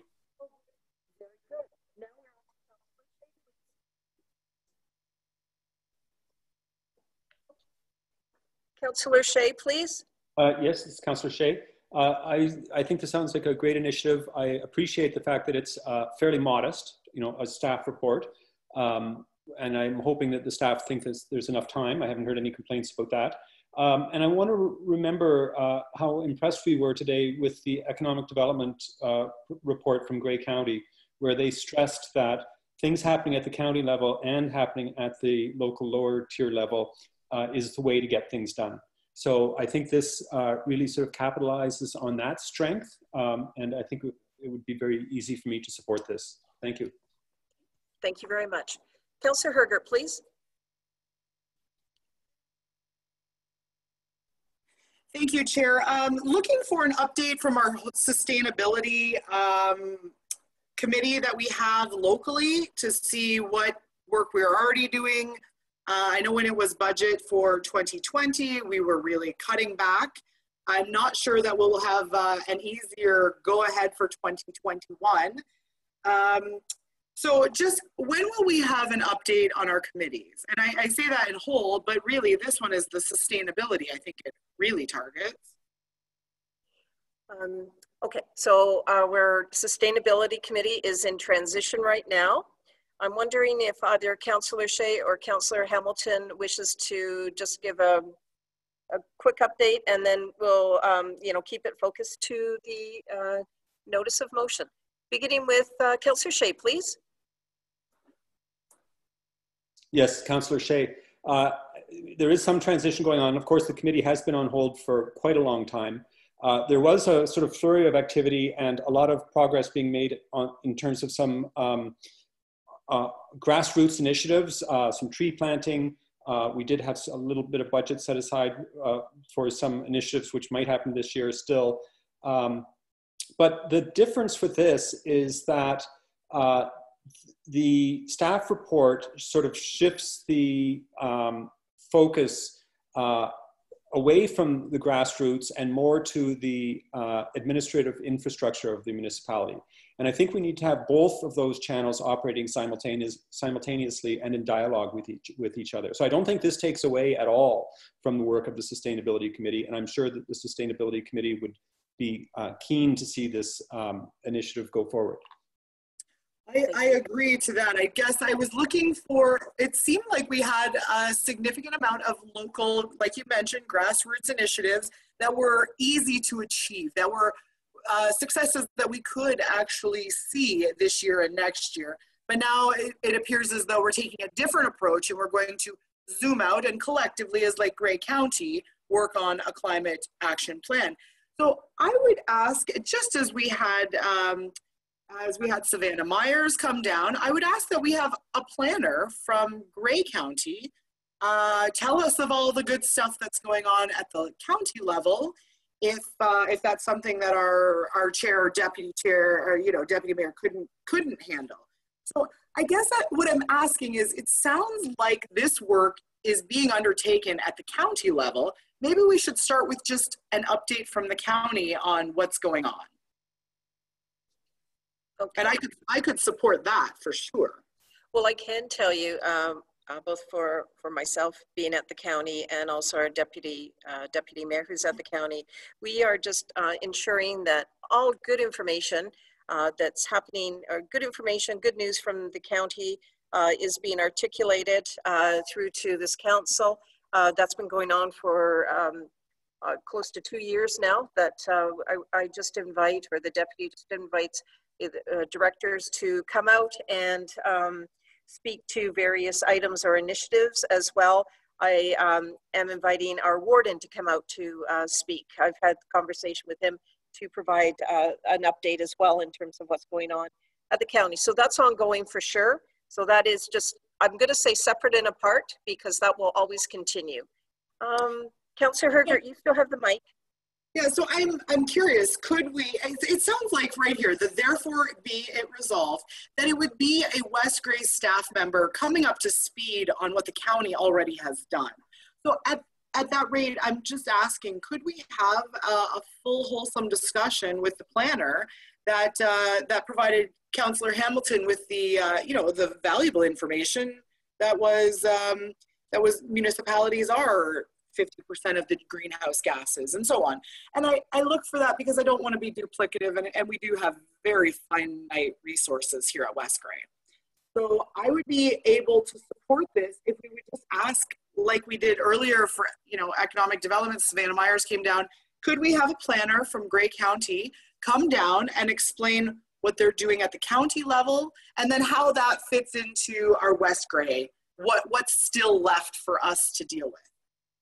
Councillor Hamilton, did you want to respond, knowing that we do continually invite Grey County staff out, and then it's always obviously cleared through the CAO at the county. But first, Councillor Hamilton, did you want to respond?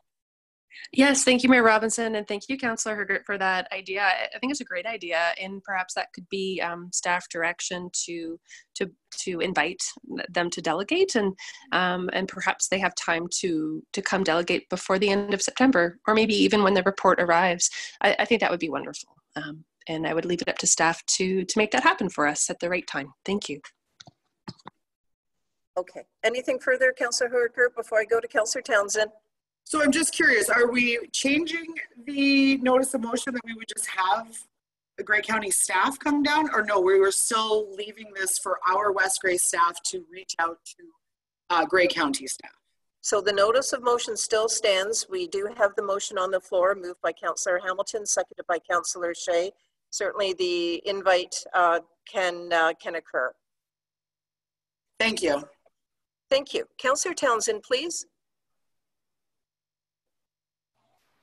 Thank you. Just an observation that we might want to have staff consider is, so far at this meeting, we've got a couple of reports coming in August, or perhaps the first part of September, for some potential correspondence we got regarding purchasing land.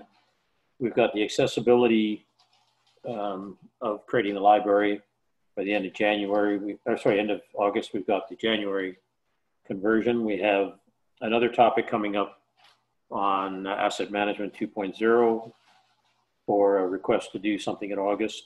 We have a climate change for September 29th.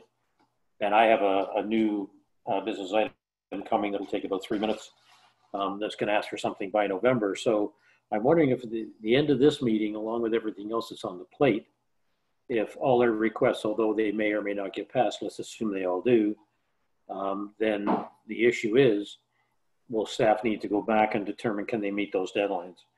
And I don't disagree with anything that's needed to be done. I'm just concerned that we need to give staff a breather to come back and say, yes, it'll work, no, it won't, or how about versus can we, or just taking it as an edict from us. I think we need to appreciate their schedules and workload of a lot of other things we've already asked them to do, particularly all the projects and initiatives that are on the quarterly report that they come back and give us. Are we going to jeopardize any of those? So it's really a workload balancing that I'm suggesting we also might be considerate of. Thank you. Thank you. Madam CAO, could you please respond to that inquiry? And I hope you heard me audibly.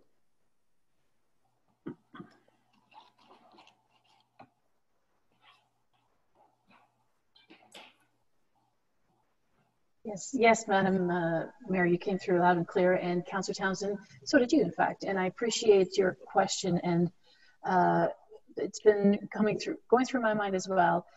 There will be another COVID update report coming at the end of the month again. And with that report, I think it would be timely for us to resurrect the reports pending, and we can work in all of these other things these new business items that have come up, because it's getting to be something that I really need to manage, or at least put my thought to on priority setting. So we'll bring that at the next committee of the whole meeting.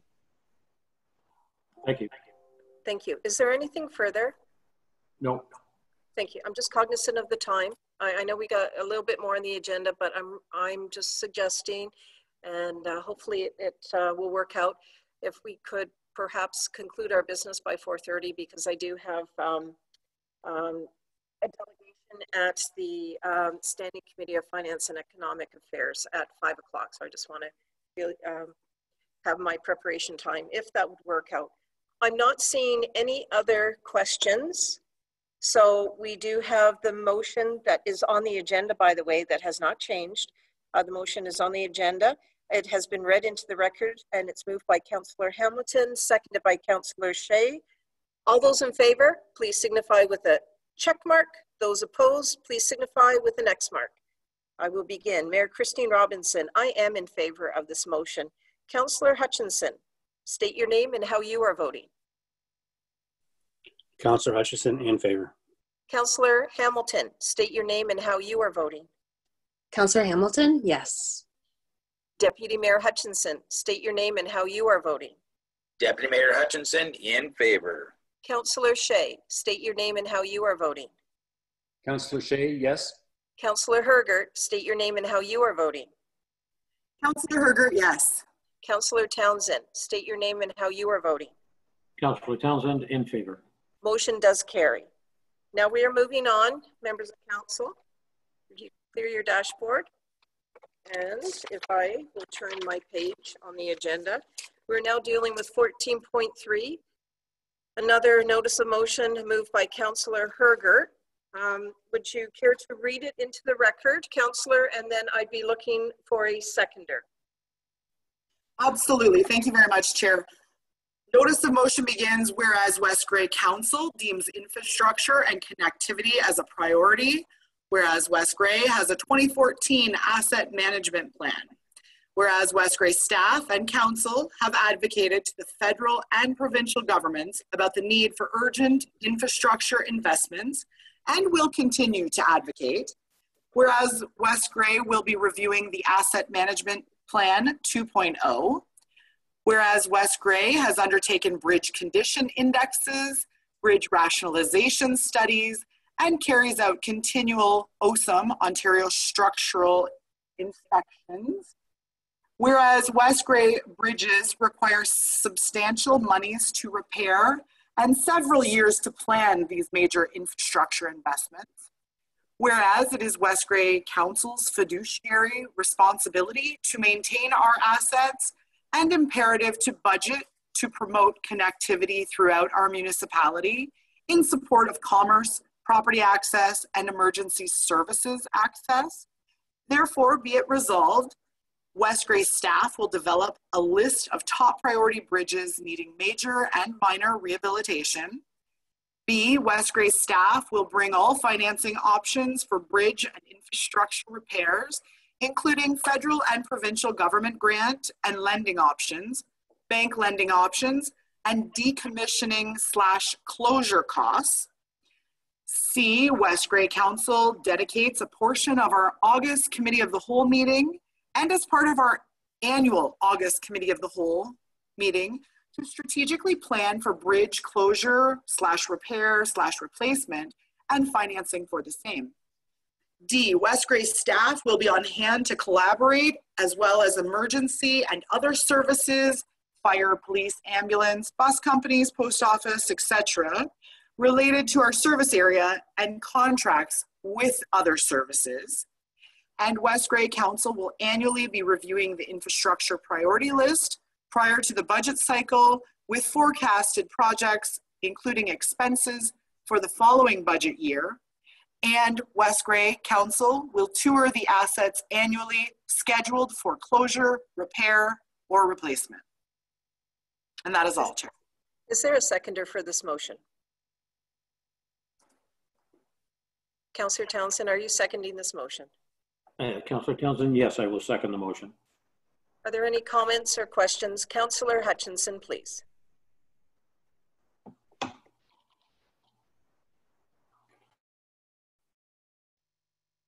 Yeah, Councillor Hutchison. So I applaud Councillor Hergert for putting all this down in writing. But to me, I think this is sort of an understanding, and I'd like to hear from our Director of Infrastructure. But I do believe these are all the things that we need to do and are in the works.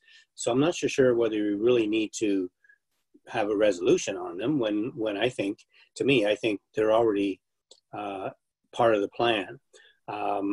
We do know, we have some decisions to make, and we have to find some monies. But we also understand that bridges change, and we could have another one fail tomorrow. So that's part of the predicament we find ourselves in. but I do see where we're going with this. I'm just wondering whether we really need to have a resolutions to give to our director when I think he's probably on top of a majority of these things. So I wouldn't mind hearing his point of view on this, but you know, I see where Councillor Herger's going on this. Thank you. Thank you, Councillor Hutchinson. I can tell you that our Director Sherwinski is not part of our meeting today. All of those items have been addressed through staff, through Director Sherwinski. He is working on those items. And we also had a thorough discussion at our Committee of the Whole in terms of the direction, not to mention other meetings. But that is from my perspective. Madam CAO, please.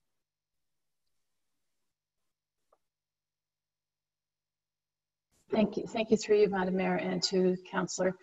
Yes, our director is on vacation this week, so I concur with what the mayor has relayed, that he is working on a number of these with the intention of rolling it into the budget conversation. So I'm not quite sure what else he would be able to bring forward, because he is working on the majority of this. I'm just having a quick look. Yeah, and in fact, we were all set to schedule our tour, and then COVID got us side railed. So even that's still on the books. Thank you. Oops, just had to turn my volume up. Thank you very much. Anything further? No. My question is, I don't know whether we really need to pass a resolution at this time, given that I think there's an understanding that this is the direction we need to go. Thank you. Thank you very much. Councillor Townsend, please. Thank you. First of all, I'll thank Madam CAO and the Director Sowinski for allowing me to have conversations on bridges and et cetera to get a better understanding with the director. And we have been talking about a lot of what is in this motion. And we also talked to him, I did, about the budget process, and we exchanged some ideas as a result of all that about how we can move forward. And I think the key is the asset management initiative. And I'd like to start by getting an update on where that is. And if that can be done in a minute, that's fine. If it's going to take longer, we can have that happen at another meeting. But I think what is being asked for really is part of the budget cycle, number one. And that's what I plan on speaking on the next topic after this. And the real trick here is creating a process that is effective. It involves council where it needs to be involved. It gives the authority and the mandate from council to the director, which by definition his job should already attain. So we're going to let him do his job. And to say that the director was thrilled and excited about it would be an understatement. I'm sure he would support that. So if we can move this into something that either is part of the budget review that we're proposing, Councillor Shea and I are proposing, or whether or not we ask for it to be asset management sort of update as to where we are, what we can expect and when. That's where I'd like to see this go. I seconded it because I think the discussion needs to happen, but I think it's a different discussion than setting up what those steps are today, because there's so much that we need to look at to make sure that we've got the best system and just not running to an answer without seeing how it will benefit both staff, council, the community, and the infrastructure maintenance schedule. So I'd like to see that revision in the motion, which really says that. And the first statement in there is about the priority list, and I'm pleased to say we got that at the last meeting we had, that we could see exactly what needed to be when, based on not just the rationalization study, but also the reality of what had happened since that has happened. And I think that's part of what needs to happen. And we need to leave that up to the director from time to time. But to review it twice, to even go around and see the bridges, or even the assets, it might be great once to really see what we have if we haven't already. but to do it annually, I'm not sure we'd get much out of that either. Those are my comments. Thank you. Thank you. And just at the top, you had mentioned if we were able to quickly address the asset management, and the CAO said, no, that would not be possible. And I just want her to confirm that audibly so that I can move on. Yeah, so I'd like to see that come forward at a future meeting then. Yep, okay. Yes, Madam and CAO? through you, Madam Mayor, and to Councillor Townsend, that will come forward at a future meeting. Thank you. All right, now before we go to Councillor Hamilton, I would like to transfer the chair to Deputy Mayor, because I'd like some comments. The clerk says I don't need to, the clerk had identified that I do not need to transfer the chair, but I would like to transfer the chair to the deputy, who can manage the balance of the discussion, because I'm going to speak to it. Deputy Mayor Hutchinson, will you take the chair? I have the chair, Mayor Robinson. Thank you. May I speak? Absolutely, Mayor Robinson. And then we'll follow up with Councillor Hamilton. Okay, thank you very much for that. I will be speaking in opposition to this notice of motion. I want to say that this council, through the time that this council has been elected and working on behalf of the citizens, has been focusing on infrastructure along with other things, but definitely focusing on infrastructure. We've had meetings, we've had reports. We are waiting on some reports that will be addressed by our Director of Infrastructure and Public Works in October. I feel that this notice of motion is unnecessary.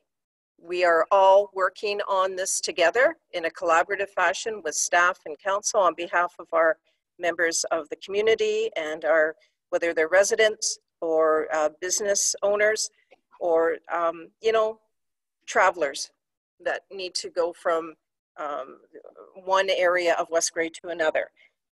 All these items are being worked on by staff. Council has looked at these items and are contemplating how we are moving ahead with our infrastructure, and I commend council in working very, very hard. And I also commend staff that we're all working for our community. I do not feel that this notice of motion is necessary because we are doing this.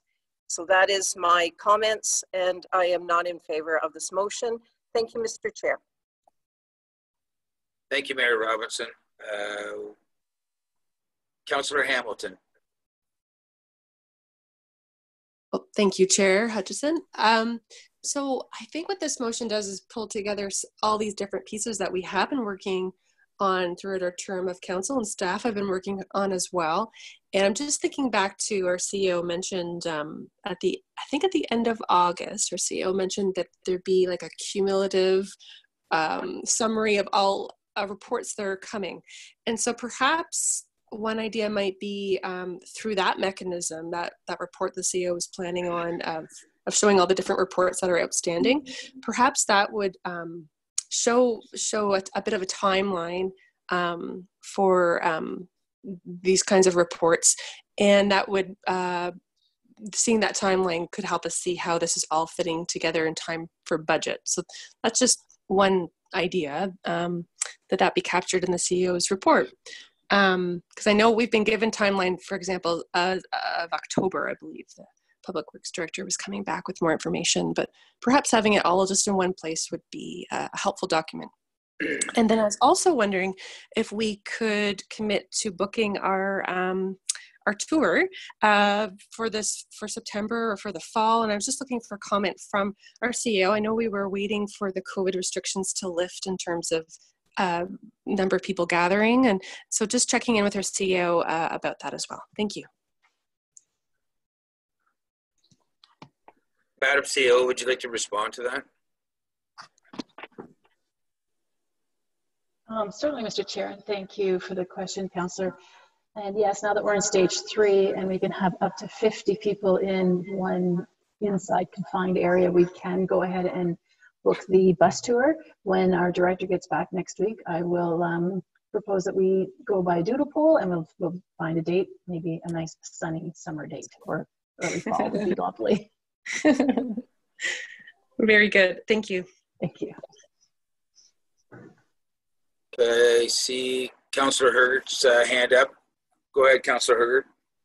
Thank you very much, Chair. So if we just go through the therefore be it resolved section of the notice of motion, last meeting, at the morning of that meeting, I was sent an email of the top priority bridges.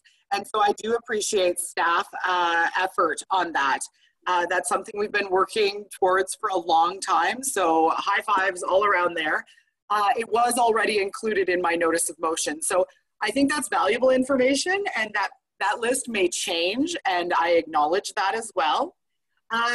Letter B is West Grey staff will bring all financing options for bridges and infrastructure repair. I do not believe that we've ever touched on this point in all of our discussions of bridges and so on. It has been it's been shied away from, I think. Actually, we know that there's a cost to servicing debt. We also could recognize that right now is a very reasonable time for interest rates, very low interest rates, and it might be a really stellar time actually to be investing in the larger projects, as we would be paying the lowest amount of interest that's been seen in a number of years. So I think the letter B is very significant. It also would tap into Ontario Good Roads Association, FCM opportunities. And I think that letter B is very important. We've not seen those numbers on financing one bridge to the 20 bridges or the 50 that are between the red and the yellow status on that priority list. So then we move to letter C, which says West Grey Council would dedicate a portion of our August committee of the whole meeting. I'm up for an amendment to August. We did hear the director say fall would be better, so September, October. I do want this to be a dedicated portion of a meeting. We spend a lot of time on the budget side, 6, 7 meetings, maybe April when we finally finish. I am just hoping that we could start the discussion around asset management and the needs of asset management before we hit all the other needs of every other department. I feel that this is an area of focus for West Grey, and I ask Council to just consider that we would dedicate a portion of a committee of the whole for the results of this, the financing options. The other part, letter D, would be staff on hand to collaborate. And I say that because typically our police chief, would not necessarily attend, or the fire chief wouldn't necessarily attend unless they had an item on the agenda. And really, I sit on the Elmwood Fire Board, and that has a coverage area that would deal based on assessment level. So I think that there are contracts in place with adjoining services that our council, West Grey, should be aware of as they relate to the bridges we would keep open, or how much a contract would change if it was with Markdale, or if it was with Wellington North or Hanover, based on a bridge closure. So I want us to have our eyes wide open, and really this is an opportunity to break down all the silos of police and fire and infrastructure and really get all the right people in the room now that we have this top priority list, which I appreciate, and discuss the financing options of how we can get a handle on this ongoing. I mean, it's just ongoing. And I say that in the beginning, saying we do the OSUM inspections, and we will continue to do those. Those are legislated, and nobody is, foregoing their responsibility. However, once we gather all of this information, we have an asset management plan from 2014. I'm quite excited that that will be updated, and I look forward to that. However, we haven't reviewed that, so that's in the beginning of the whereas. But this will really break down all those silos of individual departments so we can really talk about what bridges are needed, which bridges we could consider decommissioning. If there's no impact to the bus company or an emergency service, then let's look at that differently than just the numbers on the paper. So while I do appreciate staff and council's keen interest in bridges, I really need this to be a priority of our council.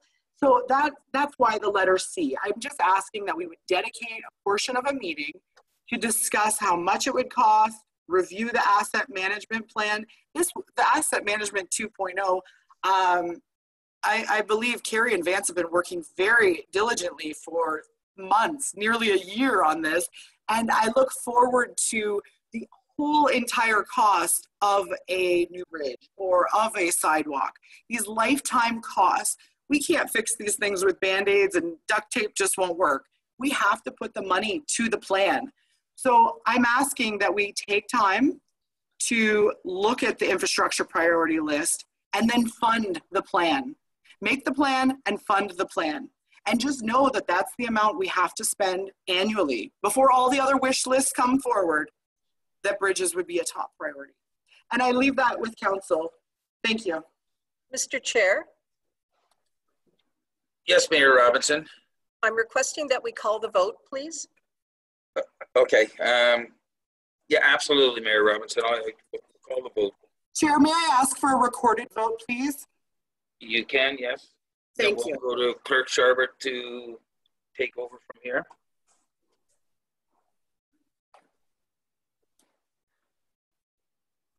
Thank you, Chair. For a recorded vote, the recommendation is before you in the council package. It has not been amended. Moved by Councillor Hergert, seconded by Councillor Townsend. Councillor Hamilton, how do you vote? Councillor Hamilton, no. Councillor Hergert, how do you vote? Yes. Councillor Hutchinson, how do you vote? Councillor Hutchison, no. Deputy Mayor Hutchinson, how do you vote?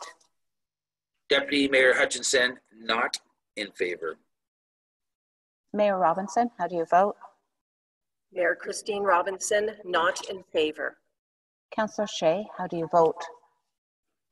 Councillor Shea, no. Councillor Townsend, how do you vote? Councillor Townsend, no. And that motion is defeated. If I may, Mayor Robinson, there is a direct motion that we need to address from the consent agenda. Yes, and I will get the chair transferred back. Deputy Mayor? Yes, I was going to ask if we could transfer the chair back to Mayor Robinson. Yes, I will take the chair, but I'm asking Madam CIO, how are we for timing in terms of our delegation with the standing committee? I just want to make, I'm very cognizant, do we need to leave now or do we have some time that I can continue on for a bit? Please advise. Thank you, Madam Mayor. Our instructions are to log in 20 minutes before our delegation time of 5 p.m. So we have until 4:40 to log in. 4:40. Okay, you know what? Just watch my time. It's 4:32. Is that Yes, what you have? that's what I have as well. So, Madam CAO and Madam Clerk, please watch my time. I will chair up to 4:40. Well, just a little before 4:40, I guess, because we need to. I'll deal with the next item and see how we go. And I might midstream need to transfer. How's that? Or, Madam CAO, are you suggesting that perhaps we should leave now because of the amount of time that we need to deal with it? Through Madam Mayor, we have a separate Zoom link to log into. So if you need to transfer the chair for the balance of this meeting, you and I can do that, the standing committee, from a different location. Okay, so with that dialogue, thank you. It's just good to ask that question. You know what, I am going to transfer the chair back to the Deputy Mayor. I tried very hard to continue chairing, but Deputy Mayor, I'm going to have you chair the balance of the meeting. And we do have Councillor Townsend's item that he wishes to bring forward. And also there's 13.4, a direct motion dealing from the consent agenda. If you could still hear me regarding long-term care. So at this point, I am transferring the chair to you, please. Okay, so 13.4, I apologize, that broke up. And an item from Councillor Townsend.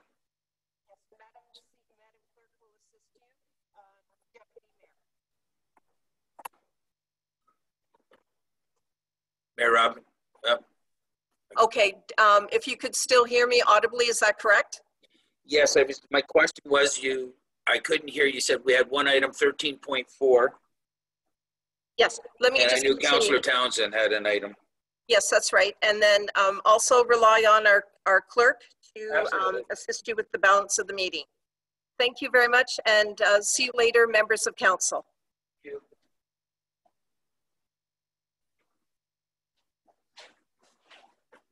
Okay, Clerk Sherbrooke, I'm showing on my agenda we're at item number 14. Yes, through you, Chair. There was an item pulled from the consent agenda and a motion moved by Councillor Townsend and seconded by Councillor Hergert that was not addressed at that time. It was, I guess, moved to this new business portion of the agenda as a direct motion. And I'm wondering if Council would like me to read that. It was the South Glengarry motion about long-term care homes. If you'd like that reread, I can do that now. I think that would be appropriate. Okay, please. Thank you. Thank you. Through you, Chair Hutchinson. Moved by Councillor Townsend, seconded by Councillor Hergert. Whereas the COVID-19 pandemic has disproportionately affected the vulnerable elderly population in Canada's long-term care homes, and some of Ontario's long-term care homes are among those with the highest fatality rates in the country, as the pandemic has exposed deplorable conditions in many long-term care homes across Canada. And whereas residents have been endangered by personnel moving between infection zones without adequate equipment, and now therefore be it resolved that the Council of the Municipality of West Grey urges the Ontario government to provide funding to increase full-time positions in place of casual and part-time labor in long-term care homes, and requests that the Ministry of Long-Term Care acts to regularly inspect all long-term care homes and sound infection control measures are put in place at all Ontario long-term care homes, and that this resolution be forwarded to Premier Ford, the Minister of Long-Term Care, Marilee Fullerton, and all Ontario municipalities for consideration. Thank you. Is there any questions on this? Councillor Hamilton, and just before we go to Councillor Hamilton, Clerk Sherbrooke, I just wanted to confirm, this was moved by Councillor Townsend and seconded by Councillor Hamilton? Through you, Chair, it was seconded by Councillor Hergert. Okay, I'm up to speed now. Sorry, thank you. Thank you, Chair. You have my full support for this motion. I just wanted clarity on, I think the last part of the motion speaks about circulating to all municipalities in Ontario, I believe. And I recall a conversation about, I think it was implied by staff that can be quite expensive. So I guess I'm just looking to staff to see, is there an expense to circulating a motion? Should that be a consideration? Thank you. Through you, Chair. Absolutely. The motion can be sent by email to clerk colleagues to share with their councils as they see fit. If we wanted to do a mail out of a hard copy of it, then of course there is quite an expense. Or if we asked AMCTO or AMO to do it for us, it would be a considerable expense. But I am able to send it out by email to clerks across Ontario. So it's a little bit of time to just confirm that I've got everybody on the list, but it's certainly doable and affordable. Great, thank you. That answers my question. Thank you. And to support Councillor Hamilton, I think this budget-minded council would probably want to go that way anyway. Perfect. Is there any other questions? I don't see any. I don't know if Cody, are you still hosting this? I don't see any on my screen. Yes, I am still hosting, and I see nothing on my end either. All right, so I guess we'll call the motion then. All those in favor indicate with a check mark. Those opposed with an X. And I'll go first as chair. I, Tom Hutchison, and in favor of the motion. Councillor Hutchison, please state your name and how you're voting. Councillor Hutchison, in favor. Thank you. Councillor Hamilton, please state your name and how you are voting. Councillor Hamilton, yes. Thank you. Councillor Shea, please state your name and how you're voting. Councillor Shea, yes. Thank you. Councillor Hergert, please state your name and how you're voting. Councillor Hergert, yes. Thank you. Councillor Townsend, please state your name and how you're voting. Councillor Townsend, in favor. Okay, so motion carried. If I can get the council to clear your dashboards, please, and thank you. And we will go to the next item. And was Councillor Hutchison, did you have, or Townsend, I apologize, Councillor Townsend, did you have something that you wanted to discuss? And if so, clerk, would this be the appropriate time to do that? Through you, Chair Hutchinson. I believe Councillor Townsend had a comment at this time. I guess it would be under this new business, item 13.5 on our agenda, or sorry, 14.5 with our new numbers. Yeah. Yeah. So I wasn't keeping track of the numbers. I was checking them off as we went. So that's why I'm going to look to you for some guidance on the numbers. I know that there was some moving around. I just kept scratching off what we discussed. Right. But that's fine. So if this is the appropriate time, then we'll go to Councillor Yes. Townsend, please. Thank you, Mr. Chair. Over the past few weeks, Councillor Shea and I have been collaborating and have decided to move forward with some information regarding the budget process for the upcoming budget year. And while we realize all the changes and possible revisions that we've heard at council could happen over quite a long period of time, we are going to propose some at the August 25th COW meeting that for discussion that we would like to see this year. And they're easier to do, although we'll wait for staff's comments to see whether they think they're easier to do, as always, given workload. So I'm going to give you some areas that we are looking at, trying to get everyone to agree that they work, as well as some timeframes. And I'm also, subsequently to that, asking for input from council members and staff, I'll say over the next week, to see if there's anything of a similar nature that you can recommend or you'd like to see. And then we'll bring back a notice of motion for the October 25th council after the discussion at the COW. So let me begin with the topic. So for example, we know that, as was mentioned earlier, we spend 5, 6, and sometimes 7 meetings trying to get through our budget. So we're looking for ways to expedite that and make it easier so that we actually will set a goal to try to finish by the end of February. So here's the suggestions. If we were to get a projected actuals, and it's actuals to as far as you can go and then projected beyond, and all of this would be deliverable, by the way, by the end of November, or an alternate date the staff can attain that would still support the February 28th. But it would be, I'm going to use the word adjusted. You would take out the one-time expenses that were approved in the budget. And so, you know, for example, if the stairs were done and it was a one-time and it was affecting the levy, for example, it would come out. And so your budget goes down. On the other hand, today we had a piece of software that's going to have an ongoing cost, so that gets added in, but it's also projected to year end. So there's that financial aspect. And then there's the reserve aspect. So by the same token, you're projecting what you think will happen to reserves. And we realize these will not be 100% correct. They will be the best guess at the time that that report is released. And we're suggesting it would be somewhere around the end of November. In addition to that, we would also have projects or initiatives that are identified for 2021.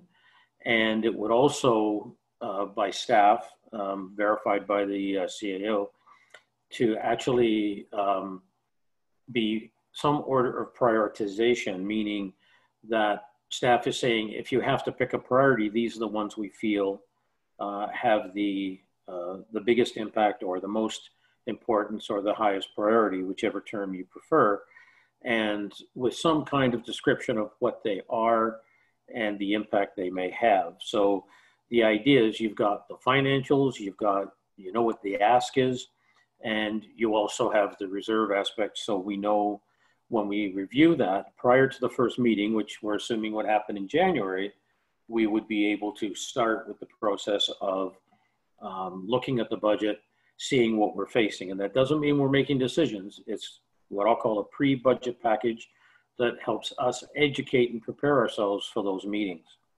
I think those were the only other points that we had. I'll ask Councillor Shea if I've missed anything that he'd like to comment on at this point. Go ahead, Councillor Shea. No, I think you've done a good job of summarizing. I think it's important to notice that you're taking an initiative that's collaborative and consultative, and that is aimed at increasing efficiencies. And so I think it's important to open the floor to other comments. So I'll just leave it at that. Thank you. Thank you. I should also mention, I did have a conversation, as I mentioned, when we were talking about the previous notice of motion, that I had extensive conversations with Director Zrinski, and he's definitely looking forward to the asset management side as a next step, if you will. It probably can't happen that quickly because we do need asset management 2.0. And the other thing is, after that conversation, I committed to bringing the CAO up, which I did, and she is also encouraged by the fact that we're looking to improve the process. And if we're actually able to attain this, we should actually save both council and staff time, because I can only imagine how much time staff spends to keep coming back to these meetings every time we want to make a minor adjustment or a major adjustment. So we'll kind of see how that works. We haven't worked out how we would do the meetings yet, or meeting, depending on how many we have. But the idea is that we are looking for your input. We do need your input. And so I encourage you to send comments over the next week if you can, because then we'll meet with the clerk and the CAO to arrange to put together a little summary of what we found for the 25th of August COW. Thank you. I invite any comments at this point. Okay, yeah, I'll ask if there's any comments from council on it before we move on to the next item. All right, so I see Councillor Hamilton and Councillor Hutchinson. So go ahead, Councillor Hamilton. Well, thank you. And thank you, Councillor Townsend, for bringing this forward. And I appreciate the thoughtfulness you've put into this. And so if you could just summarize, you're looking for feedback from members of council about different approaches to budget. And this is a discussion that we would have at Committee of the Whole. Is that correct?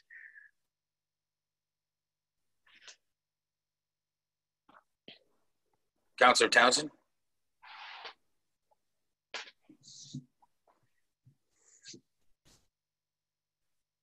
Oh, I got to get him unmuted. Thank you. Yes, Councillor Hamilton. And we're also saying, if you think we've missed an item or items we need in the pre-budget that we could actually do, because I don't think we can do the asset management yet, but we'll obviously use the same system as the past for that. But if there's other items that you think we've missed we could include, or something else that you think we could perhaps tackle in that period of time, I'd be interested in hearing that. Great, thank you. And so you're not requiring a motion today. It's more just planting the seed for those ideas, and staff have set this time aside at Committee of the Whole. Is that correct? We've had discussions on it. It has not actually been scheduled. I don't know everything that's on there, but that's our goal. That's your goal. Okay, thank you. Okay, so real quick then, Councillor Townsend, just so I'm clear too. So your idea was to kind of some of your thoughts where you were bouncing them off the staff, the appropriate staff, and then you were going to bring it to the committee for discussion, or were you going to share so then we had a wholesome discussion, or try to get it on the committee of the whole agenda for discussion? We definitely want to put it on the committee of the whole for wholesome discussion. Okay. And if we get the responses within the next week, we will have time to work with the clerk and the CAO to get this together and actually have it as part of the agenda package as well. Okay. All right, but I think that's what Councillor Hamilton was asking, but I may have asked a little different way. But anything further, Councillor Hamilton? Oh, yes, thank you. And I like this collaborative approach. I just wanted to check in with our clerk if this approach of us sending comments one way to a councillor, is that okay? I hope it is. I just wanted to double check with your clerk. Thank you. Through you, Chair. That's a very good question, Councillor Hamilton. We need to be very careful that email chains and telephone chains don't turn into illegal meetings, as they can. Right. However, my understanding is that Councillor Townsend is looking, he has an idea to present that he'll bring back as a notice of motion on a future agenda.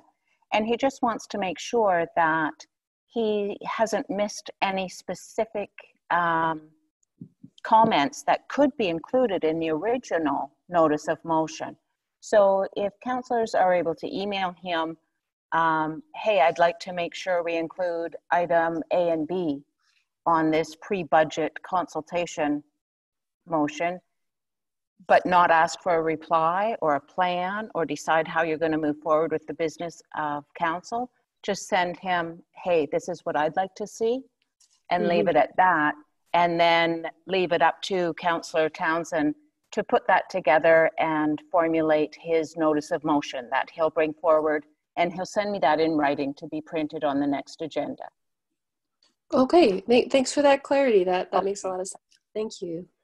And I think, just to further that, I think reply all falls under that category as well. So we warned about that a long time ago. So I think it's just replying direct is a different outcome than reply all. Yes, through you, Chair. If there's a comment you would like Councillor Townsend to consider in his notice of motion, it's an email from you to him. It's not to all of council. It's not a reply all or a council discussion through email. That's right. Correct. Thank you. Thank you for that clarification. Anything to follow up, Councillor Hamilton, or can I go to Councillor Hutchinson? Okay, Councillor Hutchinson, go ahead. Yeah, that was going to be my question. I was concerned that we were actually moving the business of council forward by email to one particular councillor. So I can see that the clerk's clarified that. So as long as we're sending it one way without a response, we can do that. I think it's good. Anything we can do to speed up our budget process would be great. I do look forward to having a discussion. So hopefully from the motion, we will be able to have a discussion on this so that we can have staff and council discuss what will work best in order to get through our budget. So I'm fine with that as long as we follow the rules. Thank you. Okay, thank you, Councillor Hutchinson. Any further? Is that good? All right, is this your wrap up here, Councillor Townsend? Yes, it is. Okay. Just to make sure it's clear, I will send out a note based on what I said today. And if we can include that in the minutes, Madam Clerk, that would also avoid any conflict or perception that we're trying to do business outside of council. Okay, thank you. All right, so anything further? No. Okay, thank you. So I got to go back, refer back to the clerk. I'm showing we're on item number 15. Would that, we cleaned up all the other stuff that was brought forward?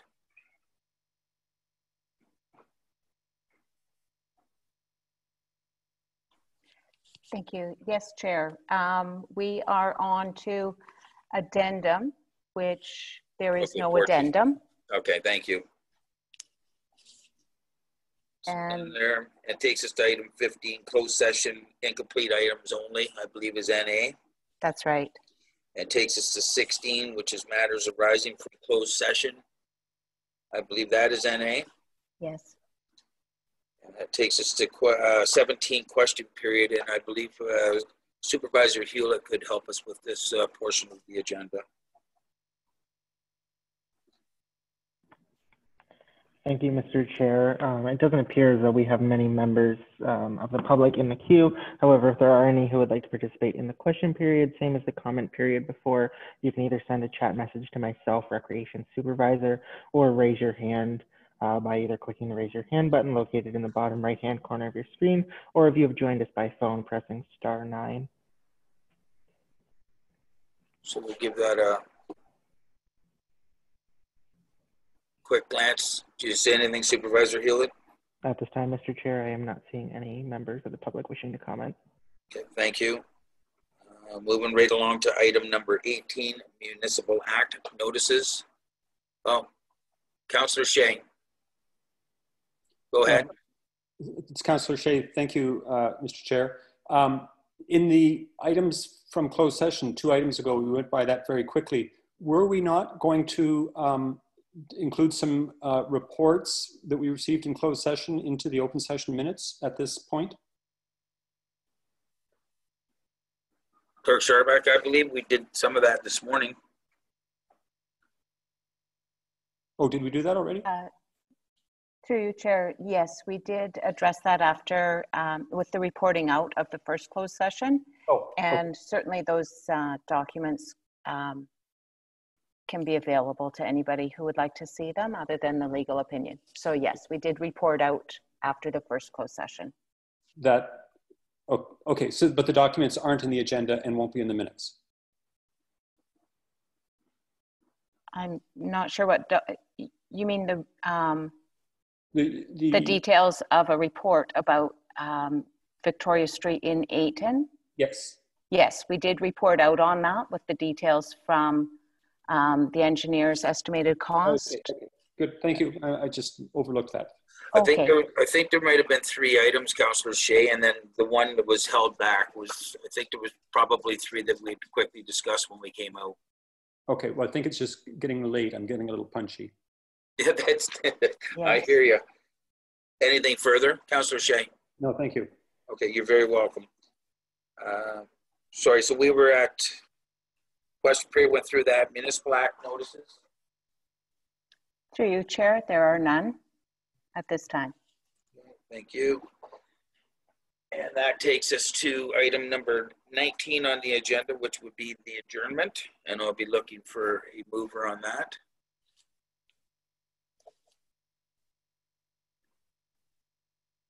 Councillor Hamilton, are you moving that we adjourn? Councillor Hamilton, I move that we adjourn. And Councillor Hutchinson, are you seconding that we adjourn? Councillor Hutchinson, I second the motion.